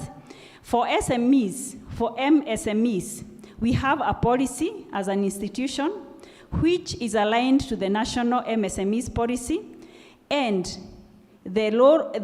our role is to support you as an MSME. We walk with you the journey of innovation. And Naturelog has just said, don't fear these government institutions, walk with them, and they will help you. I want to give a real example. Now, moving from food, I want to go to innovators. And I want to give a success story. I don't know how many people know that we are producing USB cables in Kenya? Yeah? We are having an innovator called Tototsi, Anthony Mudhongo, if you Google, you'll find him. He's producing USB cables. And his story is very interesting. He worked to Kenya Bureau of Standards during COVID. when we were trying to support different people who are coming up with innovation. And for him, when he came to Kenya Bureau of Standards, he was coming to do a ventilator, the ones which are used in the ambulances.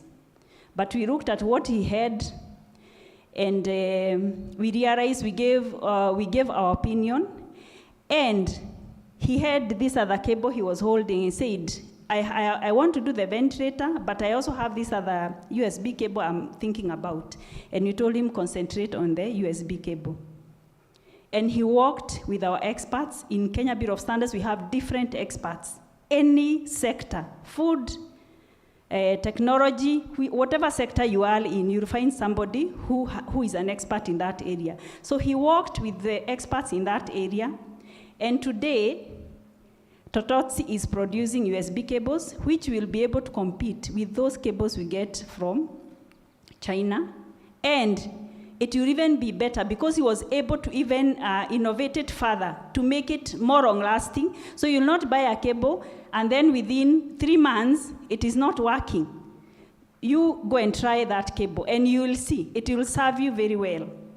There's another, and right now he's even using the waste materials to be able to make his cables. The other innovator that we have worked with is also a young person who is using waste plastics and is able to produce gas, cooking gas, that is being used in the low-income areas. Very interesting innovation. He has worked with the Kenya Bureau of Standards, and today he has set up his facility. He's using the waste plastics, making and using even his cylinders, and using, making the gas and selling to individuals. So you'll work, you cook, and then he charges you. And he's being funded by Canadian government in his project. So we will work with you as an SME, and we'll be able to hold your hand as you develop, as you grow from micro to small enterprise. We also have programs where we train for free. We have programs like the Kenya Quality Award. It's an excellence program where we train you on how to set up your systems, how to set up management systems.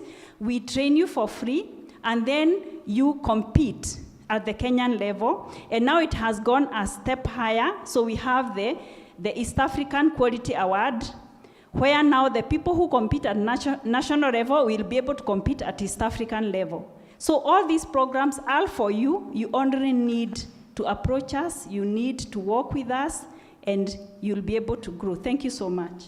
Thank you so much. A big hand clap for Esther, representing KEBS. You've heard their story. I must tell you, Esther, people, SMEs always say, hey, KEBS is complicated. And she's saying they are not.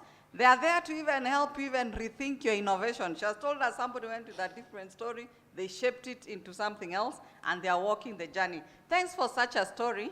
We have been challenged to give stories so that people can believe, and we thank you. We have also invited you to join us to DRC because we want you to harmonize standards there as we trade. So please, I hope you are aware, we have asked you to join us in the trade mission in May to DRC Kinshasa. We'll follow up later, but I think somebody was nominated to sit in the planning team.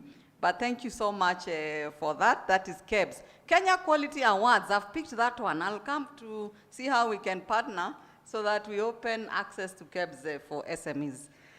Next, we have the last but not least, Felix Chege will be talking to us about his business, which is Real Source. If you notice, we've mixed government and also real story from a business perspective so that we can see the practicality of how these things are connected.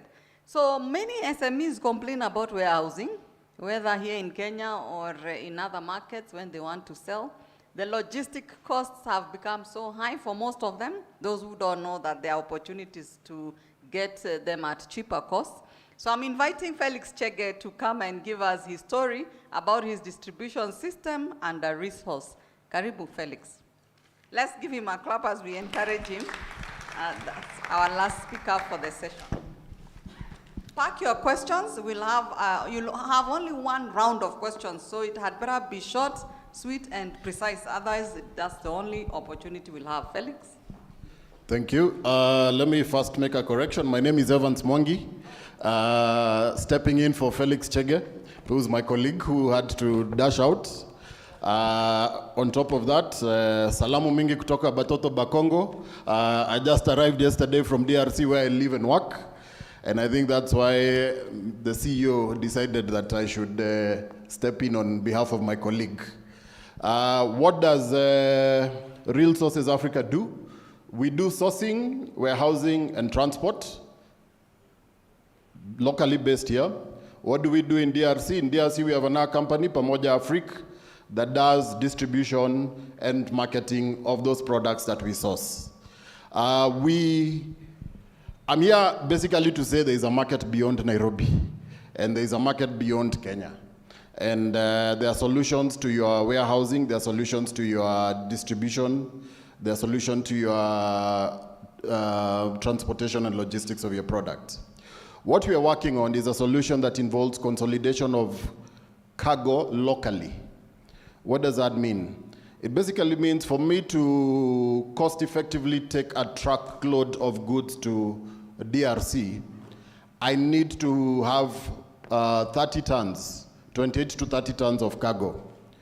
As an SME, when I come to you and ask for 30 tons, you may not be able to give me 30 tons of your product, but you can probably give me 1 or 2 or 3 or even 5 tons of your product. Now, if I consolidate your product plus several other people's products, I can then get the 30 tons that I can then transport effectively to DRC or to Zambia or to Malawi or to whichever other country that I have an order for. That is the solution that we are working on providing. We are already providing, we are already sourcing for different people who have been giving us capacities of 5 tons upwards, but we want to be able to even give that service to people who are going to even give us less tonnage, but where we have a lot more in terms of variety of goods for the market. Like I said, I live in DRC. On the other side, what we do is basically we have warehousing and storage for those goods. So when they come, we move them with our trucks from here to DRC. We process the paperwork into the country, put them in our warehouses, and from our warehouses, we distribute them. Now, I live, for many of you, you know DRC, you know Kinshasa, which is what Joyce is talking about a lot. It's a good market, 20 million people, crazy logistic-wise to get there. But I live on the southern side, which is basically 90 kilometers from the Zambia border, 2,500 kilometers from here, population of 5 million people in Lubumbashi, and that's what we call the Copper Belt. Huge market, very fast-growing middle class, and of course, importing everything. Every day we have over 40 trucks of eggs coming in from Zambia. We get our tomatoes, our cabbages, everything. We eat chicken from Brazil and beef from God knows where. So the market is literally, I wanted to catch up with a gentleman who's doing honey because I don't do sugar, but I cannot get real honey in the supermarkets there. So the market needs literally everything that we are producing, whether it's those dengus. If I want to have chapati, I cannot find dengu in the supermarket shelf. When you go and you're looking for a product, you don't look for a brand, you look for the product. Because the probability of getting the brand that you bought last week, the guarantee level is minimal. So what we are doing as Real Source Africa is basically coming with a solution that will be able to work for you as a manufacturer, by you working with us, producing a product that KEBS have said needs to be able to meet the standards of this market, and when it goes on the other side, we'll not be told that we are bringing in a substandard product. If you have that product, and you are interested in a market that is a dollar market, because again, we don't deal with mashirigi there, we deal with dollars. So if you are interested in a dollar market, then you work with us, deliver your product to us, we consolidate it with other products, we take them, it takes us 7 days to 10 days to get it across on the other side. We deliver it to that market, sell it, and you have your money.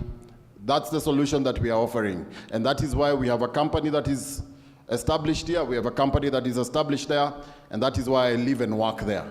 I think for now, I'll leave it at that. In case there are any other questions, I will be able to answer them. DRC is bigger than Kinshasa, it's bigger than Goma. Like I said, there is also Lubumbashi on the south.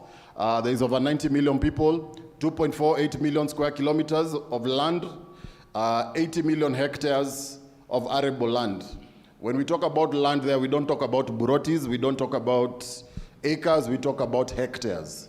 So even those of you who are thinking about agribusiness and farming for that part, for to process that food, there is huge amounts of acreage. 2 weeks ago, I was meeting with somebody who had 200 hectares of land, and he was asking for solutions. What do we do? What is happening in Kenya that we can do here? This weekend, I had somebody else, 350 hectares. When you multiply, just to understand how much that is in acres, multiply by 2.48. 1 hectare is equivalent to 2.48. Thank you very much. Thank you, thank you. Let's give him a big clap. First of all, for venturing into other markets, and number 2, offering to support us to venture with him in those markets. And when we talk DRC, we are saying, can somebody, if I bring my things, whether in Kinshasa or Lubumbashi, can you help me access the whole of DRC, the whole of Zambia, all the way to South Africa? That's what we are asking. So we are just looking for a focal point. Who can then distribute these things everywhere for us? And the real source is growing, I hope, so that they can distribute for us everywhere. So Kinshasa is just one of the places we'll visit. We have been to Goma, I think 3 times, Bukavu so many times, and people said, why not hit the capital, where there are 20 million people, and distributors there who can help us access many other parts of Africa. So it's a point. And the excitement really is because DRC has just joined the EAC community. So there's excitement to just, penetrate that market. Most recently, I was told the government also has said they'll actually give to anybody, whether Congomani or anybody from all over the world, access to their land with leases that you can, grow whatever you want. It's arable, very fertile, organic foods and anything else. So thanks for bringing that up. Those who wish to go there and farm, there are other people who have already, there are Kenyans who have already gone there to partner with the locals to help you access land. If you want to grow the groundnuts there or to keep bees, there are opportunities that have been said. Without much ado, I want to open the floor. And I said it's just one round because of time. Just one round of questions. So if you miss this round, you'll time the people at lunch outside there. So we'll just ask questions. Say who you are, who you are directing your question to, and just one question per person. So we start from there. There's a gentleman there. Nduta, you can give him a mic. I don't know if you're audible enough. Who you are and who you're directing your question to, and the question. One question only per person. Just one round of questions to the panelists. Yeah. You could stand so that we see as we hear. Okay.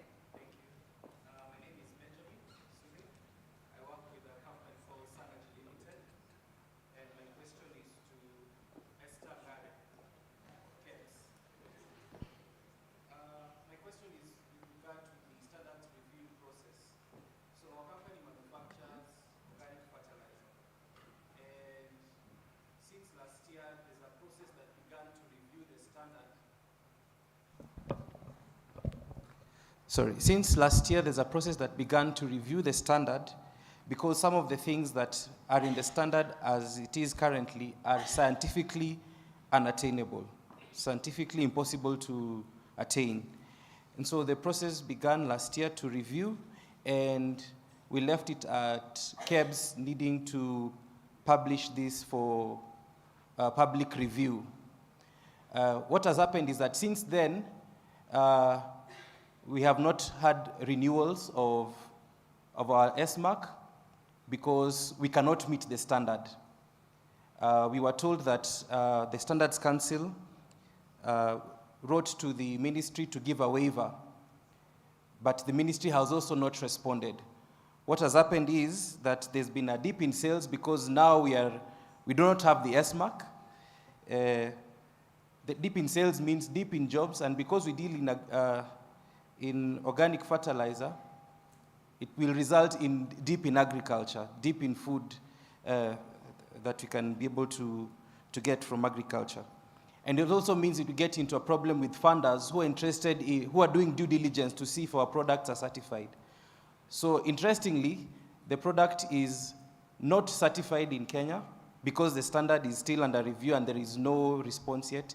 Yet internationally, the product is already eco-certified. We can sell in the European Union market, in the Japanese market, but Kenya we can't access. Okay. So we'd like to understand what's Thank there. you. You'll keep the question short so that we're able to respond to generic. The ones which are very individualized, you can have one-on-ones, yes? So that's for KEBS. There's a question back there. Short, your name, company, and a short question. One question only. My name is Ravi Natwani from Soil X Proso. We make detergents. My question is for Evans Mwangi. DRC, the language is French, so my products are all in English. How will we handle that if we want to sell that? Thank you. Next here, Kirori.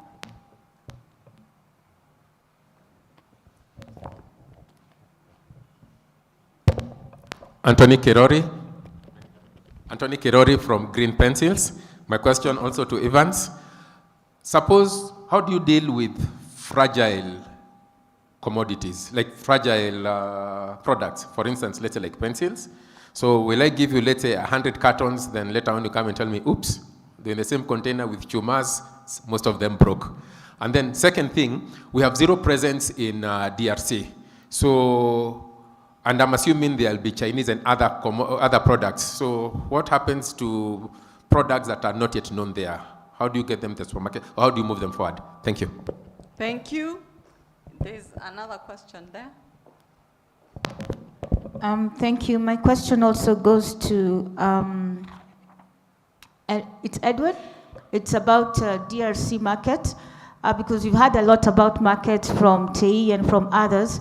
So with your experience in DRC, because we don't want to just start getting in touch with you and telling you, I have this is what I'm selling, what would you say are the top 5 products that as a distributor or as a warehouser in DRC, what are the people in DRC actually looking for that they do not have that we could do, so that we're not working blind and just sending product and there's no demand for it? Thank you. One last question. Real source. A lot of demand for that. So here markets is a big issue from what I hear, yes? Good afternoon. My name is Chemtam in Textile and Apparel. My question is to Evans. For those of us preparing to go to DRC, what would you advise? Like, we want to visit there and come back at least with some business so that we can plan to expand. Thank you. Thank you so much. We'll end there and we can meet over lunchtime. There's still lunch, please don't leave. So at that time we can interact more. So I'll go back to the panel and we can start with Evans. So many questions. You just close them quickly. Thank you. All right, I'll try and just touch on all of them. I'll start with the packaging bit, where your packaging is in English and DRC is a French-speaking country. So DRC speak, in Kinshasa they speak French and Lingala. In Goma they speak French and Swahili, a bit of Swahili. Down south they speak French and Swahili. A lot of the products that come in are imported from English speaking, from South Africa, wherever. They come in with all manner of branding. The language is not specific. Of course, if you are able to include, to have a branding that is both English and French, the better. If you're not able to, at the beginning, you can start with what you have, and then later, based on demand, then you can add the French translation to it. Yeah, but we have products from all over the world which come in all manner of languages. Yeah. Second question was to do with fragile products. So we'll definitely not put pencils with chumas, but I hear your question, and what we are doing is basically when we are working on consolidation, we make sure that the goods going into the same truck or the loading of the truck is then takes into consideration the type of products that are going in. For example, we'll not have construction material in the same truck with food items. Yeah, in the same way, we will not have glassware with construction material. So that is taken into consideration. And then on top of that, we ensure that as part of our service offering, it's not just breakages, but then there is also accidents and loss. So we also insure those products against goods in transit losses. Yeah. Then there was a third question which had to do with product visibility, if I am not wrong. I'm not sure which corner it came from. Oh, it was still yours. Okay. Yeah. Where you talked about there are already existing products, and so you're bringing in a new product into the market. So, like I said earlier when I was speaking, we do not have consistency in brands. So consistency is a big problem. So there may be pencils today, but tomorrow when I go to that supermarket to look for pencils, there are no guarantees that I'll find the brand that I bought last week.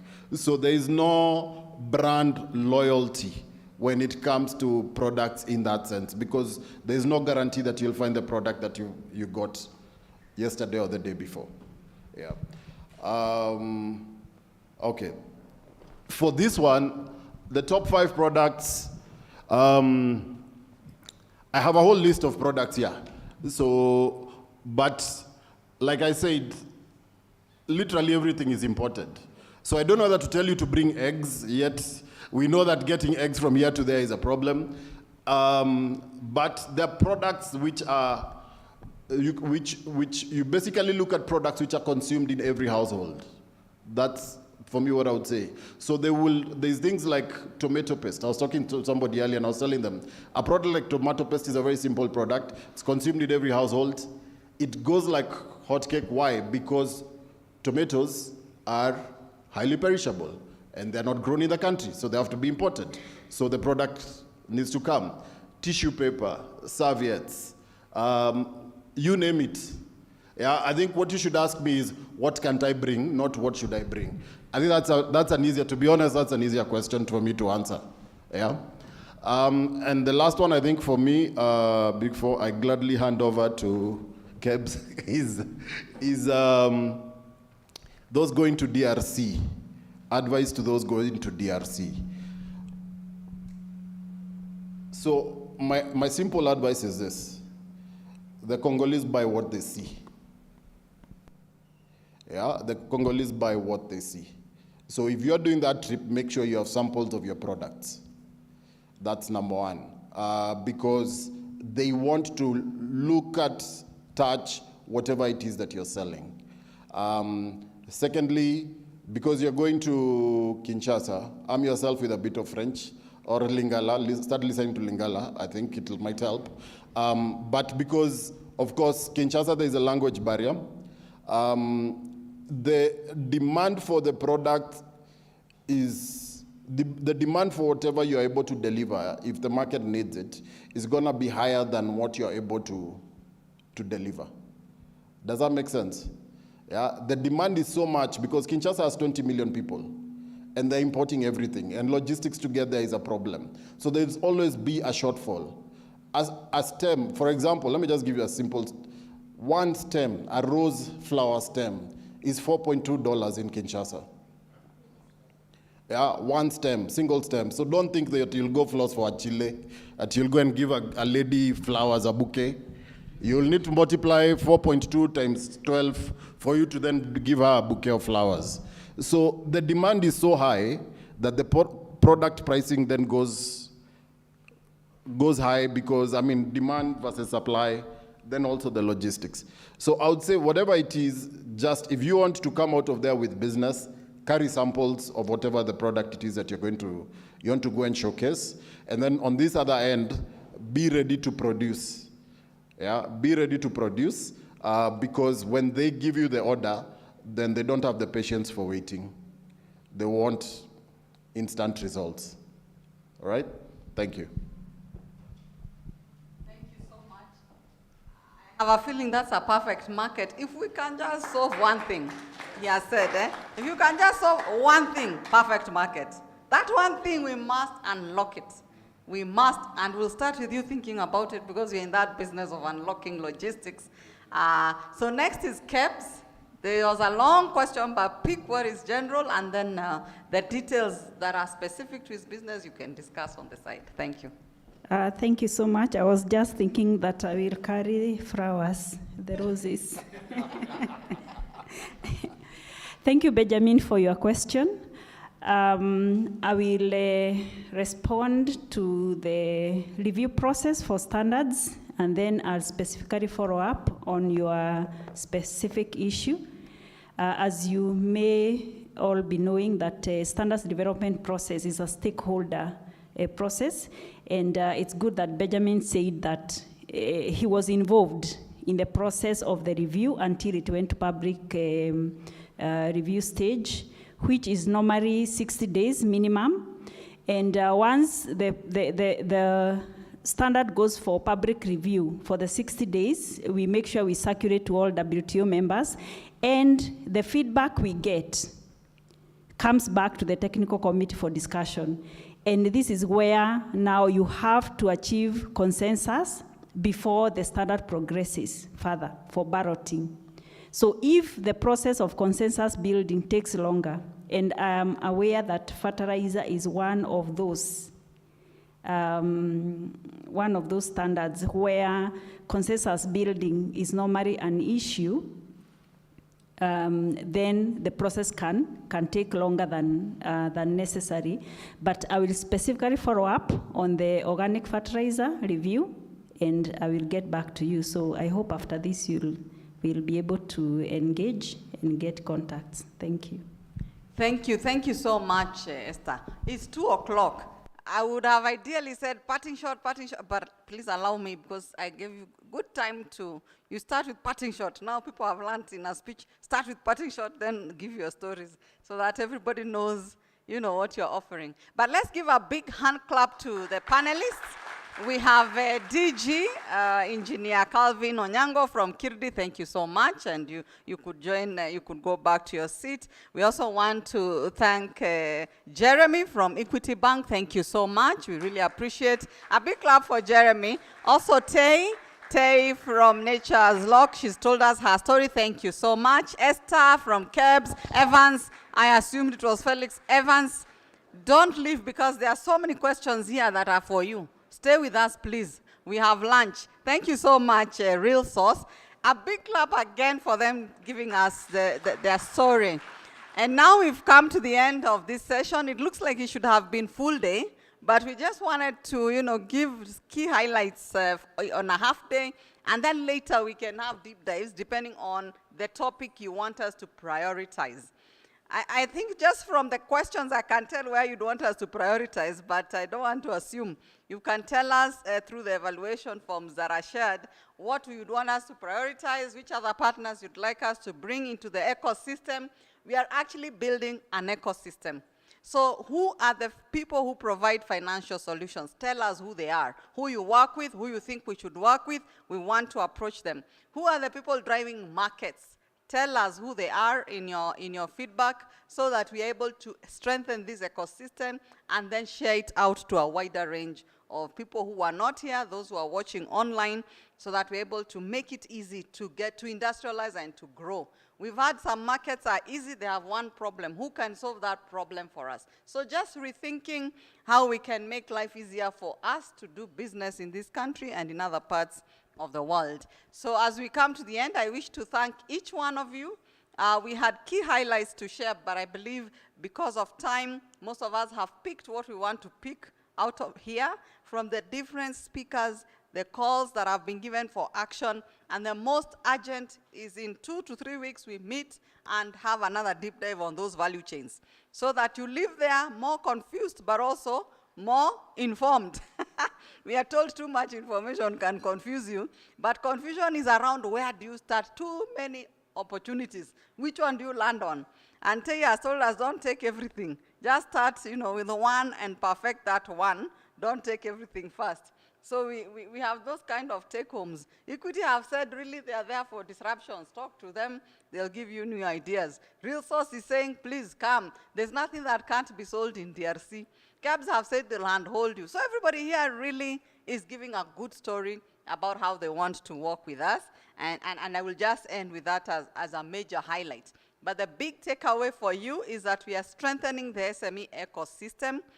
We have highlighted some 5 areas that we think are important, but if there are other areas that are disturbing you, you can't sleep at night in your manufacturing setup, please tell us. We build it into the ecosystem and help you grow. And we are making sure as CAM, we really convene all the stakeholders so that we make it easy, especially in manufacturing.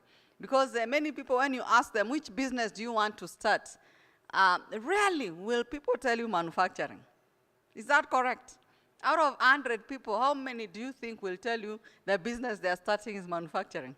We want to change that narrative so that many people, their first point of focus is what can they make or produce for sale. Otherwise, I wish to thank each one of you for sitting in and really picking all these ideas, and I hope you'll spread the ideas also to your networks so that we build a strong ecosystem. And you've heard from the government players that the agenda is really big on making sure we are all starting and growing businesses in the right value chains and also where the markets are huge. So thank you so much for paying that attention and give us feedback on that. I also want to thank all the speakers, even those who were there earlier, they've gone, but and the earlier people giving us stories. We heard from Tess and her cosmetics business, where also we saw opportunities. And I think Kirti mentioned that they have even the facilities to make all those oils. So thanks for giving us your story and the others who have gone. And it's through these stories that people relate. Sometimes we talk big words and there's nobody giving a real story, like what Esther tried to do, to give us a real story so that we relate to what are those big words, standards, compliance. You know, they are big words anyway to somebody who just wants to start making juice. So by the time they come to your office and hear those big words, they're in shock because they thought they can just sell juice as they wish. So thanks so much. I also want to recognize a big team that has worked hard to do this, to prepare this convention. Of course, starting with our CEO, Anthony Mwangi, I think he's somewhere outside. But also we have the team, if they could even join us here in front, because we don't want these conversations to end here. We want you to know who to call when you need support. I know Kirori is very good in calling. So I want others to know who to call like he knows, so that you can get your help. You can be connected even to KEBS, to Kirdi. So I'll start with Nduta and the network. Please come to the front so that people see you, and when they see you outside, they know that you're the one they should be asking for your contacts. And also I saw Liz, you can come. The CAM team, please. All the CAM team who are here, please come. You've done a wonderful job to mobilize the resources that are required to be here. Liz, Georgina, I've not seen you. We need people who can be called. You can call Georgina if you have issues with the counties, regulation issues. We call her Mama Kajo. Georgina loves that, you know. So we have, if you have those county issues, call her. We have Christine, who will give stories. Miranda, TVET, they have also supported to fund part of this. TVET team, supported by GIZ. Lawrence here, who's making sure stories are told, is our head of communications. Please come, Tim Gilbert. You've heard a lot about trainings. He's the manager for Manufacturing Academy. We have Rose, who helps with recruitment of members. So we are recruiting SMEs also to have a voice. A lot of times you have issues, but you don't know where to go and talk about them. We have the membership team. Rose, please, they can't see you. So that when you see them outside, you ask for their numbers, and then you tell them your issues, whether it's an opportunity you want to share or you want support to be helped. So we have quite a big team that is there to support you. We have the SME Hub. The chair left, I think, because of time we were not able to have her speech. But we have the SME Hub, where we are offering a voice to SMEs, and the subscription fee is very low. It's highly subsidized. But even if you pay for subscription, you need to show up for meetings. Show up for meetings, give your voice. We have to approach different stakeholders together with you as a real enterprise so that we can be able to change the enabling environment in this country, and you can play in your space and grow together. Some SMEs have actually grown, and one last year told me, I'm no longer a small business. I'm now a large business. And we started with her when she was a small business. So those are nice stories. So this is a team, and they've been supporting us here, and would like to appreciate them. You can clap for them and reach out. Yeah, reach out to them. They are there to help you. Some of you say, I also want to be a supplier. We have Liz. She will tell you how to get into our supply system to work with us in different ways. Otherwise, thank you so much. And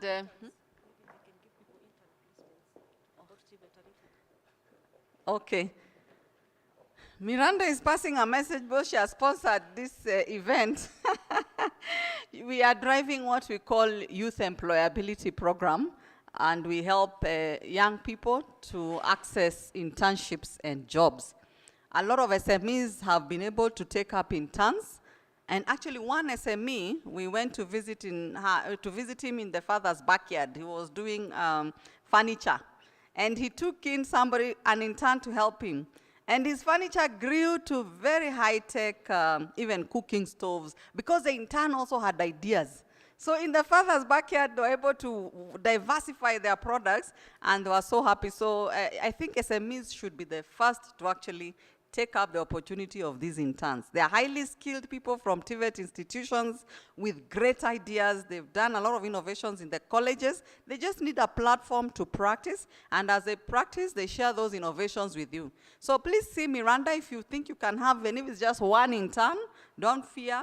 Even if it's just one intern or two interns, we have incentives that we are giving to you as a business to be able to handle the interns. We'll also guide you. We have a career guidebook and competency levels that will guide you on how to work with them so that you're not lost in the way you handhold them. And you'll be surprised they become your future employees, so you don't struggle recruiting. Once they like your business, they stay with you and they help you grow. So I hope Miranda have passed the message on TVET, and please see her outside there.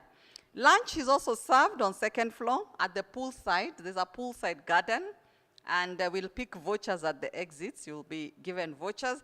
I hope we will meet there and continue talking. Our panelists will still be with us. Otherwise, allow me to close. It's now 2:12.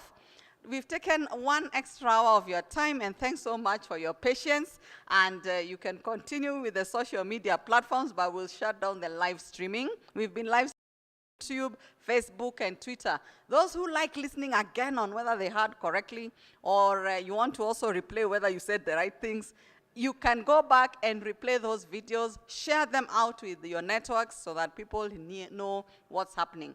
But this is not the end of it. We are going to now do each ecosystem section. We are going to invite wider networks of ecosystem players and discuss better on how you can be supported. Otherwise, have a good afternoon. Let's meet at the lunch area. Thank you.